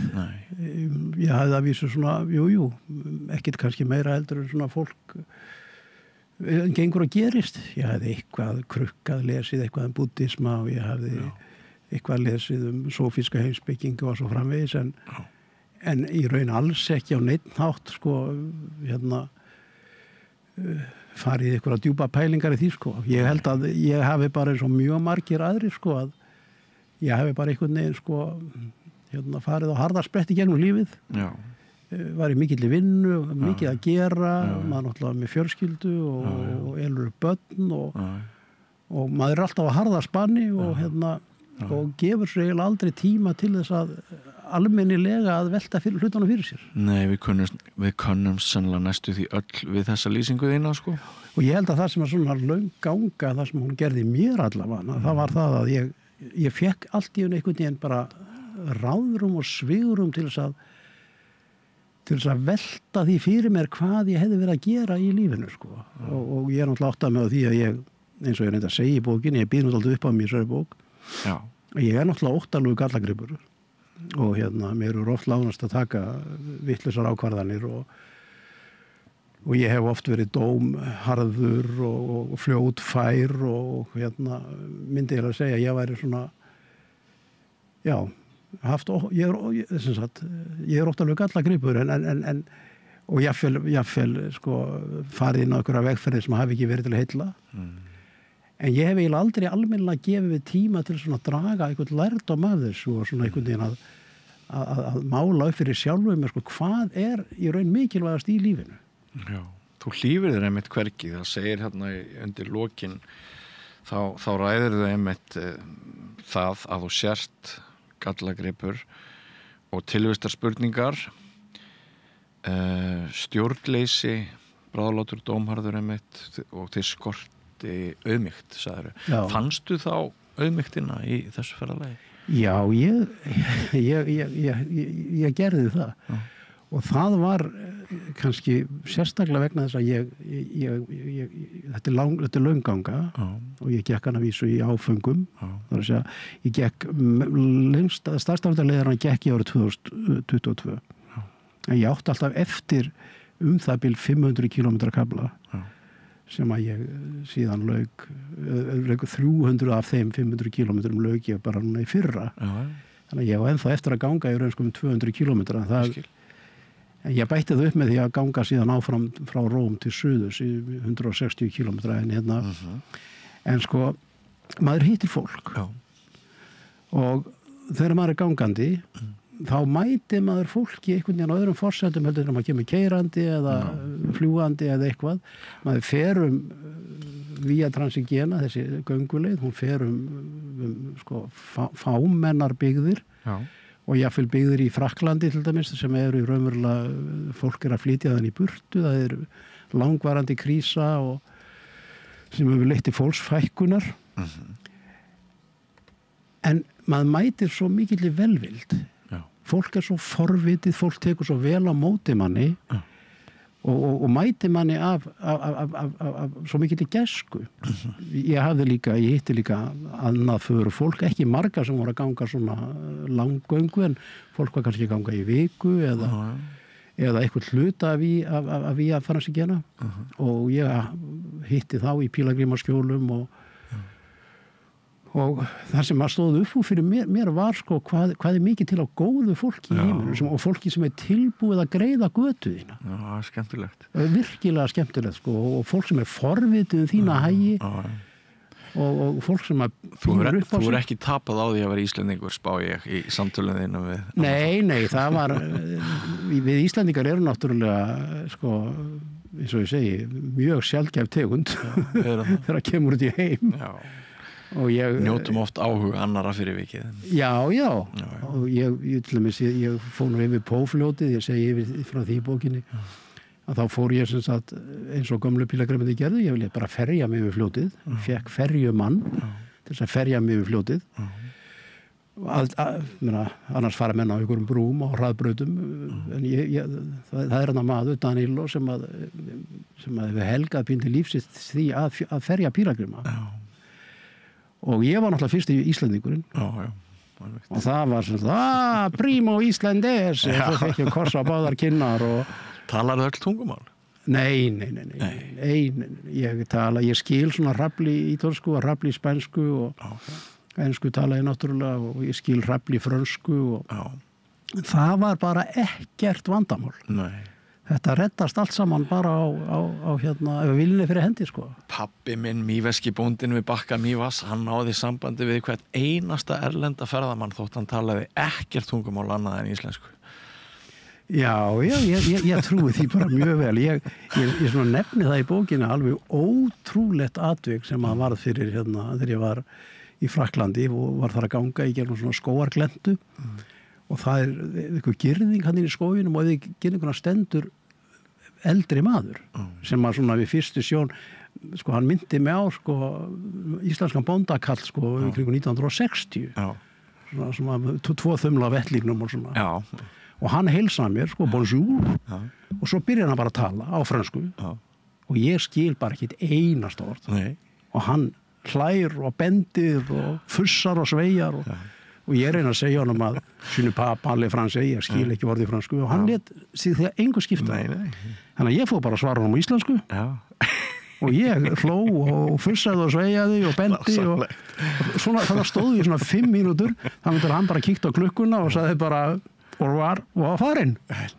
ég veit ekki hugmyndu hvað hann var að segja en þetta var mjög eftirminnilegt samtal. Þú lýsir eins og einhverju svona listrænu gjörningi. Já, þetta var alveg ótrúlegt. Og losun og... En þú veist, það er svo mikið af svona atvikum sem að maður síðan sko... Þú veist, þetta bara lýsir upp daginn hjá þér. Ég segi líka frá því í bókinni þegar ég gekk fram á mann í einu smábænum í Frakklandi og ég var í vandræðum með gistingu. Og þetta er hestamaður, hann með einhverja hesta þarna í hag og ég fer að kjafta við hann og hann talaði ágætis ensku. Og svo þegar hann heyrir ég er Íslendingur, þá segir hann bara tölt. Nú? Já, tölt. Og svo vill hann bara endilega tala við með þessa 5 gíra íslenska hestis og hann býður mér heim og hann býður mér gistingu og mat og við ræðum tölt og við ræðum íslenska hesta og fjallaferðir, ótrúlega upp á koma, en alveg eins og ég segi, það var svo mikið af svona fólki sem var hitti, góðmennskan þetta var svo upplífgandi. Ég var að googla það á meðan þú varst að tala á þann hvað hringvegurinn hérna á Íslandi væri langur. Hann 1321 kilometri, samkvæmt því sem maður segir hér á internetinu. Þú sem sagt fórst næstu í tvöfalda þá vegalengd. Varstu búin að bóka gistingu fyrirfram í sömu tilvikum eða öllum, eða hvernig var það sko? Nei, ég í fæstum tilvikum. Tilvikum. Ég vildi hafa þetta opið því að það geta gert vond veður, þrumuveður og allt mögulegt og það mjög erfitt á svona langri göngu sem kannski upp undir 4 mánuðir að vita það að maður komi til Ivrea sem sko 1500 kilometri burtu að maður komi akkurat á laugadegi sko. En fékkstu alltaf inni? Lentur aldrei í vandræðum? Jú, ég lenti nú í smá vandræðum svona á köflum. Það var í einu bæ í Fraklandi það sem var bara enga gistingu að fá annað heldur en að mér og konu sem var að ganga með Marínu gekk með henni í 2-3 daga. Okkur var boðin gistingin á almenni salerni sem að vísu var ekki búið að opna, það var við svona útivistarsvæði en það var, þannig að það hefði verið lokað við veturinn, átt að opna það sem almenni salerni þegar að líða að takja sumarið. Var svefnpoki hluti að búnaðinu? Nei, ég var ekki með svefnpoka. Það voru dýnur þarna í almenni salerninu og við sópuðum gólfið og sáum á dýnum inn á almenni salerninu. Þetta var svona kannski... Hvað með matinn? Maturinn það gekk alla vegana sko. Í margir af bæjunum, sérstaklega í Fraklandi, þar eru bara enga búðir lengur og mörg þorpin eru bara svefnstæði sko. Maður gengur í einhverjum þorpana sem eru bara virðast vera mannlaus. Þannig að þú gekkst svangur Ég lendi í því nokkru sinnum. Ég var alltaf með neyðarvistir með eitthvað súkkulaði, Snickers og svo eitthvað rúsínur og eitthvað svona og kannski sardínudós og ég þurfti semst að grípa til þeirra nokkru sinnum þegar ég lendi svona í stöku vandræðum. En Þorsteinn? Nei, vatn var ekki vandamál. Maður þarf að drekka mikið, sérstaklega þeirri heitt og langri göngu og í Fraklandi þá vissi ég alltaf að ég gat fengið vatn í kirkjugörðunum. Það alltaf vatn í kirkjugörðunum. Á bæði Sviss og sérstaklega á Ítalíu, þar eru vatnspóstar og þeir eru bara merktir inn á gönguöppin sko. Og þannig að þar var ekkert vandamál að fá vatn. Þannig að, nei, ég bar með mér. En ég semst að gerði það kannski að þegar ég kom á einhvern staðakvöldi að þá eftir að hafa svona þvegið með garmana því ég gekk mjög lítið farangur bara með fötirskiptana einu sinni að þá svona fór ég að kanna göngulega morgundagsins og kanna hvar ég geti fengið gistingu. Ég var með lista yfir svona pílagrimaskjól sem eru rekin af kaþólskum leikmönnum, ég var með lista yfir klaustur sem taka á móti gestum og þar voru símanúmer og e-mail. Það hafði ég samband og sagðist koma á morgun eða hvort það getur tekið á móti mér á morgun. Ég bókaði svona meira og minna síðan eins og í Toskana þar sem nú sko mikil túrismi og mjög vinsælt að ganga ákveðna hluta þessar göngulega, til milli Lucca og Siena, þar varð maður að bóka fyrirfram því annars hefur ekki fengið neitt. Þannig að en yfirleitt þá bókaði ég bara hlaupandi frá degi til dags sko. Þú ert með doktorsgráðu í jarðvísindum, vísindaleg hugsun hefur augljóslega hjálpað þér á þessu ferðalagi en ferðalagið sem sagt í þágu andans og sálarinnar og þú ert að leita niður í sátt og þú finnur hana og þú ert svona þér meira umhugað það núna kannski að vanda sig í lífinu heldur en áður eða hvað? Já, sko þegar ég var að þegar ég ákvað að labba af stað þá hugsaði ég eiginlega þannig að ég myndi ganga þessa leið eða reyna það allavega og á leiðinu myndi ég sjá fullt af rosalega áhugaverðum og spennandi hlutum sem myndi kannski fá mig inn á svona aðra tanka og gleyma einhverju biturleika og einhverju ergileg heitum sko. En raunin varð síðan allt önnur. Sko stór hluti á göngulinni, sérstaklega í Fraklandi, hún algjörlega laus við það að vera spennandi. Hún er bara antitesa við það að vera spennandi. Ég skil. Þú gengur, þetta er ekki erfiðar gönguleiðir, þetta er tiltölulega flatt, grunnir dalir, lágir ásar. Groundhog Day. Já, og sko, og það gerist anskotans ekki neitt. Nei. Og en sko, þá byrjar maður að varfa niður. Og þá byrjar maður að finna fegurina í hennu smáa. Og einhvern veginn þá fær maður ráðrúm og tíma til þess að velta hlutunum fyrir sér.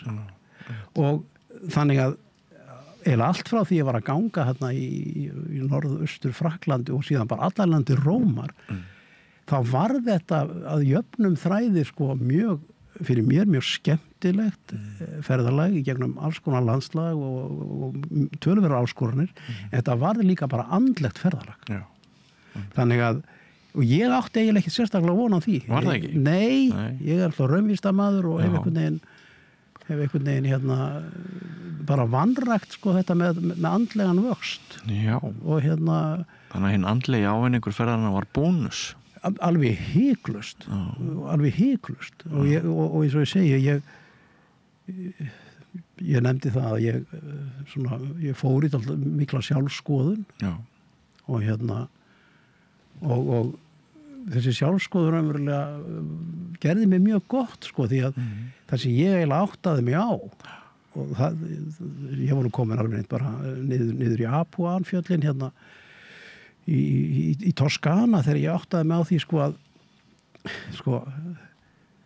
þú ert bara ábyrgur fyrir þinn eigin hamingju.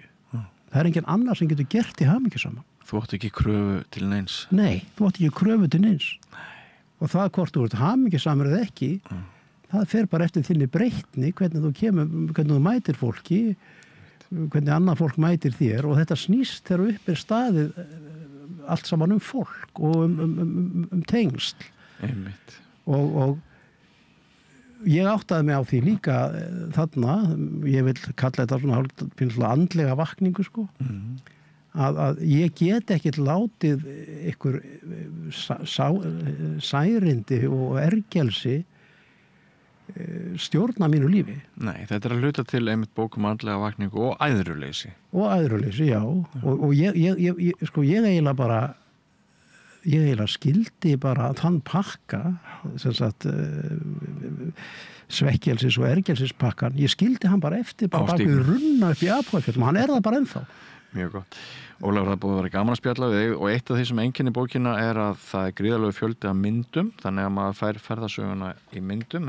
Bókin er rétt 200 blaðsíður, háskólaútgáfan prentar, þú gefur þetta út á eigin kostnað og þú ert ekki að gefa hana út til að hagnast á henni.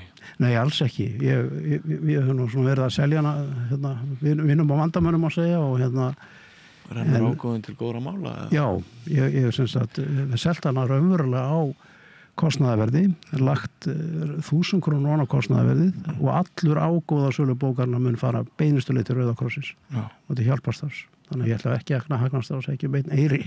Nei, ekki nema umfram það sem að þú hagnaðist andlega. Akkurat. Já. Ólafur, bara til hamingju með gönguna, til hamingju með bókina og takk fyrir að koma hér að Rauðaborðinu og ræða þessa reynslu þína með mér og við hlustendur og áhræðendur. Takk að þið fyrir, Björn. Samlokubrauð, maltbrauð, tékkneskt-brauð, súrdeigsbrauð, brauð ársins, Bernhöfts bakari, íslenskt handverk síðan 1834.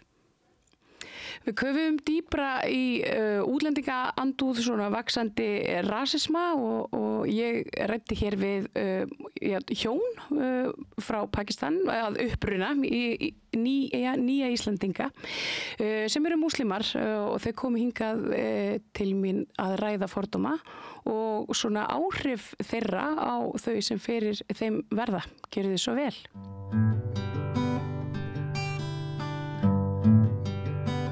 Ég er svo sæl aftur og velkomin að Rauðaborðinu. Ég heiti María Lilja og ég ætla að halda áfram að ræða hatursorðræðu og þessa svona stemningu sem hefur orðið í samfélaginu. Hingað við borðið eru hjón, Mahatia og Mansour Malik. Verið þið velkomin. Takk. Það hérna kannski ekki hægt að tala endalaust hatursorðræðu án þess að tala við fólkið sem að orðræðan beinist gegn. En ég kannski bara svona byrjum bara á byrjuninni. Svona, hver eru þið eiginlega? Við bara, fyrir það, þú ert mikill feministi, að við þekkjumst þannig af viðburði sem þú hélst íslam og feminisma og eiginmaður þinn. Mansur? Já, ég byrja þá bara, sko, ég heiti Mansur, fæddist í Þýskalandi, ég 36 ára gamall. Fjölskyldan mín flutti til Englands árið 2002 þegar ég var 13. Þá ólst ég upp í Þýskalandi og á Englandi. Flutti hingað 2013. Ég trúboði imam. Já. Og þú ert trúboði. Þannig að þú hlýtur að finna ansi vel fyrir þessum svona stereotypum sem að samfélag íslensk og bara vestræn samfélag eru einhvern veginn búin að búa til af körlum, brúnum körlum sem eru múslimar. Já, sko það gæti verið. Þegar ég í kólapostinu að boða þá kemur það fram. Annars ekki daglega en jú. Og þetta eitthvað svona, hefurðu fundið, þú komist 2013, hefurðu fundið finnurðu mikinn mun á samfélaginu svona hvernig fólk leyfir sér að tala eins og á internetinu og bara svona hvernig það kemur fram? Sko ég skoða ekki internetið of mikið sérstaklega Það er bara rosa holt. Já, þetta er ekki fyrir mig. Það erfitt að segja af því að í 2013 þá talaði ég ekki íslensku og ég hugsaði ekki of mikið hvernig það hvernig fólk hugsar mig að ég tali ekki íslensku. En núna ég miklu meira meðvitaður þetta, að ég þarf að gera það, hvað hugsa fólk mig ef ég gera það ekki, ef ég tala á ensku og þetta. En annars, nei, samfélagið bara samfélagið. Fleiri útlendingar hér, kannski. Já. Og bara stækkandi samfélag sem að ætti þetta bara að vera mjög jákvætt. En þú, Matthía, finnur þú svona fyrir þessu, nú ert þú mikið á internetinu eins og ég?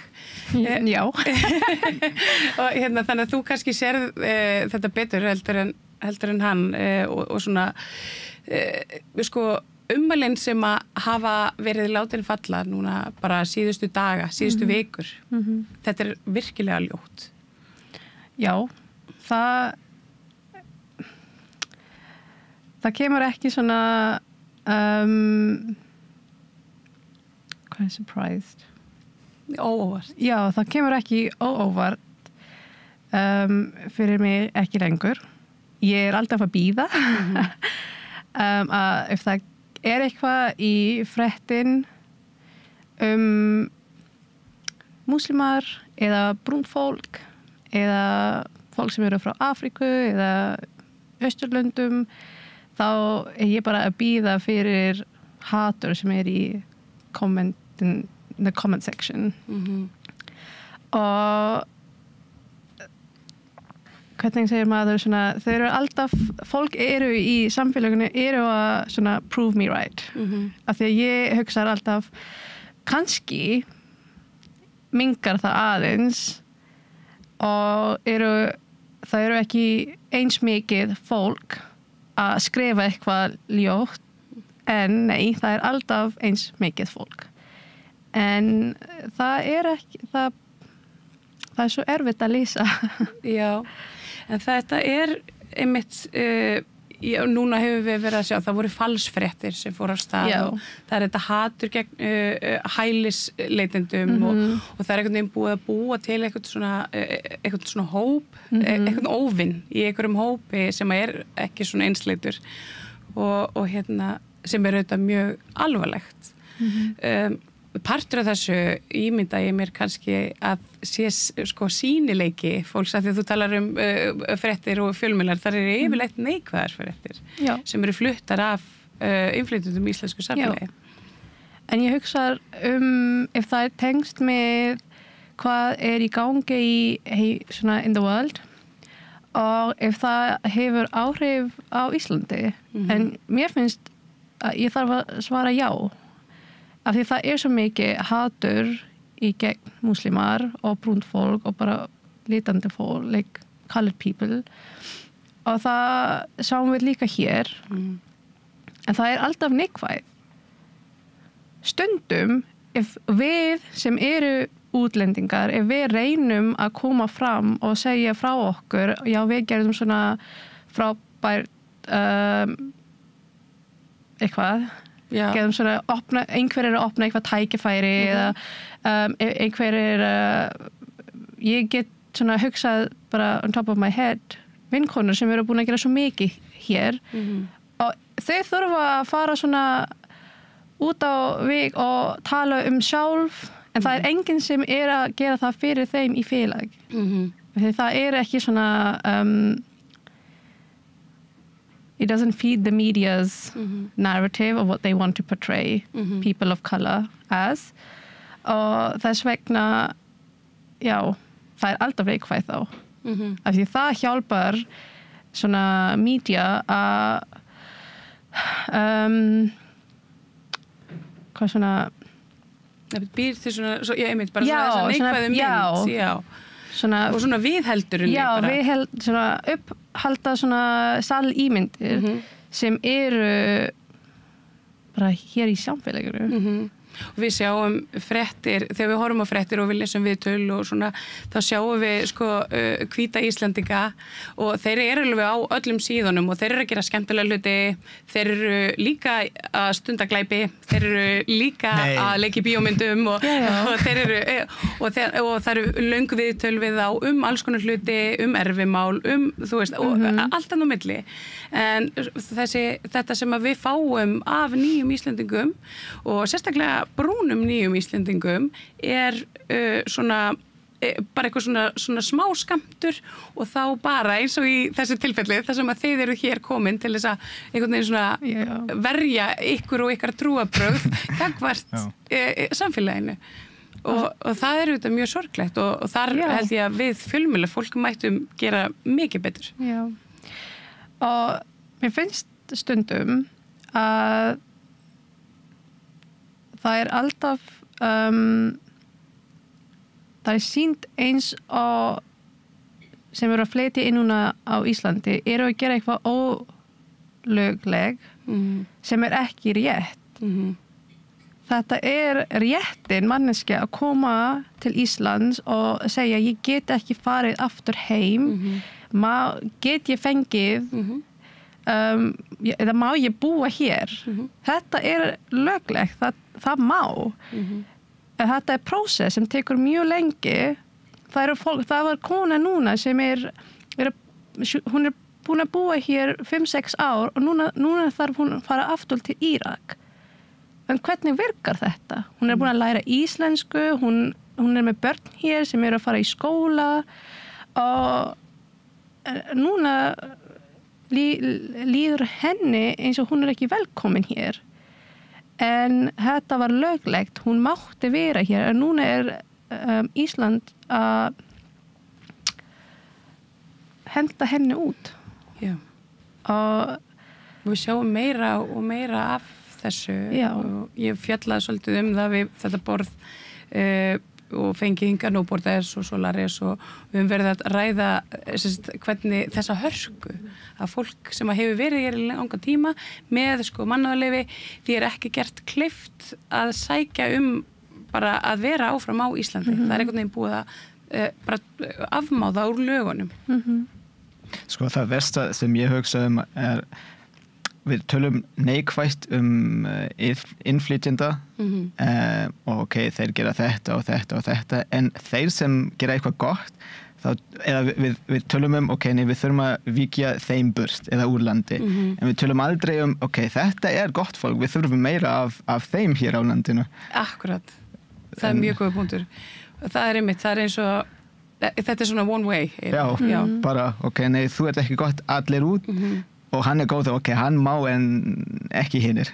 En svo líka velti ég fyrir mér hvort að sko, þú veist, þetta snýst kannski heldur ekki það hvort að fólk haldi að múslimar eða brúnt fólk eða innflytjendur séu vont fólk, þau bara vilja ekki hafa þau hérna, eða þú veist, þetta bara einhvern veginn svona, og svo bara notið einhver svona ástæða og ég meina þið eru náttúrulega mikið athafnafólk, þið eru mikið í svona hérna góðum og skemmtilegum svona samfélagsverkefnum og þið hafi kannski lítið fengið tækifæri til þess að segja frá þeim. Já, við reynum að segja frá hvað við erum að gera en getum ekki sagt mikið líka því að það er bara, já þessi we don't want to show off. Þetta er eitthvað sem við þurfum að finna svona middle ground fyrir þetta, en já, við erum Sko, við reynum okkar besta til að gera það af því að, sko, eins og stendur hér múslima fyrir friði, við reynum að stöðla að hugtakinu, reynum að gera ýmislegt að gera eitthvað gott í samfélaginu, að hjálpa fólki sko, segjum bara eitthvað sem við gerðum í þetta ár. Í febrúar skipulögðum við blóðsöfnun.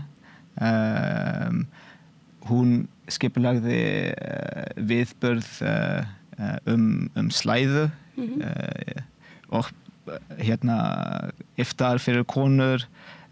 Síðasta ár til dæmis. Ár hvert förum við til barnaspítala og gefum börnum sem þurfa að liggja á spítala gjöf þó að við höldum ekki upp á jól en samt gerum við það jól.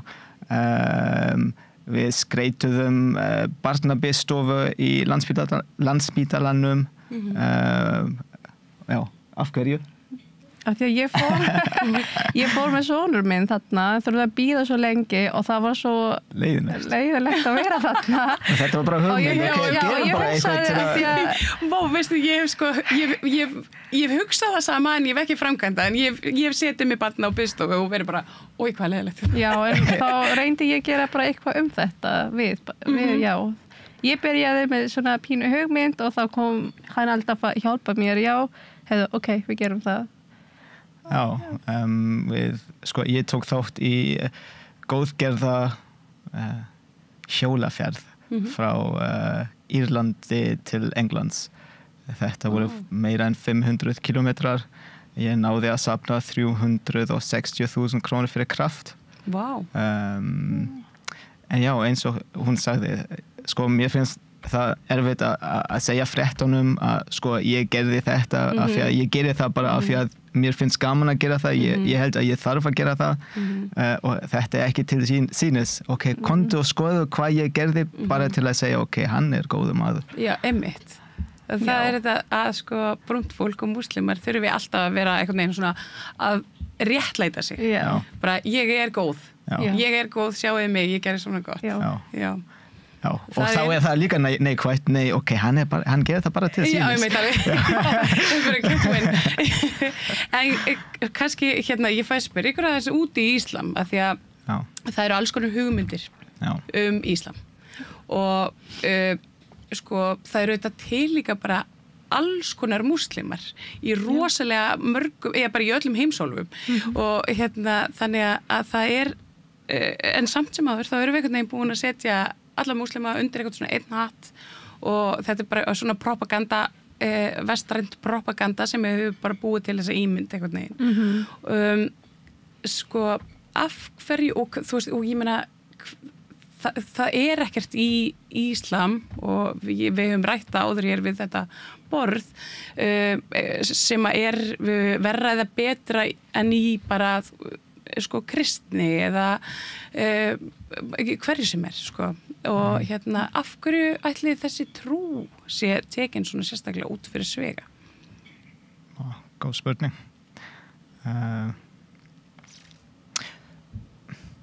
Erfitt að svara. Já, ég til dæmis, ég les Kóraninn 4 sinnum að minnsta kosti á ári en það sem fólk gerir finn ég ekki í Kóraninum. Þá er alveg spurningin fyrir mig líka af hverju er fólk alltaf að tengjast þetta við Íslam eða þetta og þetta.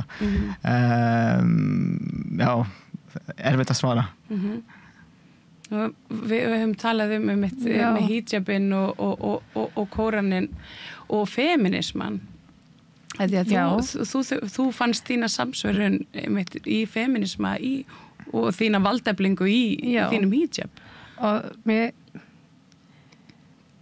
hvað ég get sagt þetta að við, eins og við erum fædd í trú, það eru fólk líka að koma inn í trú, the convert, sem kannski betra spurning fyrir þeim sem eru að koma inn. Af hverju eru þau að koma inn? Af hverju eru þau að velja Íslam?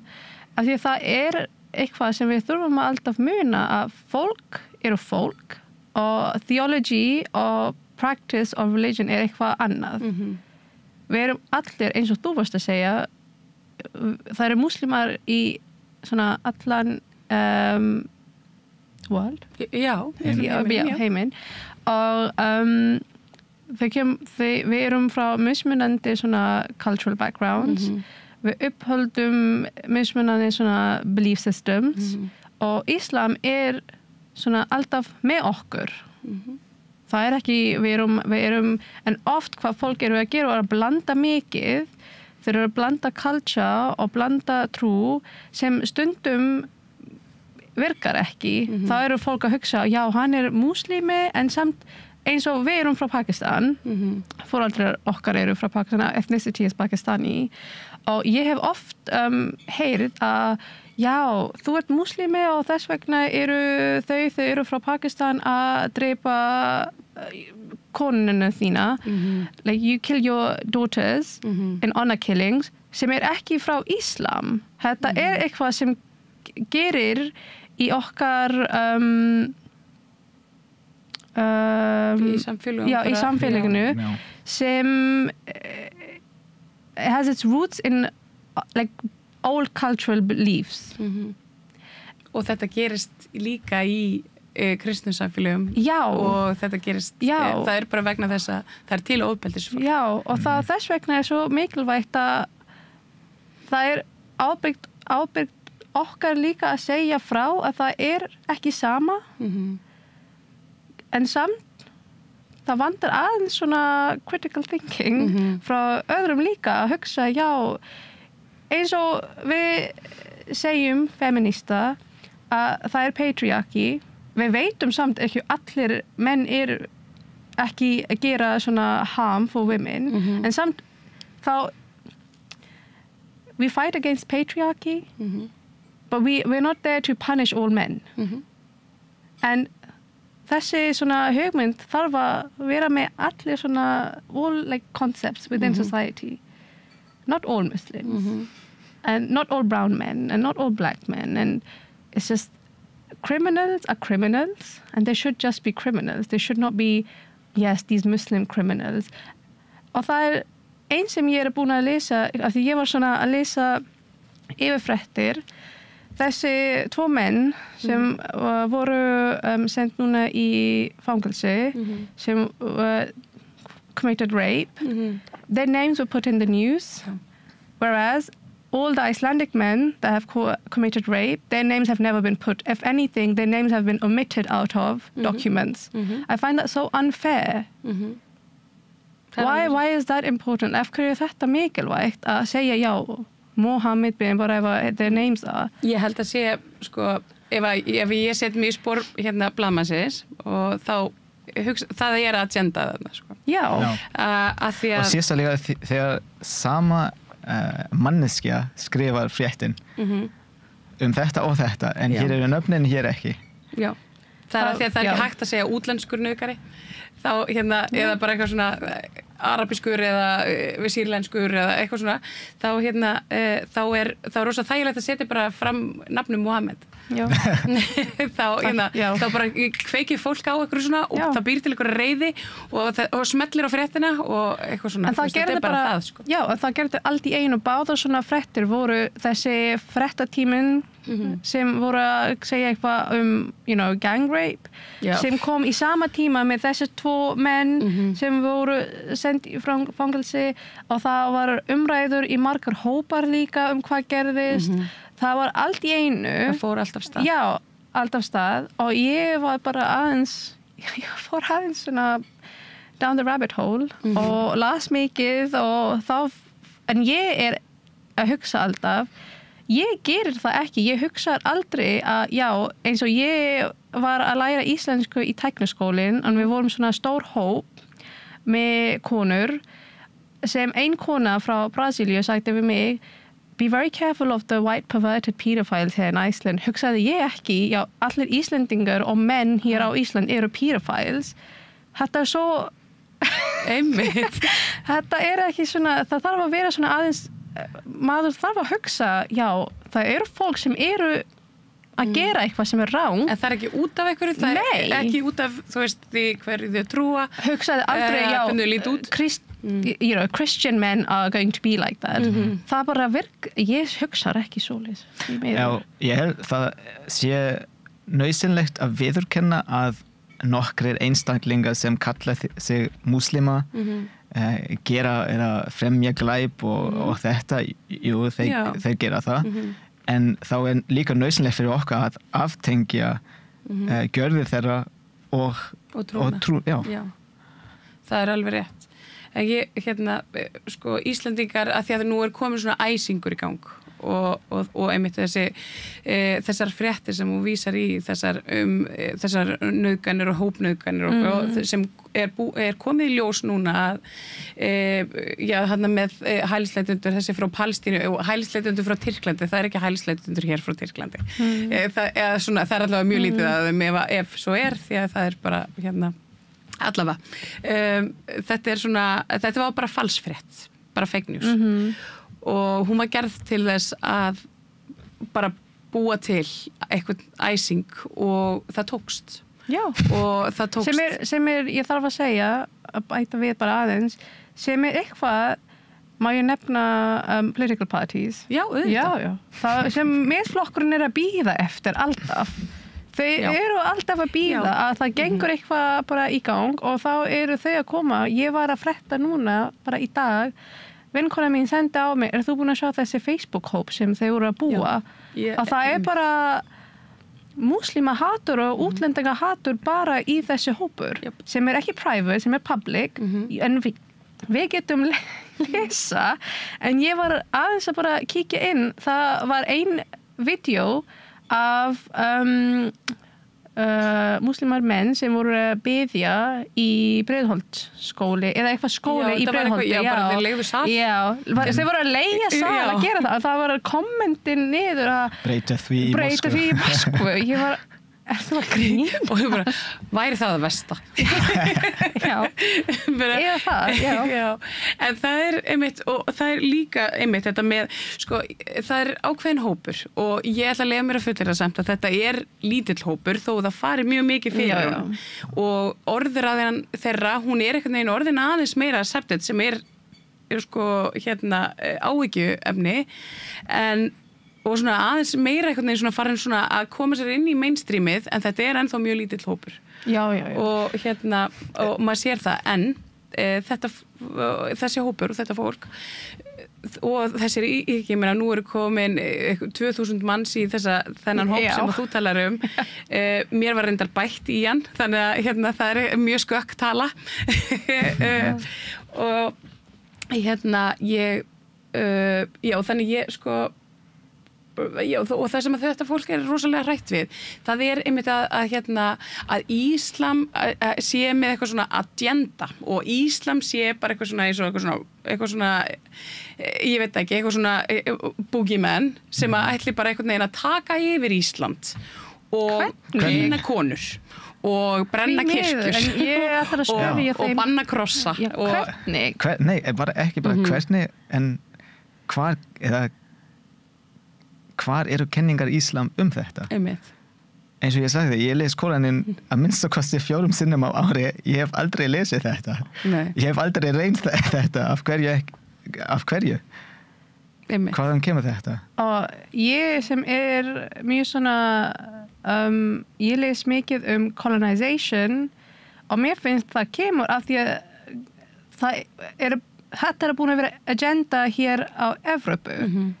en þau eru núna hrætt að þau eru búin að gera það en ekki hér á Íslandi, ég er ekki að tala Ísland en samt við fórum í gegnum síðaskiptin og einmitt Já, en þú varst að tala áður Lutheran Church sem kom hingað. Eins og hann nefndi líka síðaskiptin, já. Þau voru að koma hingað, en það... Allir Íslendingar voru bara svingaði að vera lúterskir. Einmitt, og við þurftum að brenna hljóðfæri og bækur og alla söguna. Og við varum bara mjög stór partur af okkar sögur sem bara horfin. Hvað segjum við þá? Bara allir Íslendingar út? Já, einmitt. Og Danir líka, já. Akkurat. Þannig að þetta er líka, þetta er partur af colonization, en þetta er svolítið svona colonizerar sem að hugsa með þessum hætti. Mér finnst það, af því að ég ólst upp í London og við erum svo stór hóp, fjölbreytt hóp og aldrei það var rasismi, en aldrei kom einhver til mín og sagði við mig, farðu heim. Það er ekki, þetta rasismi sem ég svona tók á móti var aldrei svolítið, það var alltaf eitthvað P-word, sem var ekki svona hard rasismi. Og aldrei sagði einhver við mig að því þú ert múslimi, þarfst þú að fara heim. Það gerði aldrei við mig, af því að það er every other person is a Muslim there. Og ég búin að gleyma hvað ég langaði að segja. Ég held líka það sem er Íslendingar eru ekki rosalega trúið þjóð. Við erum ekki mjög trúrækin þó að Íslands samfélag sé, og þó að sé ríkiskirkja sem er bara eitthvað svona gömul arfleið frá því að við vorum kristni var þvingað upp á okkur. Mér þykir margt fallegt í kristni og margt fallegt svona sem að einhvern veginn maður lærði, en það er líka mjög margt fallegt í Íslam, alveg svo það er mjög fallegt í trúarbröðum, og þetta eru trúarbröð, þau koma frá góðum stað. Og þau eru mjög persónuleg og persónubundin og það er líka svona svolítið einhvern veginn sem ég langar að spyrja ykkur út í, það er þessi krafa mitt að þurfa alltaf að vera að tala trúna sína. Mér langar ekki að tala trúna mína, en ég þarf alltaf að tala trú af því að fólk sem ég er að vinna með eru svo forvitin. Ég skil þetta, það má vera forvitin og spyrja út af eitthvað, kannski, af hverju þú að gera eitthvað. Hvernig er þetta hjá ykkur? En þá stundum það var óþægilegt samt, af því að þau voru að spyrja mig má maðurinn þinn eiga fjóra konur. En ég var alltaf að hugsa, nei, ekki byrja með þetta. Það er það óþægilegt. Og þetta er ekki sem einhver hugsar daglega. Nei. Þetta er, eins og fólk hugsar einmitt bara eitthvað svona, er þú og maðurinn þinn í opnu sambandi? Eða, þú veist, maður er einhvern veginn ekki því svingirar. Maður er ekki að spyrja fólk með þessu hluti. Þetta er líka svo þetta er eins og að spyrja einhver kaþólski, hvað sem er, má konan þín tala í kirkjunni? Einmitt. Hver hugsaði þannig? En þá, mér finnst það óþægilegt. Ég er mjög til að tala trú mitt ef það hjálpar þig að læra eitthvað, en ef þú ert með svona internalized ideas sem ég get ekki breytt, þá nenni ég ekki tala við þig, af því að þú ert búin að ræða hvað þú vilt að trúa, og þá ég get ekki breytt ekkert, og af hverju þurfum við að tala þá? Þá er líka kannski forvitnin ekki beint hún er ekki að koma af innlægum stað, hún er meira áreitni.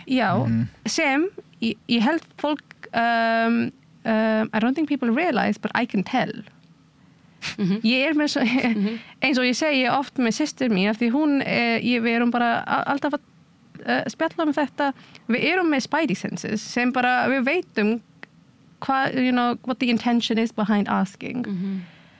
En þetta er kannski bara eitthvað svona einmitt sem að maður lærir þegar maður þarf alltaf að vera að svara. Einmitt, ég þurfi að læra þetta af því að ég þurfi að læra hver svona til að ekki læra samt en til að svona tala við mig fallega eitthvað efni eða hver bara hér að like to put you down þá ég er komin mjög góð með þetta Já. En þið eigið 2 börn og hérna hafið það áhyggjur af þeim í íslensku samfélagi? Stundum, ekki oft. Ég elskar að vera hér og ég elskar þessi samfélagunum sem ég er í og stundum finnst mér að ég hugsa mér langar ekki að börnum mín eru like I don't want them to face racism and discrimination sem svo erfitt að lífa mig. Það erfitt að vaksa upp. Hvernig útskýrir maður það til dæmis bara fyrir barni sem þekkir bara íslenskt samfélag og hérna bara íslenskt barn en þú veist að útskýra fyrir hérna, heyrðu, þarf maður að taka svona the talk?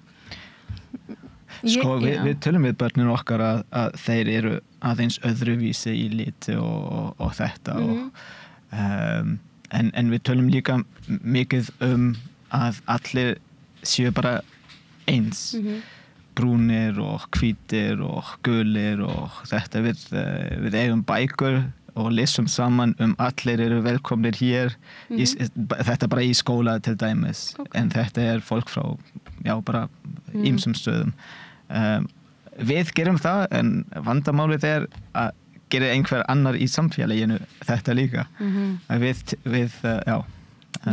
fá hvítubörnin þessa sömu kennslu væntanlega ekki.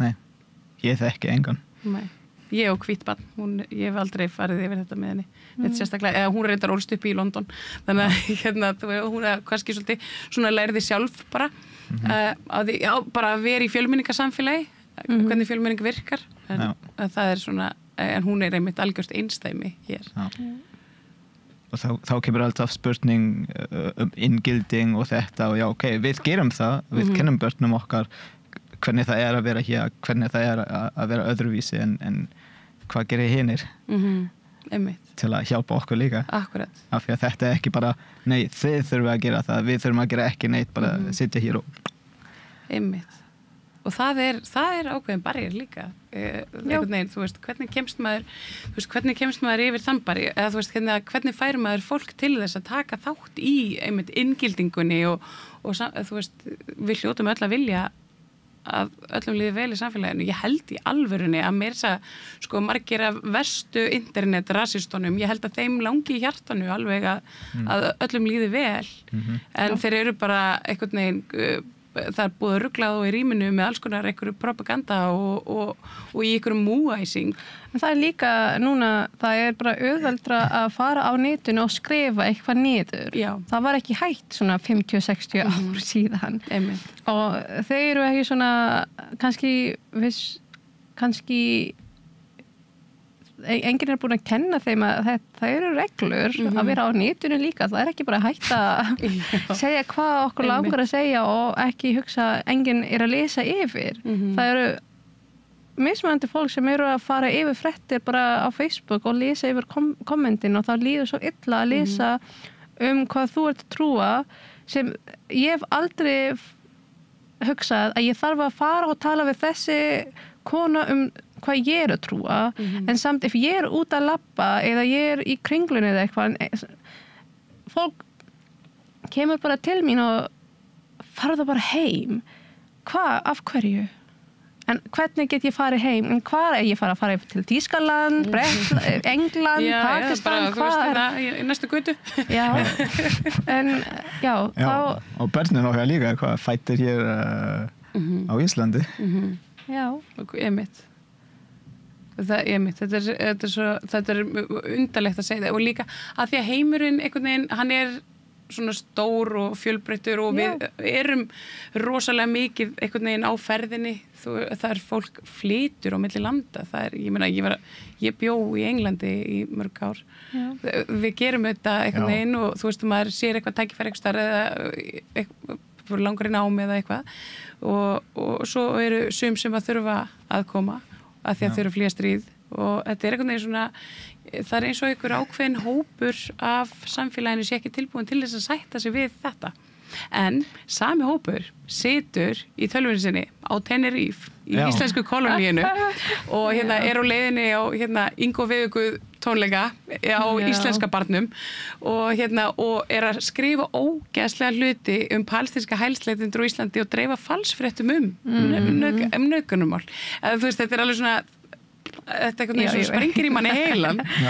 Og ekki einu sinni búin að tilkenna stjórnvöld á Spáni að Íslendingar eru, nei, ég bara grínast að Íslendingar getur verið glæpamenn líka. Já, ég meina það er fullt af Íslendingar, ég þekki nokkra íslenska glæpamenn sem bara búa á Tenerife, við getum bara það hafa búið, þannig að það er alveg svona, þú veist, það er alveg það er ekkert eitthvað bestu Íslendingarnir endilega sem að flytja til þú veist, út það eru margir frábærir en þú veist, það er bara að því að fólk er alls konar. Já, ef við setjum alla undir sama hatt einn Íslendingur gerir þetta eða bara fremur glæp, ok, þá eru allir Íslendingar þannig. Þegar einhver flytur þá til Spánar, ok, er þetta glæpamaður sem er að flytja þangað? Þurfum við að tilkynna þetta líka að glæpamaður kemur til ykkar? Af hverju þá ef einhver kemur hingað? Einmitt. Já, og svo er það er þetta samtal núna, það eru þetta sko hert útlendingalög og eitthvað svona og svo er þetta frumvarp að svipta fólk sko dvalarleyfi og ríkisfangi sem er alveg svona brjálæðisleg pæling, það er bara mannréttindabrot, það má ekki taka svipta fólk ríki sínu sko, þegar það er komið með ríkisborgarrétt. Og stundum ég finnst, nei, ekki stundum, ég finnst að Ísland er ekki fólk sem eru að búa hér á Ísland en svona the politicians we have in Iceland, some of them, they always just have this idea of being the first in something. And I think like this is something they want to be the first in. Við verðum bara fyrst. Við vorum fyrst hér og þetta. Já, núna verðum við fyrst hérna til að gera þetta. Við vorum fyrst að viðurkenna Palestínu en samt viðurkennum við ekkert Palestínu. Já. Og bara þetta er bara orðræða. Já.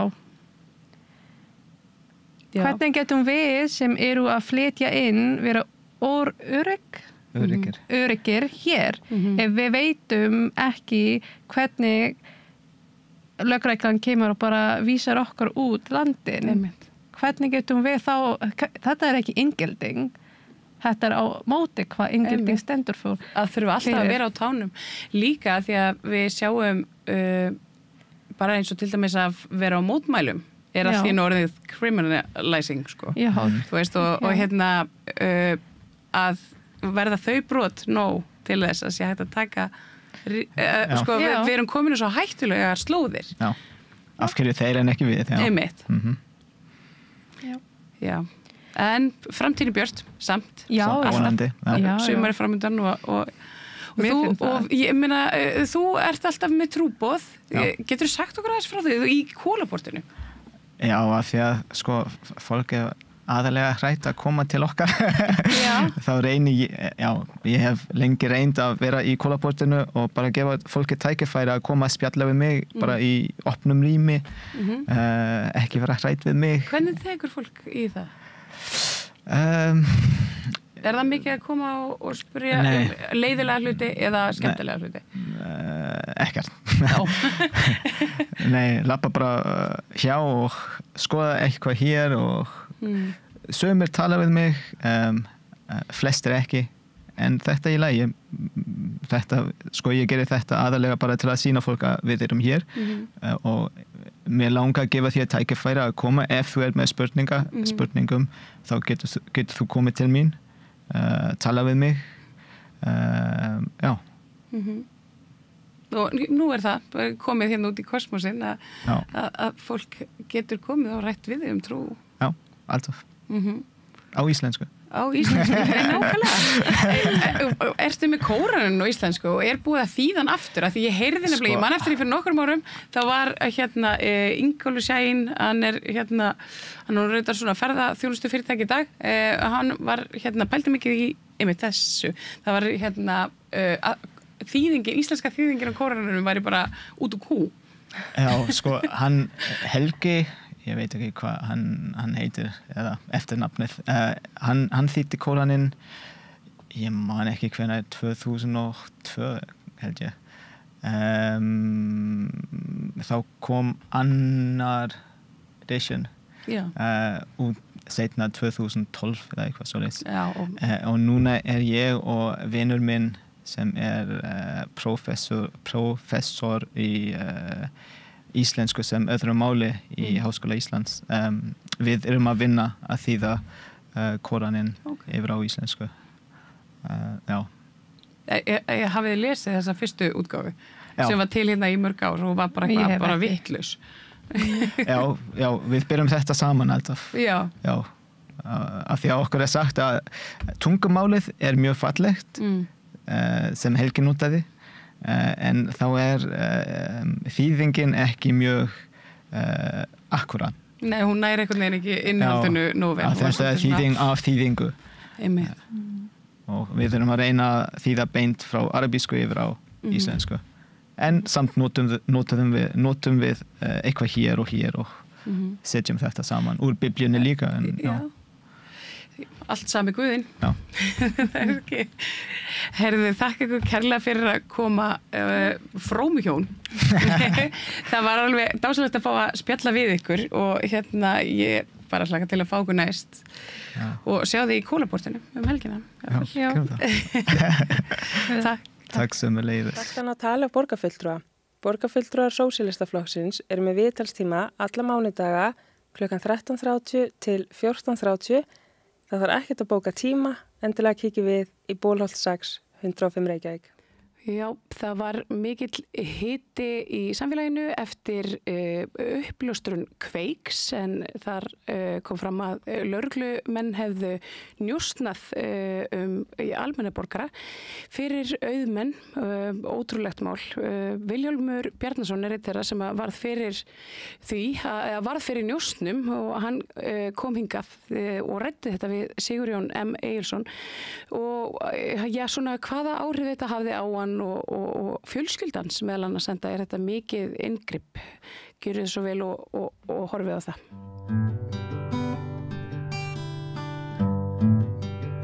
Já, þá komið fyrsti gestur kvöldsins. Það Vilhjálmur Bjarnason, vertu velkominn Vilhjálmur. Takk fyrir. Fyrir alþingismaður með meiru. Tilefnið náttúrulega þessar njósnir sem beindust meðal annars að þér. Já. Það kannski í ríkum mæli. Já, það voru fleiri. Já, en að þér og þú hérna. Hvernig líður með það? Ertu alltaf að hugsa um þetta? Nei, ég nú ekki alltaf að hugsa um þetta. Mér líður svona ekkert sérlega vel með það að þessi rauðst inn í mitt einkalíf. Já. Ég taldi það að ég byggi í réttaríki, að ég væri frjáls maður og ég gæti gert svona flest innan þess frjálsræðis sem að venjulegu fólki gefið. Já. Án þess að það veri fylgst með því. Já. Og það að það veri fylgst með mér frá klukkan 6:30 á morgnana það til síðdegis og því lýst hvernig ég geng frá bíl, hvernig ég þríf bíl og óttinn við það að trakktækið sem átti að festa við bílinn til þess að vera hægt að fylgjast með mér, óttinn var sá að ég myndi finna að þeir var að þrífa bílinn. Náttúrulega sýndi það að það var búið að kortleggja mig alveg þokkalega. Já, þetta ógeðfellt. Þetta ekki eins og ég hélt að starfshættir væri hér. Ég hef lesið þetta í öðrum löndum. Já. Og þar þetta ekki talið til mannasiða. En tilefnið ekki, það þessi hópmálsókn gegn Björgólfi Thor Björgólfssyni? Það hópmálsóknin? Ég ætla ekki að segja tilefnið vegna þess að ég hef ekki rætt við þá sem að þessu stóðu. Nei. En það bendir ýmislegt til þess, já. Já. og þáttakendur þeir sem eru njósnaðir það sem stundar persónunjósnir að það eru aðilar sem að tengjast þessari hópmálsókn það Ólafur Kristinsson lögmaður og það Jóhannes Bjarni Björnsson og lögmannsstofan Landslög og reyndar ég veit ekki hvort að eigendur Alvogen voru einnig undir. Já, en segðu mér stóðst þú að málsókninni? Varst það þú sem byrjaðir? Nei, ég byrjaði hann ekki. Hann heitir Ólafur Kristinsson sem byrjaði hana. Hann las rannsóknarskýrslu Alþingis og fann ákveðna hluti þar sem að hann benti mér á eftir að hann hefði leitað til landslaga og þá fundum við þarna ákveðna slóð sem síðan landslög leiddi. Það var gerð sátt í þessu máli og sáttargjörðin var tilkynnt að beggja hálfu og þar með var talað það að málinu væri lokið. Þannig að því máli lokið. Já, var 1 milljarður, það rétt? Já, það eitthvað næri því, já. En þrátt fyrir það voru þá sem stóðu að þessara hópmálsókn töpuðu peningum, fenguðu minna? Já, þeir fengu ekki, menn urðu fyrir tjóni. Og þú þeirra meðal? Já. En hvernig,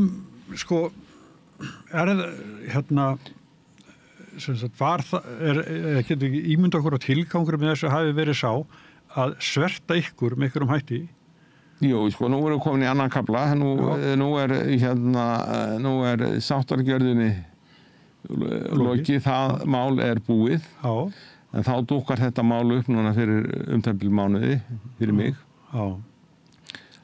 Og það alltaf mál og þá fæ ég fregnir af því að það séu til gögn það að mér hefur verið fylgt eftir og það náttúrulega hægt að segja ýmislegt tilgangin með þessu algengasta ástæðan fyrir eftirliti og það að finna veika bletti á aðilum áfengismál drykkja akstur undir áhrifum áfengis og víknefna og eltingaleikur við konur og hverskins ólifnaður og síðan í þessu máli að þá að því mér virðist reynt að tengja mig við Róbert Westman og aðila að Alvogen. Var eitthvað til í því? Ég hef aldrei hitt Róbert Westman. Nei. En ertu hluthafi þar? Nei. Þannig að þú sérði ekki tenginguna sem að... Jú, ég sé tenginguna. En já, ekki hvers vegna? Nei, menn geta fengið ýmsa dillur í hausinn en ég hef aldrei hitt Róbert Westman. Nei. Aldrei. Nei. Og ég reyndar var í stjórn málsóknarfélagsins. Já. Og við Ólafur Kristinsson sem kemur fyrir þarna í þessu við vorum í stjórn málsóknarfélagsins og einn lögmaður hjá landslögum var sömuleiðis í stjórn málsóknarfélagsins og síðan annaðis málareksturinn Jóhannes Bjarni Björnsson sem var sömuleiðis undir eftirliti og lögmannsstofan og reyndar þá fleiri lögmannsstofur sem í Borgartúni 26. Já. Ég held ég hafi séð ykkur staðar í dag að þú hafi verið að tala í þessu samhengi það sem gekk á í pólitíkinni 2016. 2012. Þetta gerist 2012. 2012 fyrir já. Þetta gerist 2012 og ég náttúrulega í prófkjörsslag á þessum tíma. Já. Og ein myndin af mér þegar ég að koma út úr Valhöll. Já. Sennilega að skila inn prófkjörsgögnum. Já. Hugsaðir. Og restur alveg úti. En sko, kostningar 2012, prófkjörið, að þá náður hvað, fjórðasæti? Fjórðasæti. Já, en Bjarni Benediktsson færi þig? Nei, það í 2016 þá næ ég líka fjórðasæti. Já. Og þá lætur Bjarni Benediktsson og Jónas Guðmundsson héraðsdómari á ákveða þeirra að færa mig niður. Já. Þannig að það ekki samtenging þarna á milli barðaunina flokksins? Já,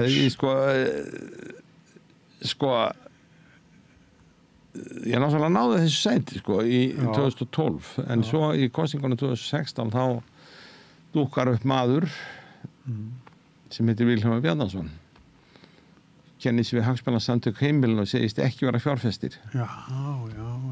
Og það er algeng aðferð í sömu löndum að búa til nafnarugling og minn grunur sá miðað við atkvæðatölur að hann hafi smalað en Hagsmunasamtökum heimilina til þess að rugla niðurstöðuna.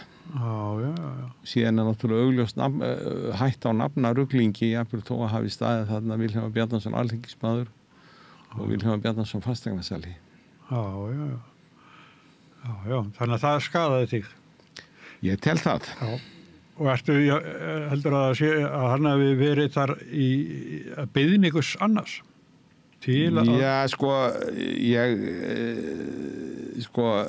sá það að hann beitti sig mest í Garðabæ. Hann var með standandi vörubíl niður í Kvosinni í Kópavogsdalnum. Og hann auglýsti nokkuð. Og ég veit hver auglýsing og kostnaður er. Og einhvern veginn fékk hann fyrir auglýsingakostnaði. Einhvern veginn fékk hann fyrir auglýsingakostnaði. Já. Ekki fjárfestir. Nei, en þetta við höfum reynda að tala saman áður þetta, þessi baráttuðu innan flokksins. Já. Í þessu myndveri þeir baráttu loki, þannig að... Já, ég veit það, en við erum horfum svolítið til... Þetta frekar kapli í ævisögu minni. Já.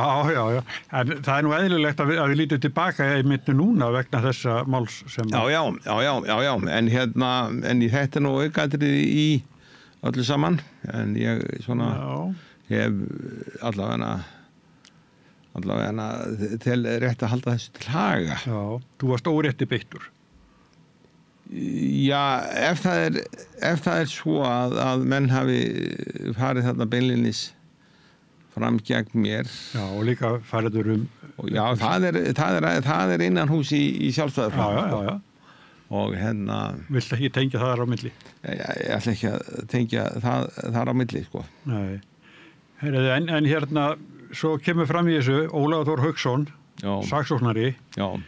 Ég get ekki betur séð og heyrt en að hann segi að þessir tveir menn sem voru starfandi honum, þeir hafi farið þar í gögn í heimildaleysi áður í lita störfum. Já, og stólið gögnum. Það hefur verið rætt. Og saksóknari ríkissaksóknari, hann felldi það mál niður eftir einhvers konar rannsókn. Og mér ekki kunnugt efni þeirra rannsóknar. En þeir voru þar undir rannsókn. En alla hefur þú verið í gögnum, þitt nafn komið fyrir í gögnum saksóknara eða nefna sem vitnis í ykkur máli? Nei, ég hefur örugglega ekki verið í þeim gögnum, en það var náttúrulega í alveg örmullar málum sem þar voru, og þegar menn eru komnir í enga praxís, starfandi innan embættis sérstaks saksóknara, þá náttúrulega kemur ýmislegt upp. Já, það er ekki til eftirbreytni allavega? Já, það skal vera fullkomin aðskilnaður á milli einkamála manna og þessara starfa, og það er mjög óheppilegt ef lögreglan er í einhvers konar öryggisgæslu út borg og bí og tekur síðan að sér mál eins og þarna virðist vera gert. Og þannig næst þetta mynd af lögregluþjóni þar sem að hann er að vakta mig á veitingastað á morgnin til. Og hann situr andspænis mér og ég átta mig ekki á því. En það sést í hvirfilin á mér, það sést í andlitið á vinni mínum. Já. Þetta er ekki gott. Herðu, en ert þú að hugsa eitthvað svona, allir grípa til einhverja aðgerð allar, sækja réttin? Þetta kom nú upp í gær og það er best að hugsa áður en maður segir nokkuð. Já, en þetta hefur svo sem leit á hugaðinn aðeins að... Já. Vilhelmur, ég skildi að þú viljir ekki tala meira? Nei, ég vil ekki tala þetta mál, sko, of mikið hvað ég er að gera, hvað ég hugsi. Ég vil, sko, það var undirrituð sáttargjörð þarna af málsaðilum og við féllumst á það í stjórn Málsóknarfélagsins, lögmaður, að ræða ekki þessa sáttargjörð frekar og ég ræða hann ekki frekar heldur en segir í yfirlýsingu málsaðila þegar þessu var lokið og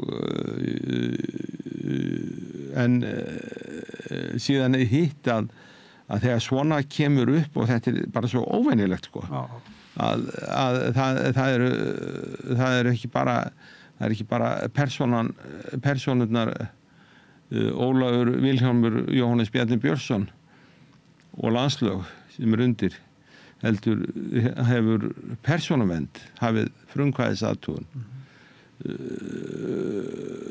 Lögreglustjórinn Reykjavík höfuðborgarsvæðinu þarf að taka til í sínu ranni og málinu er vísað til ríkissaksóknara til formlegrar meðferðar og svo náttúrulega er nefnd starfsemi lögreglunnar. Hún er líka til og það er allir bara farnir af stað og ég ætla ekki að fara að vinna einhverja vinnu sem ég er alls ófær Nei. Ég hef ekki aðgang að neinu, ég hef engar valdheimildir Nei. Og eina sem ég hef er þennan haus sem hangir þarna á halsinum á mér og hérna en náttúrulega sko þetta er inngrip í þitt líf og þinna fjölskyldu Þetta er inngrip í mitt líf og minna fjölskyldu og sko ég lít svo á að réttarvörslukerfi löggæsla sé til þess að vernda hinn smáa fyrir hinnum stóra en stóri getur verið einstaklingur eða ríkisvald já. og ef að það er minnsti vafi á því að einstaklingurinn hinn smái get ekki leita rétta síns fyrir dómstólum annarkvort vegna þess að málur of flókin fyrir dómar eða þeir nenni ekki að setja sig inn í þau eða þá að þeir telja að hinn litli sé hverulant og rugludallur að þá er dálítið illa farið og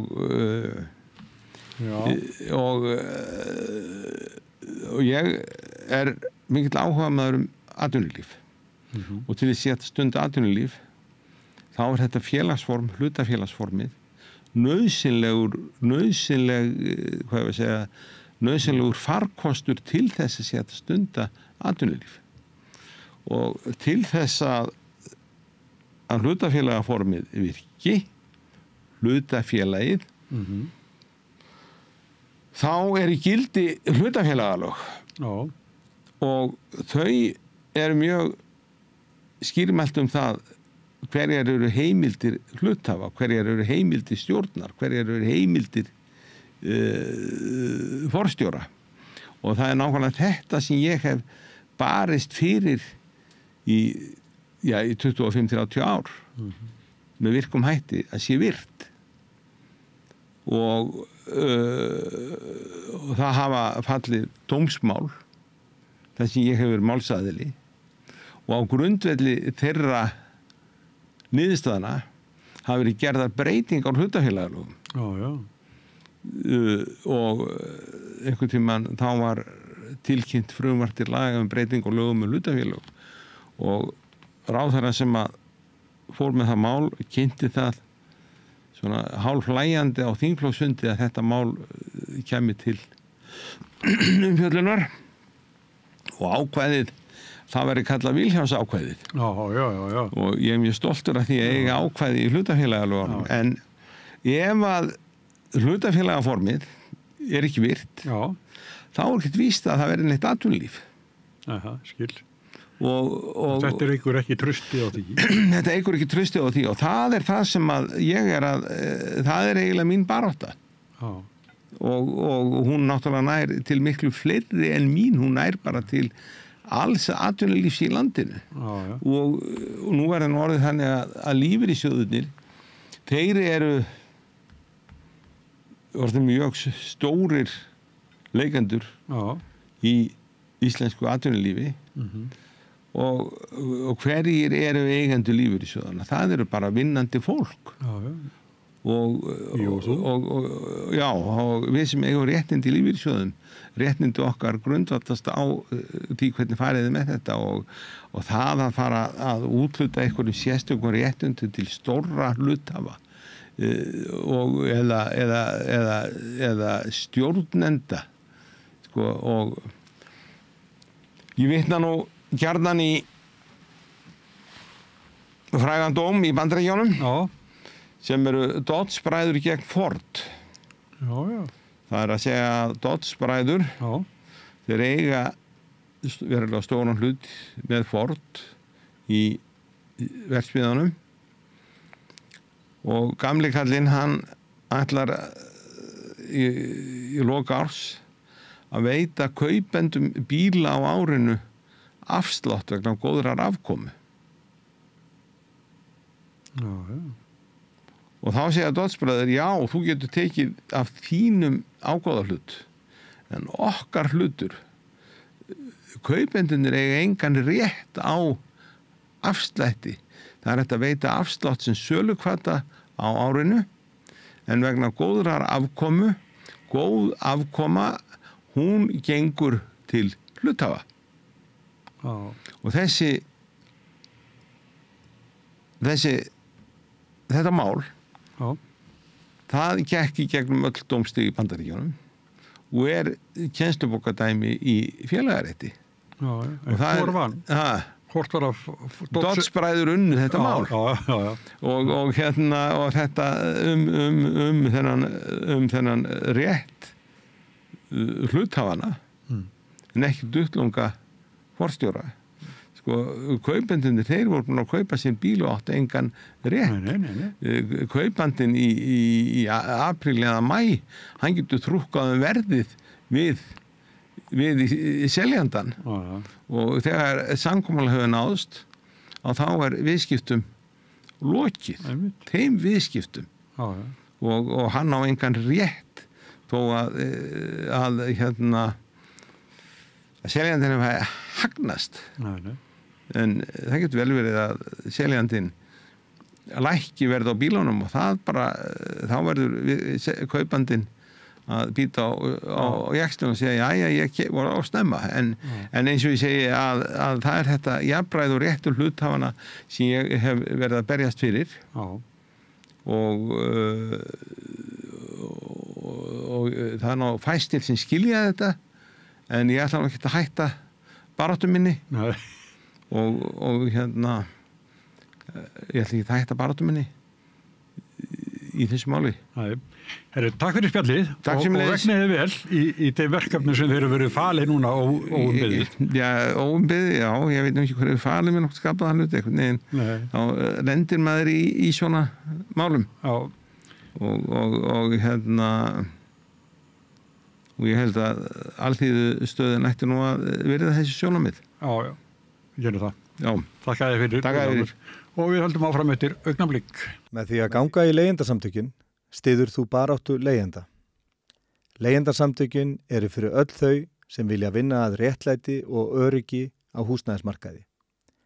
Leigjendasamtökin.is Una Torfa og Unnur Ösp Stefánsdóttir, þær sömdu söngleikinn Storm og hann sýndur núna í Þjóðleikhúsinu. Gunnar Smári fór í leikhús og Sóley, dóttir hans, og fengu þær Unnu og Unni hingað að borðinu að ræða sýninguna og svona, já, en ekki ungu kynslóðuna samt sem áður, sem að skýrist nú kannski bara hér í viðtalinu, gerir þið svo vel.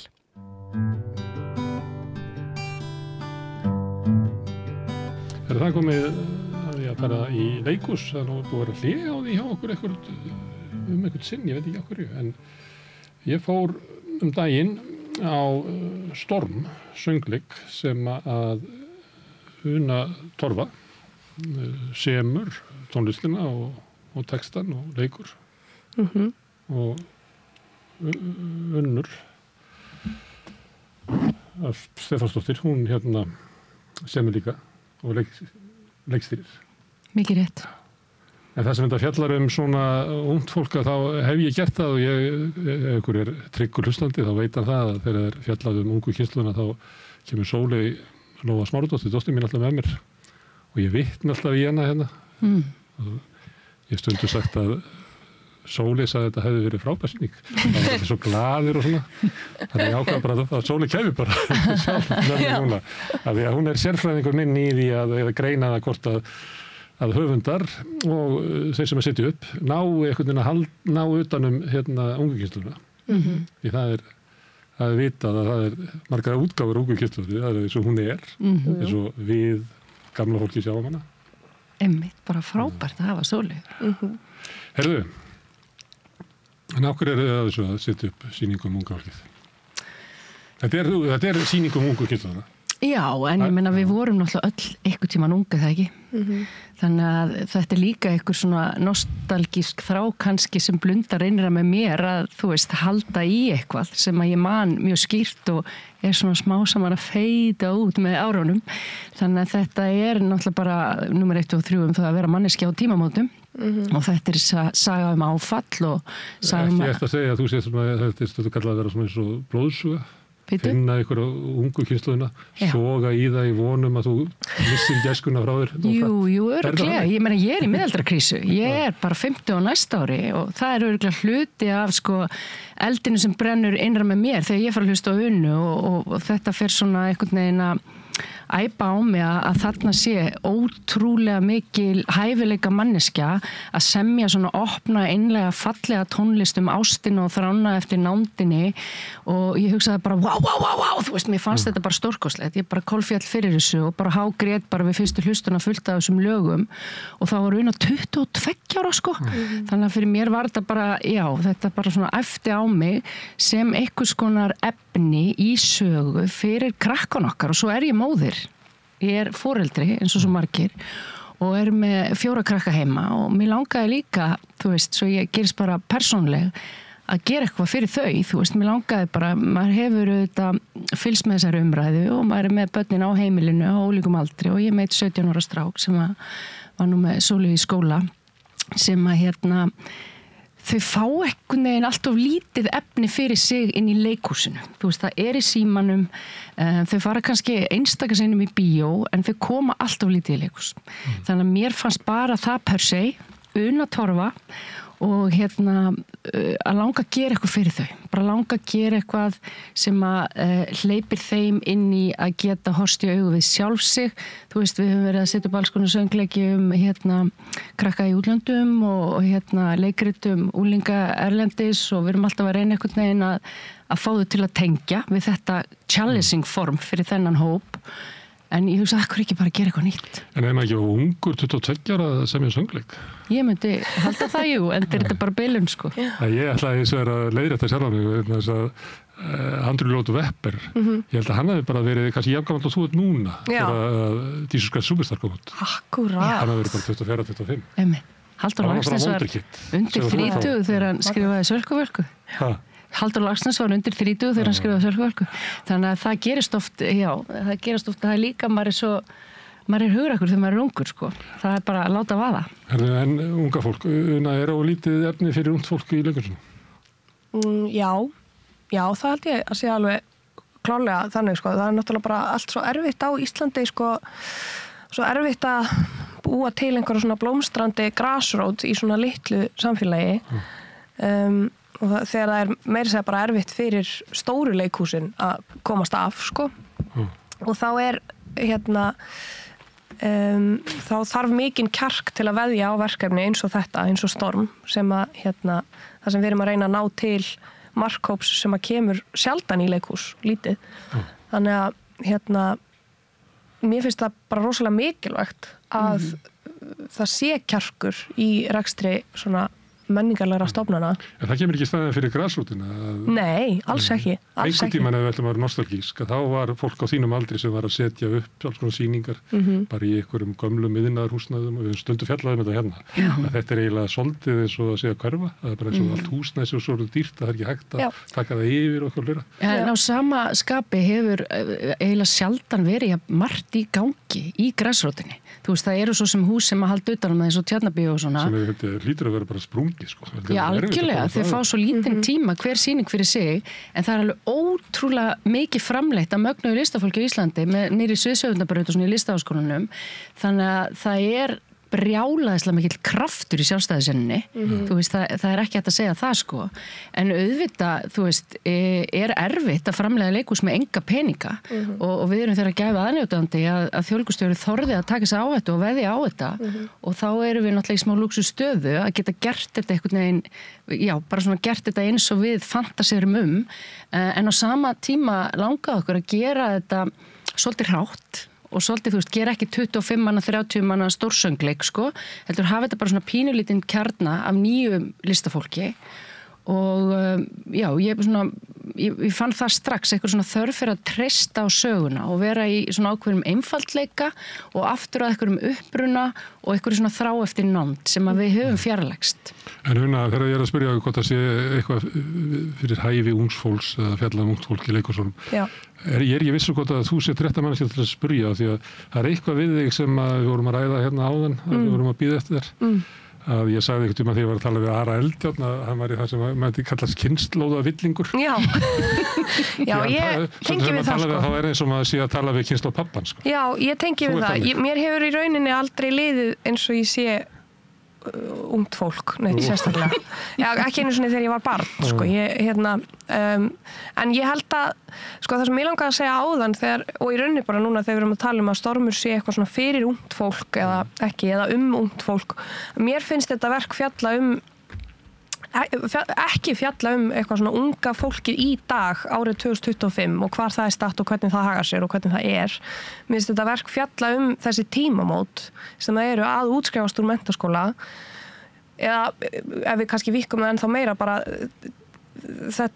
þessi tímapunktur í lífinu þegar maður fattar að maður ber ábyrgð á sínu eigin lífi og maður fær að taka mjög örlagaríkar ákvarðanir hvern maður þorir að elska, hvað maður ætlar að verða og þegar maður svona að koma út úr menntakerfinu og þá fattar maður, þá líður manni eins og allar þessar ákvarðanir séu svo ótrúlega aðkallandi og mikilvægar akkurat núna. Ríkar. Já, og afturkallarlegar. Já, og þetta eitthvað sem tímalaust, sko. Þú veist, þessi tilfinning og það svolítið það sem við erum að reyna að skoða og rannsaka í þessu verki þessi hiti í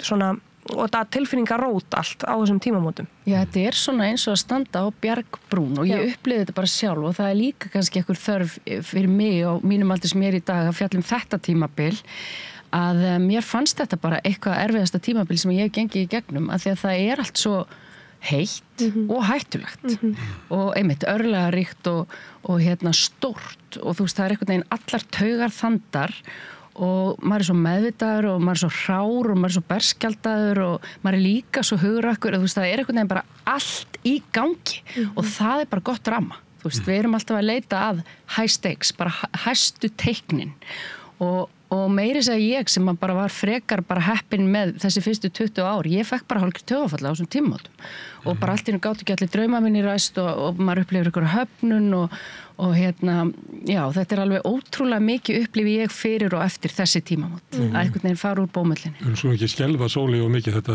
gerist á næsta ári. En Sóley, þetta með að eitthvað frambóð efni fyrir þína kynslóð. Já. Það ég hef tekið þið á svona ýmsa sýningar.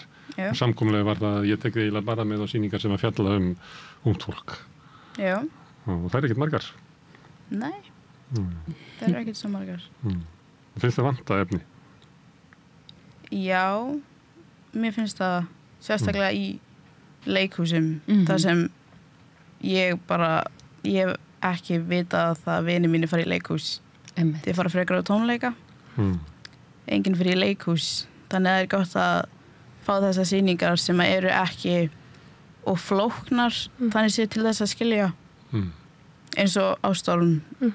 Ég náði að fylgja söguþráðunum alveg út og þetta var ekkert eitthvað, ég var ekkert í vafa að reyna að skilja eitthvað, þetta var nógu auðvelt en samt nógu áhrifaríkt. Þetta hafði einhver skilaboð. Þannig... Þetta flög ekki yfir hausamótunum á þess. Nei. Það sýn ekki að gera það. Akkurat. Nei, þetta var nógu svona... Þetta var nógu skemmtilegt að nenn að setja þetta. Ég var alveg landið í að nenn ekkert að setja sýningar sem að voru eitthvað svona, við erum að reyna að ná til ungu kynslóðunar, við erum með þennan boðskap. En svo var þetta einhvern veginn að það bara lendi ekki alveg nógu. Og svo verið að segja líka litirnir sem eru notaðir í sýningunni, þeir eru þetta ná að grípa skilur athyglinna. Þannig það breytti líka rosalega miklu, maður var alltaf að horfa á eitthvað, það var aldrei leiðileg stund í sýningunni. En ef krakkar sem að þú þekkir, eru bara ekki að fara í leikhús, má þá bara leikhúsið bara að sigla sin sjó eða hefur farið á sýningar þar sem að leikhúsið einhverjir töfrar? Frábæra sýningar? Já, nei, leikhúsið má alls ekki dæja. Mér finnst það ekki, þótt ég fara ekki mikið í leikhús, þá finnst mér mjög, ég meina að þetta leikhús verður að vera lifandi því að þetta er listform og öll listform ætti að vera lifandi. Þetta eins og að segja að tónlist ætti bara eitthvað fara á því að einhvern líkar ekki við hana, eitthvað svona.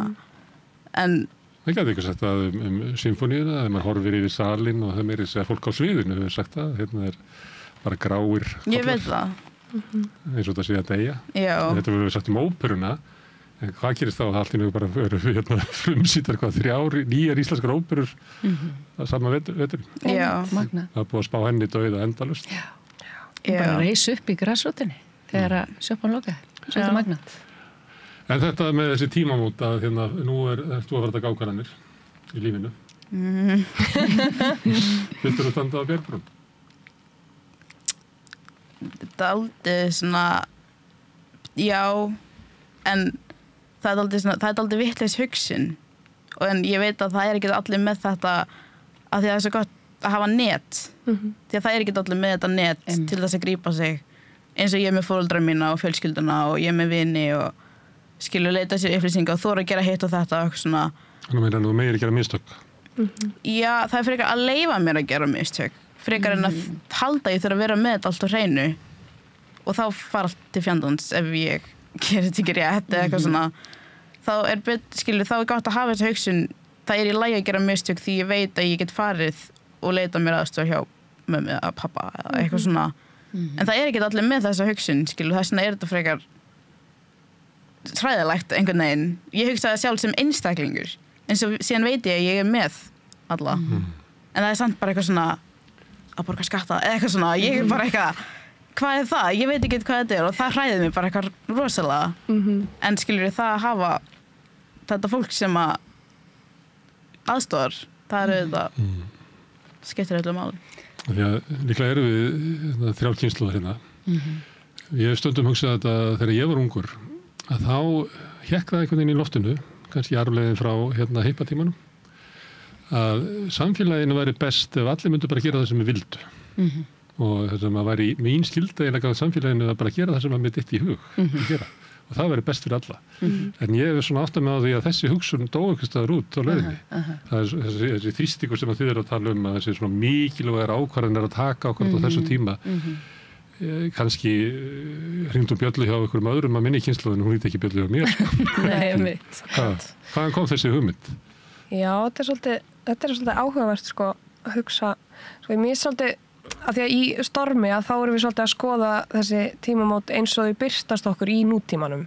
Við erum að skoða þessa pressu eins og hún lítur út árið 2025 og þá erum við að tala stelpu sem að líður eins og hún eigi að fara í læknisfræði eða einhver sem er búin að ákveða að hann ætlar að skrifa bók sem breytir heiminum og þetta er svona allt svolítið hverfist svolítið í kringum næstu skref í námi eða akademíu eða svona starfsferli en auðvitað er þessi pressa alveg jafn raunveruleg á öðrum tímum þar sem þetta snýrist kannski meira nú er ég að verða fullorðin og ég þarf að vita hver ég er þó það sé ekki í tengslum við skóla eða vinnu að þá kannski eins og hippatímanum að þá var kannski meiri pressa á því að vera orginal og vera vera einhver típa og hafa eitthvað erindi og að leita sjálfur sér og finna sig í fjarlægum dildum jarðar og þá var kannski eitthvað tap að fara bara að læra hagfræði eða eitthvað skilur þannig að þetta ég held að séu allir að glíma við þetta bara óttan við óvissuna sem að kemur svo sterkt til manns á þessum tímamótum og ég man eftir að hafa ég veit ekki, ég er líka akkurat á þessum aldri núna, ég er að verða 25 ára í sumar og maður er að fatta það núna að það veit enginn alveg hver hann er og það veit enginn alveg hvað hann er að gera.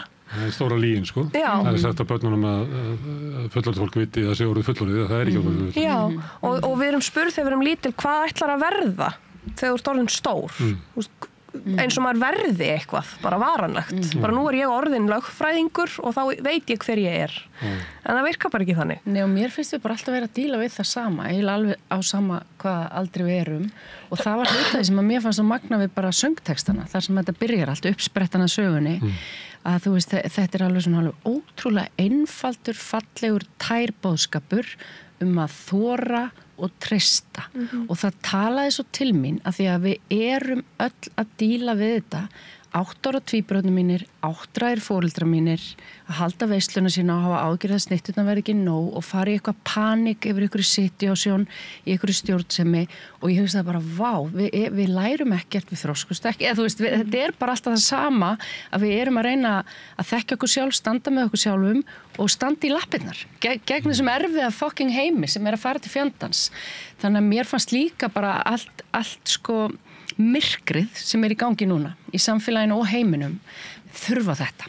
Mér fannst þurfa bara svona birtu og ást og von. Þú veist, og þetta hljómar alltaf óksla væmið og sumir finnst þetta bara væmið og það er líka bara allt í lagi. Það er erfitt að fara inn í svona opnun. En mér fannst það bara eitthvað sem talaði mjög mikið til mín. Það er svona eilífur bóðskapur láta hjarta ráða för og það allt saman. Já, og líka bara, þú veist, að þekkja sjálfa sig og þora bara að segjast að elska eitthvað. Þú veist, ég meina við erum svo mikið að reyna að ganga í augun á heiminum með einhverju ímynd og þetta sem að þú ert að tala sko, einhver hugmynd hverjir aðrir halda við séum og það endar oft í svo miklum átökum og myrkri og leiðindum. En ég held að það sé alveg hægt bara Una er bara eitthvað klárast mannski sem ég þekki en hún samt þorir að tala bara svona skiljiði mig, að þetta er svolítið næft sko en ég sagði bara já, vá, yes þú veist og mér finnst þetta vera eilíðar verkefni okkar allara, einhvern veginn að bara treysta á þetta verði í lagi alveg sama þótt við séum að vera 100 ára sko Svolítið, erstu þessi bóðskapur í verkinu? Bóðskapur í verkinu? Já, ég átti reyndar erfitt með að finna hann bóðskapin, ég þurfti alveg að hugsa í svona 2 tíma eftir sýninguna af því að þessi sýning hefur þetta hún er með söguþráð sem er mjög sterkur en það er svo mikið að gerast að maður gleymir dálítið hver er bóðskapurinn því það er svo mikið af upplýsingum en svo þetta finnur held ég fólk bara alls konar skilur öðruvísi túlkun á þessari sýningu en jú, þetta er rosalega falleg sýning og mér finnst að flestir ætla allavega fara að sjá hana sko. Hún er svona hefðbundin svona hópsöngleikur mörguleiti, þessu svona týpur það eru þarna svona í kringu þig eru svona eiginlega freka týpur frekar þetta eru svona eða ekki? sem að verslógaur sem að fer einhvern veginn automatist í að verða framleiðandinn á sýninga, eða ekki? Já, svona uppsesta peningum. Og svo þessi sem ætlar að skrifa stóru bókina, hann kemur á svona einhverju brotnu heimili, leiðist út og glæpabrödd.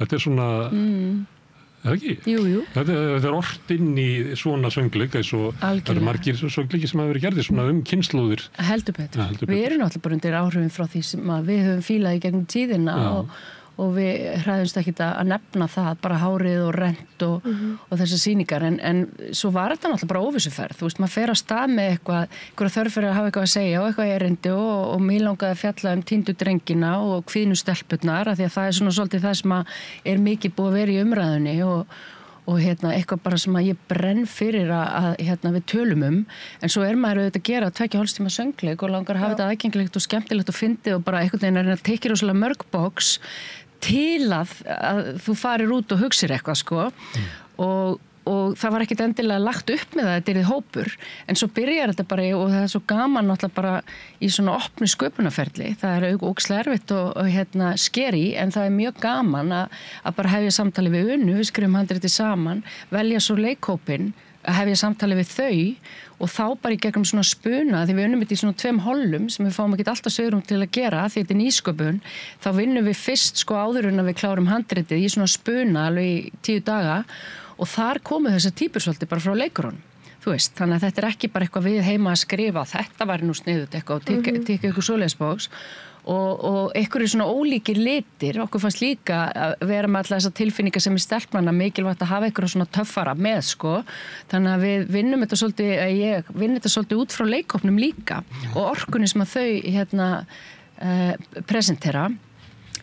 En svo alltaf aukapersónur og aðalpersónur og náttúrulega aðal sögurnar, stóru sögurnar í þessari stelpu sem hún verður ástfangin af Helgu og Tomma, þessum brotna týnda dreng og þau fá svona kannski mestu sögurnar, en svo eins og Sóli segir, svo rosalega margt annað að þælast þarna fyrir og svo tekur bara það út sem að kannski vilt þú bara hlæja einhverjum fyndum strákum eða fara inn í ástarsögu stelpnanna eða þú veist, að það ýmislegt að fylgjast með sko, en svona kannski það sem að kveikir á okkur Unu sem bara mjög persónulegt þetta bara að lifa einhverja erfiðleika af því þessi vinahópur lendir sannlega í áfalli á þessum tímapunkti þar sem þau öll bara ung og frjáls og fersk og reyna að hafa gaman að lífinu, en svo þarna 2 persónur með svona áskoranir, þú veist, það eitthvað áfall í bakbókunum, þú veist, það eitthvað missir, þau þarna bæði, þú veist, að því að við höfum líka svo mikið áhuga á orsök og afleiðingu og af hverju við erum eins og við erum og það allt saman og þá þurftum við náttúrulega að fara svona aðeins dýpra inn í þær sögur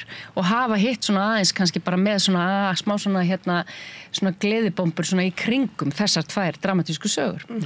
Og ég nefndi bara þessar týpur af því að við höfum séð mann aldrei hvað heitir sem við sáum í Bæjarbíó, eitthvað messa, það sem svona hópur og svo í Sjafnarfjarðarleikhúsi í Borgarleikhúsinu sem var líka svona hópur. Tóm Hamingja þannig. Tóm Hamingja, og þá að raða saman svona týpum. Já. Og sömuleit það þarna. Já, einmitt. Og ég ekki að kvarta yfir því, ég bara að segja að því alltaf svolítið svona val að maður svona mörkunum þess að vera, maður nota týpunar. Já. Og þær fólki út í samlu skilur það vegna þess að við erum að tala svona týpur og þá erum við svolítið að strípa þær að vera persónur. En oft líka svona erkitýpur notaðar, við erum kannski að nota þær líka til þess að skoða einhverja hugmyndafræði og láta hugmyndir takast á og hugmyndirnar sem byrtast í sumum sefinum hjá okkur til dæmis svona efnishyggjan sem að kemur frá Berki Verslóstráknum versus einhver svona rosalegur... Verslóstrákarnir lenda alltaf í þessu. Ég veit það, elsku drengirnir. Þetta eru alls ekki fordumar í bímeinum. Já, nei að þú veist hann með þessa efnishyggju nálgun og svo Elisabeth persóna sem ég að leika með einhver svona rosalegan listrænan idealisma. Með háingur. Já, og bæði verður svolítið svona, kannski svolítið öfgakent sko, en það bara gaman að sjá hugmyndirnar takast á og mér finnst eiginlega svona stærsti punkturinn í þessu þegar það byrtast svona einfaldari karakterar að þetta gerist það líka af því að við erum með takmarkaðan tímaramma og stóran hóp og þá þarf svolítið að eima niður einhverja eiginleika og við erum líka því við erum að reyna að vera í samtali við samfélagið og þá gott að svona vísa í eitthvað sem að fólk þú veist, fólk kannski með stærri mynd af persónu eða svona svipaðri persónu nú þegar í huga, þannig að við getum vísað í eitthvað. Þetta er eins og reffar í einhverju erketýpur. Svo það raunveruleiki líka vegna þess að MH er menningarstofnun og með kultúr og þar hefur haldist ákveðin svona listræn svona valkostur, þannig að ef þú ferði ómótuð inn í MH þá er líklegt að þú verði líka, ég meina samfélagi hefur áhrif á okkur og ef þú ferði í versl og þá ertu komin bara í jakkaföt. Heldur betur. Mér finnst það eiginlega bara magnað sko, að því að auðvitað stúdera með þetta rosa mikið núna, hvernig ástandi er á skólum og ég var að tala um það við hana, að því að ég og maðurinn minn fórum í MH og það var bara alltaf ekki option núna fyrir, eða skilur, það er eins og næstu eins og þessi búin að dragast að skýrari línur á milli svona menningin innan menntaskólan. Hvernig vil ekki fara í MH eins og þið? Nei, og það var bara mikið sjokk sko, að það bara kom ekki til greina sko. Það kom ekki til greina, ég ætlaði í MH fyrst. Manstu því? Það var ekki séns að ég ætlaði að fara í menntaskóla á Hamri, ég var bara kvennó eða MR og það var ekkert annað. Og ég fór í kvennó, en síðan bara... Svo endaður ég Einmitt. Nei, en svo líka fannst okkur mikilvægt sko að vera ekki bara með, þú veist, unga kynslóðin er bara í kvíðakasti, þú veist, það þarf líka að hugsa, þú veist, við erum gerð úr svo ólíku efni, sumir eru bara eins meira líklað, bara með minna í bakpokanum og eru einhvern veginn bara kannski bjartari og kærlausari situation, þú veist, það er alveg raunverulegt, að fólk er misáhyggjufullt á þessum tímamótum og það er mjög mikilvægt að hafa svona smá gleðisprengur inn á milli, þú veist, til að líka búa til mótvægi við að sumir eru bara að fela það að þeir eru að farast úr vanlíðan í sögum. Einn stelpan náttúrulega sprengir upp húmórinn reglulega með ótrúlegum hreyfingum. Já, Birta, hún er alveg mögnuð. Og þetta hefur bara verið samið gert í kringum hennar getu. Já, heldur. Þetta er ekki bara svip og leikari sem er góður á trommusetti eða skella inn á trommusetti inn. Jú, og Jakob kann á trompet og það var alveg svona mjög meðvitað og Iðun er með dansbakgrunn og Marinó, þú veist, þannig að maður var svolítið svona að draga fram þeirra hæfileika eins mikið og maður gat.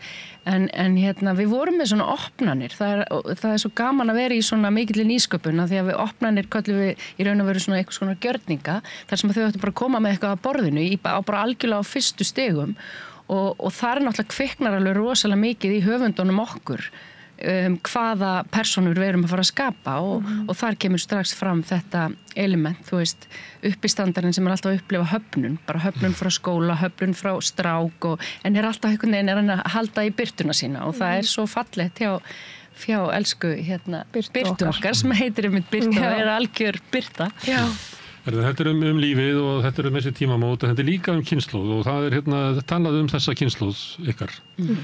Það er ýmist. Það er engin kynslóð bara búið við annað eins áreiti og erfiðleika heldur þessi kynslóð. En síðan kemur á móti, það er engin kynslóð verið opnari og jákvæðari og bara ef við tala við unga fólki þá er við bara engar áhyggjur af framtíðinni. Og það er eiginlega ekkert annað milli, sko. Það er annarkvort talað ykkur eins og þið séu bara síðasta kynslóðin fyrir heimsendi eða að þið séu bara vor í hvað nýtt upphaf. Hvað segir svo? Hvort verður þið? Á ég að taka þetta? Ég er eitthvað átt þetta samt að Sóli hefur ekkert nefnilega rosalega trú á sinni kynslu, sko. Ekkert, nei, þetta er bara af því að samfélagi er svo skipt nú til dags og það eru allir svo hræddir að gera mistök. Eins og það var bara, eins og ég ætlaði bara ekki að fara í mennskóla á Hamrahlíð því að það var bara málaði sem einhver fríkskóli. Það var bara eitthvað artsy-fartsy fríks. Og skilur, hvernig var pínu bara eitthvað, þú bara rosa basic, kemst í gegnum þetta bekkikerfið þú útskjöfið. Það var bara svona, það var ekki örugt. Já, þetta var bara frekar öruglega. Alls ekki standa upp úr. Bara alls ekki, þetta var bara mjög... Það var bara í hvernig og ef maður vill bara... Akkurat, MR, það var rosalega kröfu mikið, þú þarftir að hafa mikið fyrir því. Þetta er aldrei bara svona Vestló, þar voru bara peningar, FG, Vestló Rejects, þetta er aldrei bara svona... Það bara allir menntaskólar eru með einhvern stimpil á sér og þú velur aldrei hvar þú ætlar að vera og hversu... Þetta er svona svolítið eins og bara að fara í supermarkað að kaupa sér vörur. Ég veit það. Þetta er svolítið neyslukent. Rosalega. Og það er svo mikið að eyðileggja. Því að ég veit bara fullt af típum eins og, skilurðu, ég veit ekki hvað, einhver sem að segjum bara eitthvað, er að fara í læknisfræði. Það er bara eitthvað, skólanir fyrir þig eru Kvennó og MR. En þú hefur líka gaman að listum með eitthvað, akkur ekki bara fara í MH, þú getur alveg fengið gott stúdentspróf með 10 í einkunn. Það er bara eitthvað skrítið að því þú fórst í MH, þá er það bara eitthvað fórst í MH ætlar í læknin. Það er eitthvað svona, það er bara eitthvað rugl, skilur. Og bara í listum og ferði í kórinn og... Já, akkurat. Þú ert fyrir MH án þess að verða MH yngur. Ég er aldrei bara, já, ég er bara að taka þessa kjarnáfanga, en skilur, það er fullt af fólki sem er að fara í læknisfræði MH. Og það er fullt af, skilur, fólk í Vestló sem er líka bara eitthvað að fara í leiklist. Fattur þau eru ekkert að fara í hagfræðina. Nei, einmitt. Þetta er eitt, ég má segja eina sögu sem ég segi stundum af Sóley. Þannig að ég er svolítið sérvitur og ég fylgir því að börn hafi kosningarétt. Og það er bara langt mál að segja út frá því, að ýmsar rök fyrir því. Og ég gerði svona tilraun með því að ég gaf Sóleyju kosningarétti mig þegar hún var 9 ára. Og síðan hef ég bara kosið það sem hún hefur sagt mér að kjósa. Já. Og þess að vera aðtók hvort hún fari vel með atkvæðið sitt og hún hefur gert það og vill ræða þetta svona nema í einu kosningu, ég man ekki fyrir 2 eða 3 skiptum að þá sagði hún, ég er búin að ákveða mig, þá verður hún losnað við það að fara að tala við pappa sinni um pólitík. Þannig hún tekur þetta bara mjög alvarlega og mín reynsla er svo að börn geta alveg kosið svona, þetta er spurningin sko hvenar foreldrarnir er hægt að fara með atkvæðið barnsins og hvenar barnið fer eitt inn í kjörklegan og mér finnst hún að bara 9 ára að vera ágætt. En svo spyr ég Sóley, hvað finnst þér? Finnst þér að börnið hafa kosningarétt? Nei, sagði hún. Nú, svo ég, hvað hefur þetta ekki gengið vel í okkur? Já, pabbi, þú þekkir ekki mína kynslóð. Nei, einmitt. Þá var hún að vísa til svona hóps sem er lokaður inn í einhverjum annarlegum heimum inn í TikTok eða hvað það heitir. Já, það er bara, maður verður... Grimmd og hatur og einelti og leiðindi. Dómharka. Mjög mikil. Ég var bara með það reglur að þú þyrftir sko að fræða þig hvað væri í gangi og stefnuflokka og stefnufólks. Þú þarft að hafa, skilur, þú getur ekki fara að kjósa án þess að vita neitt, þú getur ekki heyrt eitt orð og verið bara, mér líst á þig, skilur, mér finnst það grundvallaratriði að þú þurfur að fylgjast með allri kosningabaráttu, sem að ég gerði. Ég horfði á allar pallræðir og ég veit ekki hvað, þótt að ég væri 9, 12, 14, ég veit ekki. En þetta gerði ég bara, ég satt bara alltaf. Una hefur örgulega gert þetta líka, sko. Ég þakki þetta, algjörlega. Því líkt uppeldi sem það hefur hlotið, ég segi ekki. En þessi hugmyndum, þessi kynslóð lifi ykkur svona háskalega tíma. Hvað segir þið? Er það þannig? Sko, ég... Hefur aldrei verið verra að vera ungur heldur en í dag? Jú, ég held að það hafi bara rosalega oft verið miklu verra að vera ungur en í dag.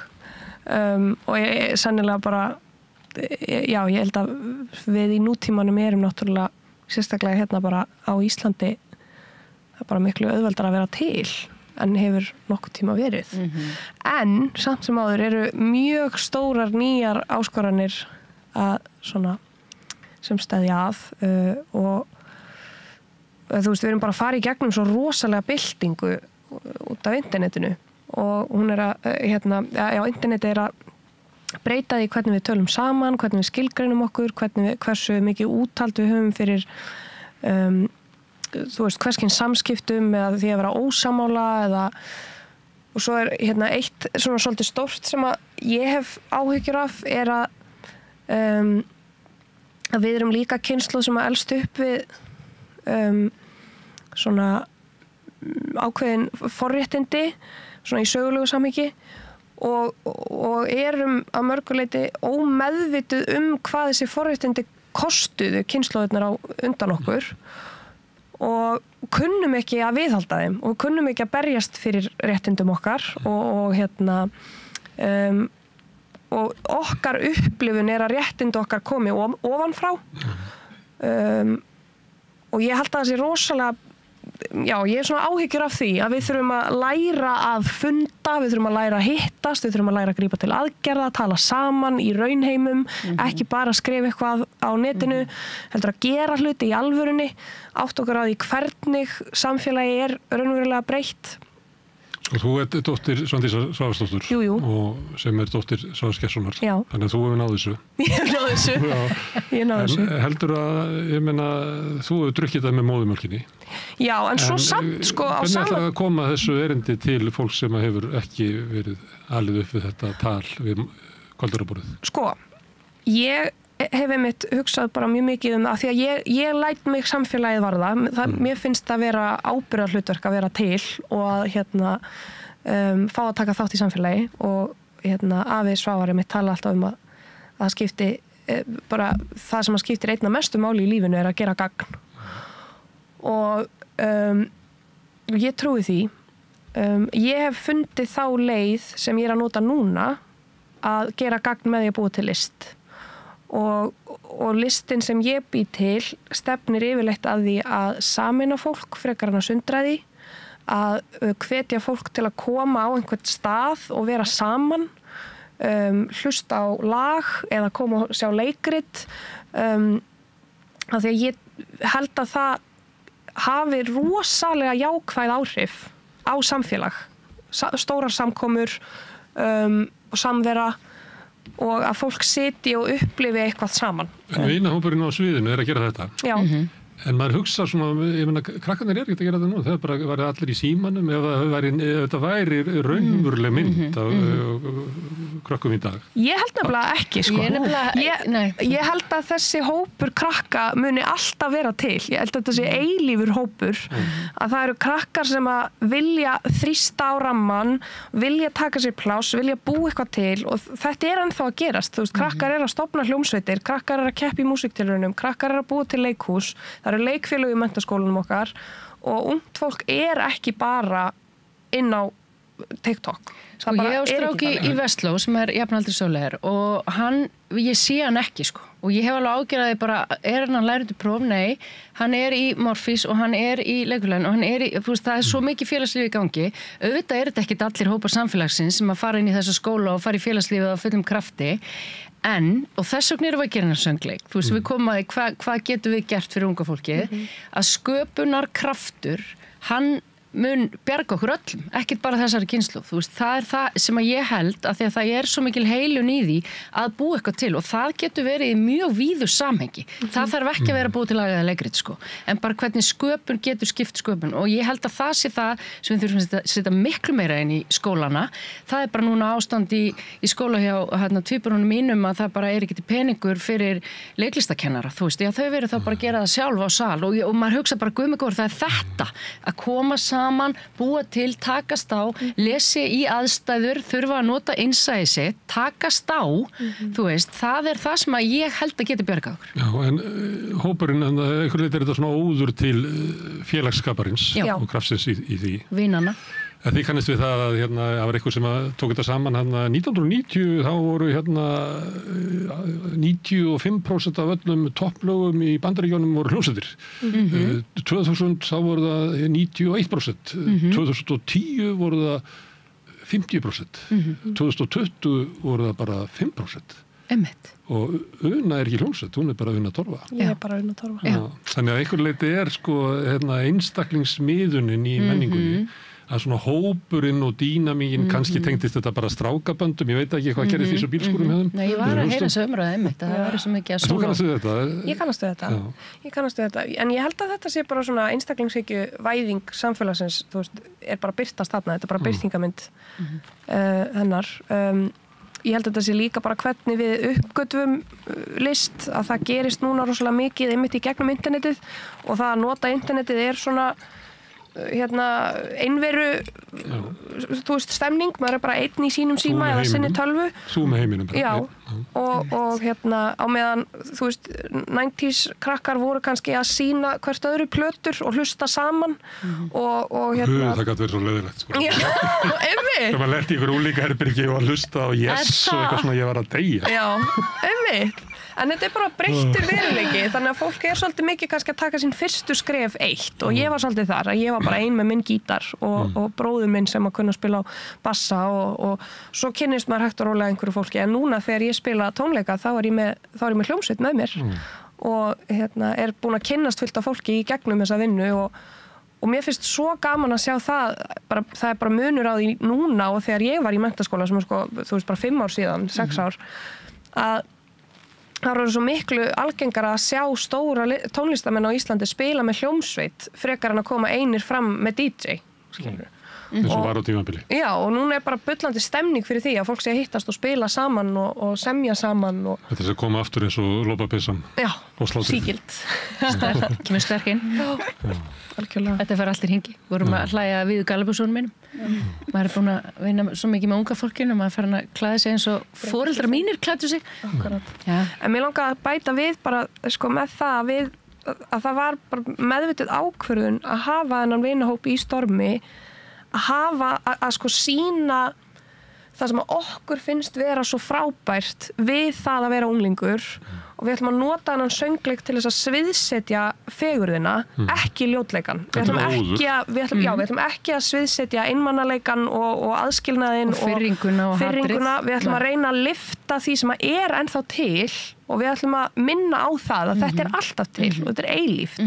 Og þess vegna, og okkur finnst gott og gaman og hvetjandi að sjá krakka koma saman og búa eitthvað til.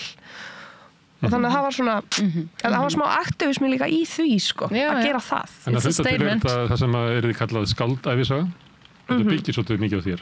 Já, en ótrúlega skemmtilegt í rauninni finnst mér af því að Unnur hlustar bara á lögin mín og vinnur svona grunna söguþræði út frá textunum mínum.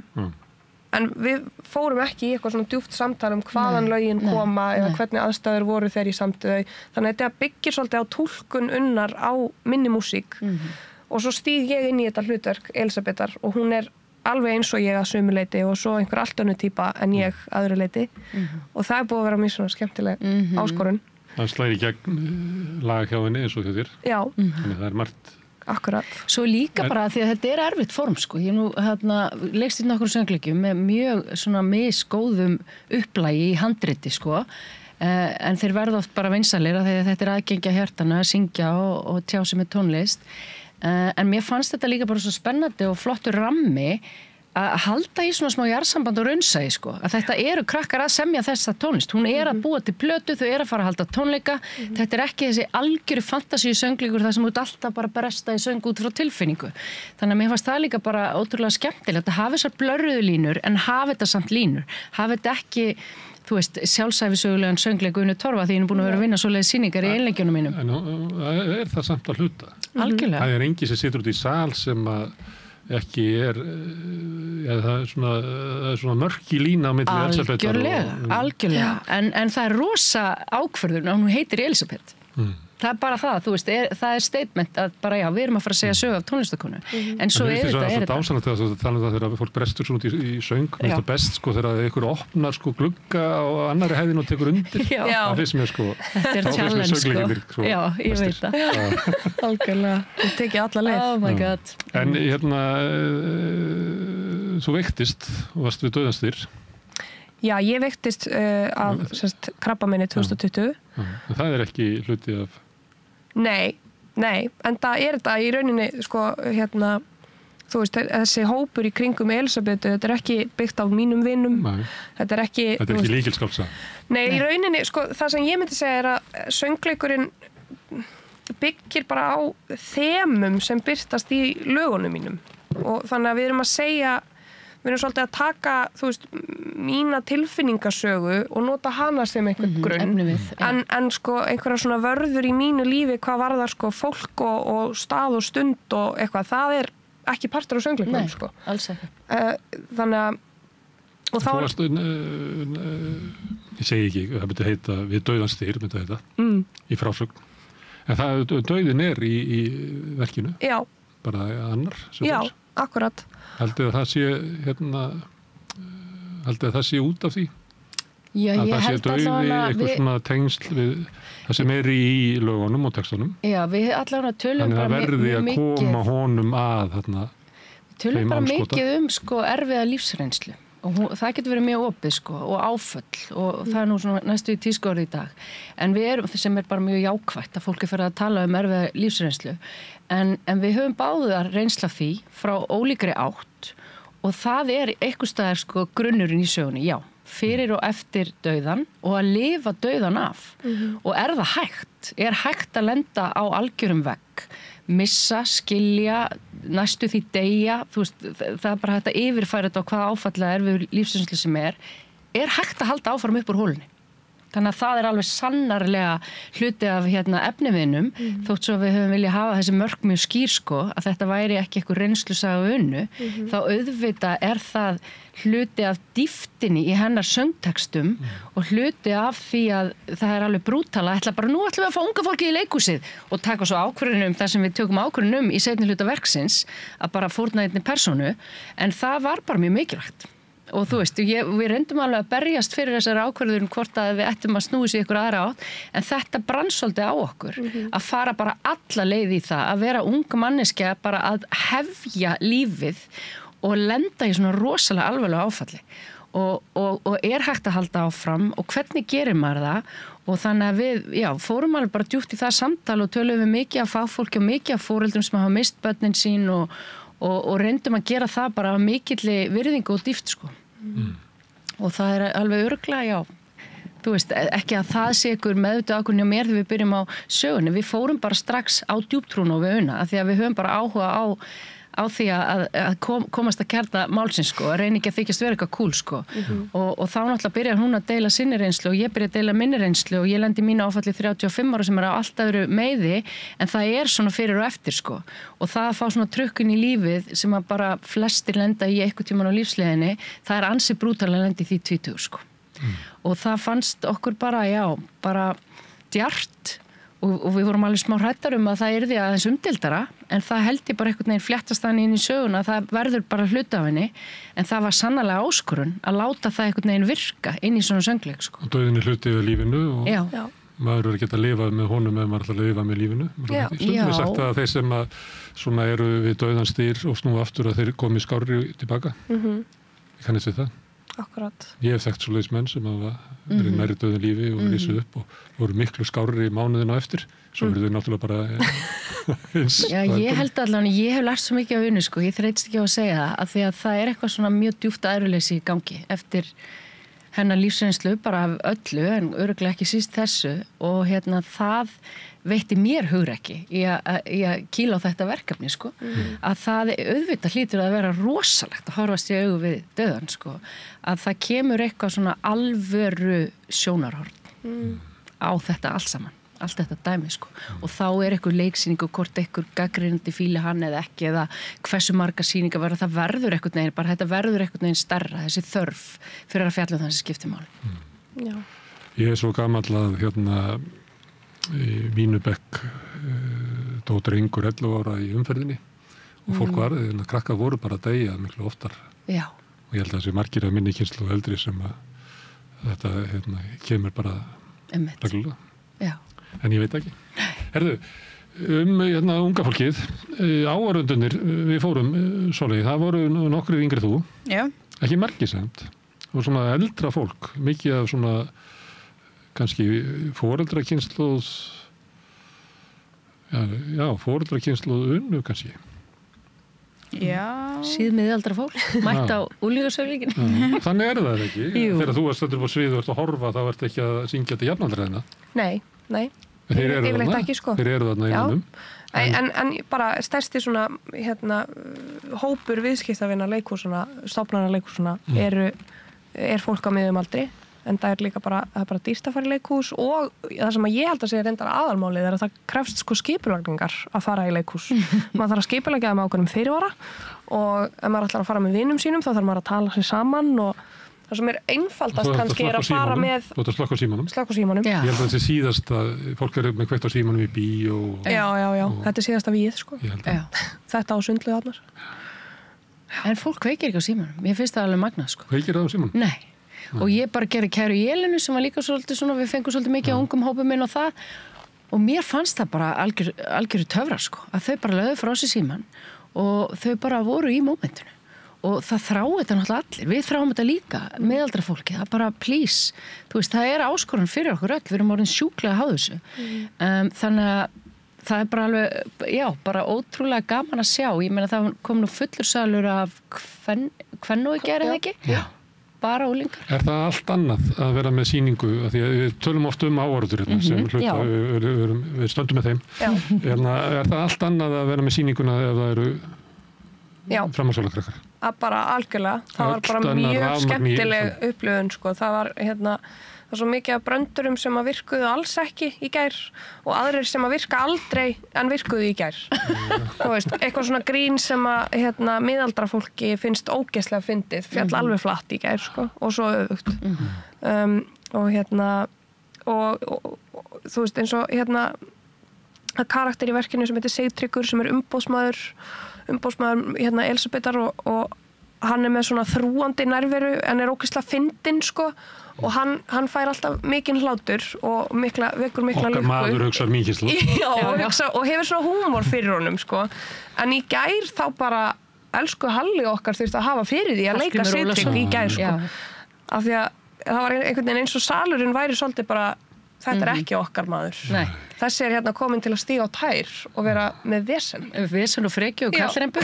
Halli vill ekki fanga fólkið á sýninguna. Nei, en það var bara skemmtilegt svona hvað, þú veist, þetta og þetta það sem ég elska við að vera í svona performance listum að þetta svo mikið samtal og það svo mikil orkuskipti í gangi að þú veist, við köstum einhverju fram í sal og svo fáum við einhverju orku tilbaka og það hefur svo mikil áhrif hvort á annað. Þetta geimvísindi sko, sumir hafa tendens til að gera lítið úr því að það sé ekki erfitt að vera leikari, að standa á sviði, en þetta bara algjör geimvísindi, af því að þetta svo lifandi form og þetta svo mikið alvöru samtal og alvöru rafmagn við áhorfendur og við bara eitthvað, þú veist, opaslega innblásin að búa eitthvað til upp á okkur sal og æfa ykkur dansspor og syngja og búa til ykkur raddir og svo svo stór stund þegar áhorfendur mæta í fyrsta skipti og það var alveg viku fyrr núna af því að þetta náttúrulega líka bara ungir og margir leikarana stíga sinn fyrstu skref þannig að við höfum gott svigrúm og það var magnað, þú veist, fyrsta mómentið með áhorfendum alltaf magnað en náttúrulega sérstaklega í nýju verki, í nýsköpun þar sem að allt einhvern veginn bara við svo mikið, það svo mikið hérðhæðun í okkur sko, að það bara eitthvað Mamma Mía sem bara búið gangi 10 ár, það bara, þú kemur inn bara, þú veist þetta málið, þótt svo handritið sé kannski alveg glatað sko, eða skilurðu, mér finnst þetta bara svo merkilegt, þetta svo ógeðslega spennandi tímamót að vera með svona nýtt stöf sko, og rafmagnið og bara finna, þetta virka, hlegið og í talningum fyrir höfundana sem búin að setja og skrifa þetta allt. Þú veist, það var alveg ótrúlega gaman þegar það gerðist sko, og eiginlega bara svona mín í áfall sko. Já, og finna á mjög góðan og jákvæðan var að virka. Já. Þetta tengist einu, hafa þegar ég var ungur og kannski enn frekar kynslóð foreldra þinnar, sem eru eldri en ég. Já. Það var að tala kynslóðabil. Já. Síðan ég man ekki eftir að vera að tala kynslóðabil 80 eða 90, en mér finnst það að vera núna og mér finnst þú eiginlega tengjast þarna með umbóðsmanninn, sem að það tolerans gagnvart þessu manni hjá eldra fólki, en það bara 0 tolerans gagnvart honum og mér finnst þetta koma fram í þessi umræðinu mál Ástulóu sem að það sem alveg augljós svona kynslóðaskipti, fólk sem var 50 plus að ég meina hvað sem gerðist fyrir 30 árum og eitthvað svona, og hvað verið að ræða þetta eitthvað, en með svona skýrari svona mörk. Já. Heldur betur, við erum vonandi að læra Er þetta raunverulega, er þetta hluti af vandanum, nú ekki að segja að önnur kynslóðin hafi rétt fyrir sér, en það gerist í kynslóða þegar að vera rof á milli, að þá vantar samtal, sumir að segja það, að unga fólki mætti tala við gamla fólki og ættum að reyna að gera eitthvað úr þessu, því að það gengur ekki að við rofnum alveg, og ég rekna með því að eldri kynslóðin hafi eitthvað til síns máls og unga eitthvað til síns máls, þegar hvað? Ég held sko... Hefur bara að bíða eftir að gamla fólki degi? Mér finnst þetta svo áhugavert að því mér finnst sko bæði viðbröð sko að vera bæði það að vera rosalega umburðarlyndur fyrir einhverju sem að kannski ekki alveg eins og það á að vera og það að svona hvað maður að segja, svona alveg fordæma eitthvað 100%. Þetta bæði einhver svona fælni við að ræða málin. Þetta bæði eitthvað svona flótta viðbragð. Bara annarkvort, við skulum bara ekkert vera að tala þetta, ræ, ekki bara gaman og og svo hinum megin bara, þú veist, afgreiða strax. Já, bara afgreitt, búið, næsta mál á dagskrá. En því miður þá, eða sem betur fer, þá tilveran bara miklu flóknari og það að vera manneskja svo rosalega flókið og það svo erfitt á þessum tímum í dag þar sem að svona samfélagsumræðan sem slík að gerast á svo skrýtnum vettvangi, að gerast á netinu sem að maður upplifir að sé eitthvað sem allir að sjá en í rauninni maður bara að sjá einhverja sneið af internetinu og manni líður svo að þetta sé allstaðar en þetta ekki allstaðar. Allir að leggja fram niðurstöðu. Já, og allt gerist rosalega hratt. Nei, enginn að hlusta. Við erum bara niðurstöðuna strax og ég tek afstöðu til þess. Já. Þessum erum við nú með þetta rauðaborð hérna, við njótum þess að vera að við segjum að mál sé bara á núllpunkti. Það er bara komið tíminn til þess að ræða það og samræðan sé raunverulega erindið. Já. En það er ekkert vinsælt í dag sko. Það er allir að biðja bara að fá lausnina. Já. Þetta svo triggerandi vettvangur. Þú veist, það svo triggerandi að þú veist að allir geta einhvern veginn bara svona spúð sínu á lyklaborðinu og ég held einmitt sko að við verðum bara að læra hvort af öðru. Það var mjög gaman fyrir mig, þú sem er að vera 50 á næsta ári, að vinna með þeim og hlusta á þau og þau hafa vonandi lært eitthvað mér og ég að þeim og mér fannst það líka í hann að mála Ásthildarlógu ótrúlega áhugavert hvað þetta var kristaltært. Þú veist, að dómharkan í sikur áttina. Þetta er náttúrulega bara polarisering samfélagsins sem að drepa okkur, sko.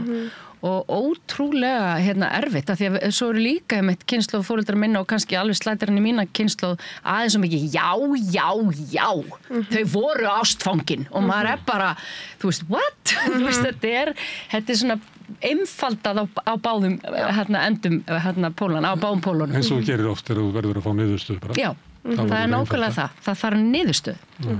Er þetta góð eða vond manneskja? Já. Og við eigum þetta allt í okkur. Við erum bara djöflar og dýrlingar og við eigum allar þessar hliðar í okkur og við þurfum einhvern veginn að ná að vanda okkur betur að setja okkur í spor hvors annars og það hjálpar leikhúsið okkur að gera. Til þess vegna gefist við ekki upp á þessu formi og við erum búin að vera að stunda þetta í allan hennar tíma og hættum þess ekki þótt þessi miklu einfaldar aðgengi og ókeypis stöf fyrir fólk í símanum. Við hættum þess ekki að þetta þjálfar vöðvan í líkamannum sem er bara hjartastöðin að reyna að setja okkur í spor hvors annars og sýna hvort öðru skilning og ég hef bara fundið það á minni 20 ára reynslu að þarna eins og Una var að benda á getum við haft áhrif, miklu frekar enn í pólitík. Þarna getum við breytt heiminum. Það er ekkit flóknar en það sko. Svolítið má ég spyrja þig kynslóð heldur að mín kynslóð getur eitthvað tíma skilið þína kynslóð? Þú segir einhverju stigi? Er þetta eitthvað svona 1900? Segir svona dissa eitthvað að ég sé að koma með úreld viðhorf? Einmitt. Finnur fyrir þessu að sé veröldir sem að krakkar lifa í sé bara annar hugmyndaheimur heldur en þú ert náttúrulega aldrað foreldra það hefur oft áhrif á fólk. Já, en samt svona ekki, mér finnst þetta alveg eldri kynslóð geta alveg haft áhrif á yngri, við getum lært á hvort öðru alveg þannig alveg 100% en það er samt alveg svona eins og bara eitthvað svona að ég setjum þetta bara undir teppið og við nennum ekkert að pæla í þessu. Eða þá er þetta bara eitthvað 1900? Já. Eða það.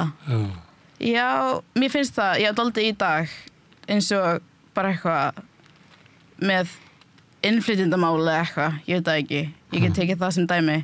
Þá var þetta bara eitthvað, þegar ég var ungur, þá var enginn og þá var þetta bara Ísland fyrir Íslanding eitthvað svona og þá koma, skilur, jafnaldrar eitthvað, þetta var þannig og af hverju erum við þá svona núna, af hverju allir eitthvað koma, þá erum við að taka influence af þeim, skilur, sem mér finnst ekki vera réttu viðhorf, skilur, Ísland, skilur, við þurfum ekki, það eigi geta verið allir hvítir hérna, skilur, en það var bara eitthvað sem að langa með Jónu fannst, skilur, ég veit ekki og það var bara þannig þegar hún var þannig ég skil að henni finnst það skrítið en það ætti ekki að vera skrítið í dag, skilur við erum alls konar þetta er eitthvað sem að er svona þessi kynslóðslit Það er heilt unga þingmann Miðflokksins tala eins og var í nýraður kall sko þannig það er til alls konar En eru við ekki að þokast samt í rétta átt með þessu samtali mörk og afmáðs og þöggun og það? Það var ekkert samtal sko. Það sem mér var stendur sem Ástarlógu, að það bara klofnaði einhvern veginn á milli og svo bara púff. Og svo bara dæma hvernig hana. Því að mér fannst þetta, er þetta ekki brilljant mál sem við ættum að ræða ekki að vera að ræða.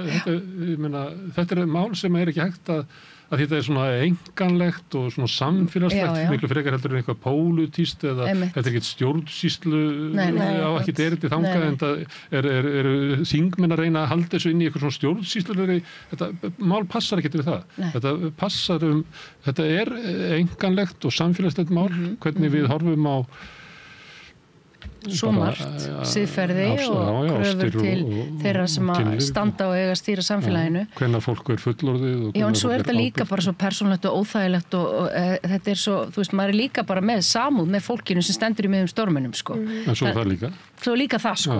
Þú veist, af því að það hlakkar alveg fyrst í mannu bara, og svo bara, þú veist, maður fór bara í þeytivindu, sko, í þessu máli og þurfti að horfast svolítið í augu við sjálfa sig og sína fordóma. Og við sem samfélag ættum að tala þessi mál. Já. Í staðan fyrir að vera að flýta okkur á því, sko, hver rétta niðurstaðan? Já, nákvæmlega.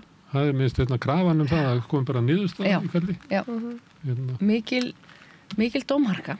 Hún ekki kannski mikið búin að skána í allir þessari umræðu eða ekki umræðu mörk. Við höfum ekki talað tónlistina? Í leikriðinu? Nei. Gera það? Já, hún öll eftir þig. Já, öll lögin eftir mig, en svo svona músík undir senum stundum, svona eins og skor, svona meira eins og kvikmyndatónlist sem eftir Hafstein Þráinsson, kærasta minn. En samtir þú eitthvað nýtt fyrir þennan söngleik? Ég samti 3 ný lög, samti opnunarlagið í verkinu sem heitir Málum miðbæinn rauðan, svo samti ég lag sem heitir Hvað viltu, sem fyrsta lag eftir Hlé, þar sem þau eru svona 4 saman að syngja og svona rocklag, og svo samti ég lagið Sólmyrkvi sem að Tommi syngur. Þannig þú þurftir að semja eiginlega fyrir hópin og aðra af því að þú áttir nóg af verkum til að syngja fyrir Elsebettu. Já, en líka bara það vantaði sko bara upp á söguna. Já, upp á söguna. Bara svona moment þar sem við hugsaðum þarna verður að vera lag og það ekki til lag sem að passar þarna, þannig að ég samti lag inn og það var rosalega skemmtilegt að fá að gera það að einmitt talandi að setja sig í spor að það svo gaman að semja frá sjónarhorni einhvers annars. Einmitt. En samtir þá eftir að allt handritið var komið? Kannski svona þegar við vorum komnar með mjög skýra hugmynd söguna og svona grind. Já, svona grind og svona moment sem við vissum að við vildum hafa, að þá samdi ég þessi lög. Það var svona eitt stærsta momenti fannst mér í ferlinu þegar hún sendi mig Sólmyrkva, sko, því að þetta náttúrulega svona kannski svolítið umdeilanlegt hvort maður eigi að hafa lag þarna og svona, og þetta viðkvæmt, mjög viðkvæmt efni og viðkvæmt augnablik, en hún söng bara inn á voice memo þessa laglínu og þennan texta bara í einni atrennu og bara það var alveg ótrúlega stort moment og svona kannski einn af hápunktum þarna sýningarina svona tónlistarlega finnst mér, sko, en svo Una sem metnaðarfull að fyrst vildi hún bara hafa þetta allt nýja tónlist, sko, bara allt, ég fylgdi að tala hann inn og það væri kannski svona ákveðin kostur að fólk þekkti hluta lagana og sem náttúrulega ótrúlegt hvað fólk þekkir mörg lög með aldrun 24 ára. Að því að ég hef leikst í söngleikum í kringum eitt lag, sko, þú veist, eitthvað eitt lag sem fólk þekkir eða bara eitthvað eitt gott lag, skiljiði mig en þarna eru þau svo mörg, sko, þannig að það er svo endi náttúrulega á þekktasta laginu því sendi mann út með það svona singalong stemmingu. Já, svona eiginlega tónleikar, þar blörast þetta alveg yfir í unnu fyrir okkur. Talandi það, þú ert eiginlega eina á sviðinu sem ekki leikari? Já. Hvernig, við erum að tala hvað fólk alltaf verða og stórt alltaf að verða leikari? Sko ég ákvað fyrir löngu síðan að ákvaða aldrei hvað ég ætla að verða þegar ég orðin stór. Ekki hlustu þetta svolítið? Ég ákvaði. Nei, en ég ætla að halda þessu öllu á opnu. Eins lengi og ég mögulega get. Ég segi verður leikari líka, please. Af því að hún svo góð leikona, sko. Málið að leiklist snýst svo mikið skilning. Í raun og veru, sko. Það algjör misskilningur þetta snúist eitthvað rödd og útlit og eitthvað. Það snýst aðalega það að þú skilir hvað þú segja. Og það eru þessi töfrar að koma sögu yfir, sko, fyrir leikara. Hvað þú ert að segja því að þú skildir hvað þú ert að segja. Já. Nei, ég meina þetta svo einfalt. Ég trúði bara öllu sem var að segja. Þetta segja svona leikmenn sem ekki inn í leiklist og fara að horfa og bara, ég bara trúði öllu sem var að segja. Er þetta hann? Eða þú veist, þegar þetta rennur svoleiðið saman, þá er það góð leiklist, sko. En þegar þú varst til dæmis að semja núna fyrir allar þessa manneskjur, ég far á æfingum þegar þú varst með Sinfó, þá varstu þetta bara ein. En núna hugafarið, þegar þú varst að semja fyrir miklu fleiri og skil þessa típur og þessa manneskjur, hvernig var það? Því að þetta hlýtur að vera öðruvísi ferli. Allt öðruvísi, sko. Jú, allt öðruvísi. Af því að venjulega þegar ég er að semja, þá er ég að semja,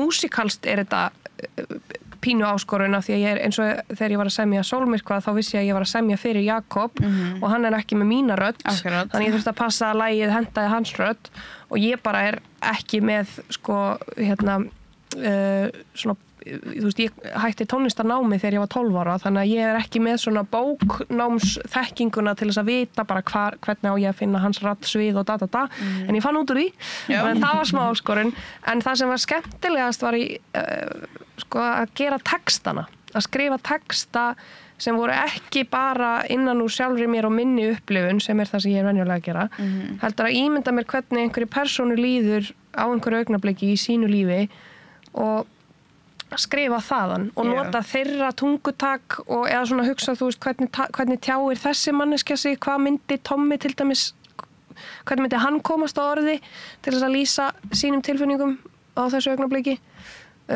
sennilega einhvern veginn smá öðruvísi en ég og það fannst mér mjög svona skemmtilegt verkefni að ímynda mér hvernig einhver annar myndi semja lag. Ég hef gleymt verki fjallar náttúrulega forboðnar ástir.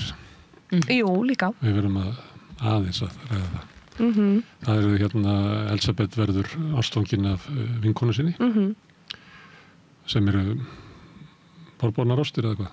Já, það svona svolítið... það erfitt skref að stíga yfir? Það minnst það svo merkilegt með það að þetta gerist náttúrulega þetta alltaf að gerast að fólk verði, sérstaklega á þessum aldri að maður verði ástfangin af bestu vinum sínum en samt finnst fólki þetta alltaf vera jafn hræðilega óheppilegt og erfitt en þetta rosalega stórt, það svo mikil áhætta í þessu því að ef maður fer yfir þessa línu og það gengur síðan ekki upp að þá maður kannski búin að missa bara einhverja mjög dýrmæta mannesku úr lífi sínu og færa hana kannski aldrei aftur. En þegar þú segir forboðnar, ertu þá að tala um að þegar þeir eru báðar stelpur? Ég vil bara vísa í bara Rómeó og Júlíu þar sem að fólk var ástfangið yfir ykkur borgarmörk og eitthvað slíkt. Þarna ertu ástfangin yfir ykkur mörk og ég verður bara þannig. Eitthvað segja, ok, það gott. Af því að við tölum mikið þetta, bara svona það að hvort þetta væri sagum það að koma út úr skápnum og hver að spila með hvaða liði og hvað það stórt skref í ástasögu þeirra, stelpnanna. En við vildum svona bara af virðingu við persónutuna og ástina og hinseginleikan og þá umræðu alla sem líka eitthvað aðkallandi núna í samfélagsumræðunni að hafa þetta bara episka stóra ástasögu á milli vina. Þannig að megin þemað í henni það að ástin getur eyðilagt vináttuna. Já, og það að þora að segja manneskju og elskirna, það í alvörinu upp á líf og dauða, sérstaklega þegar það einhver sem þú getur mist.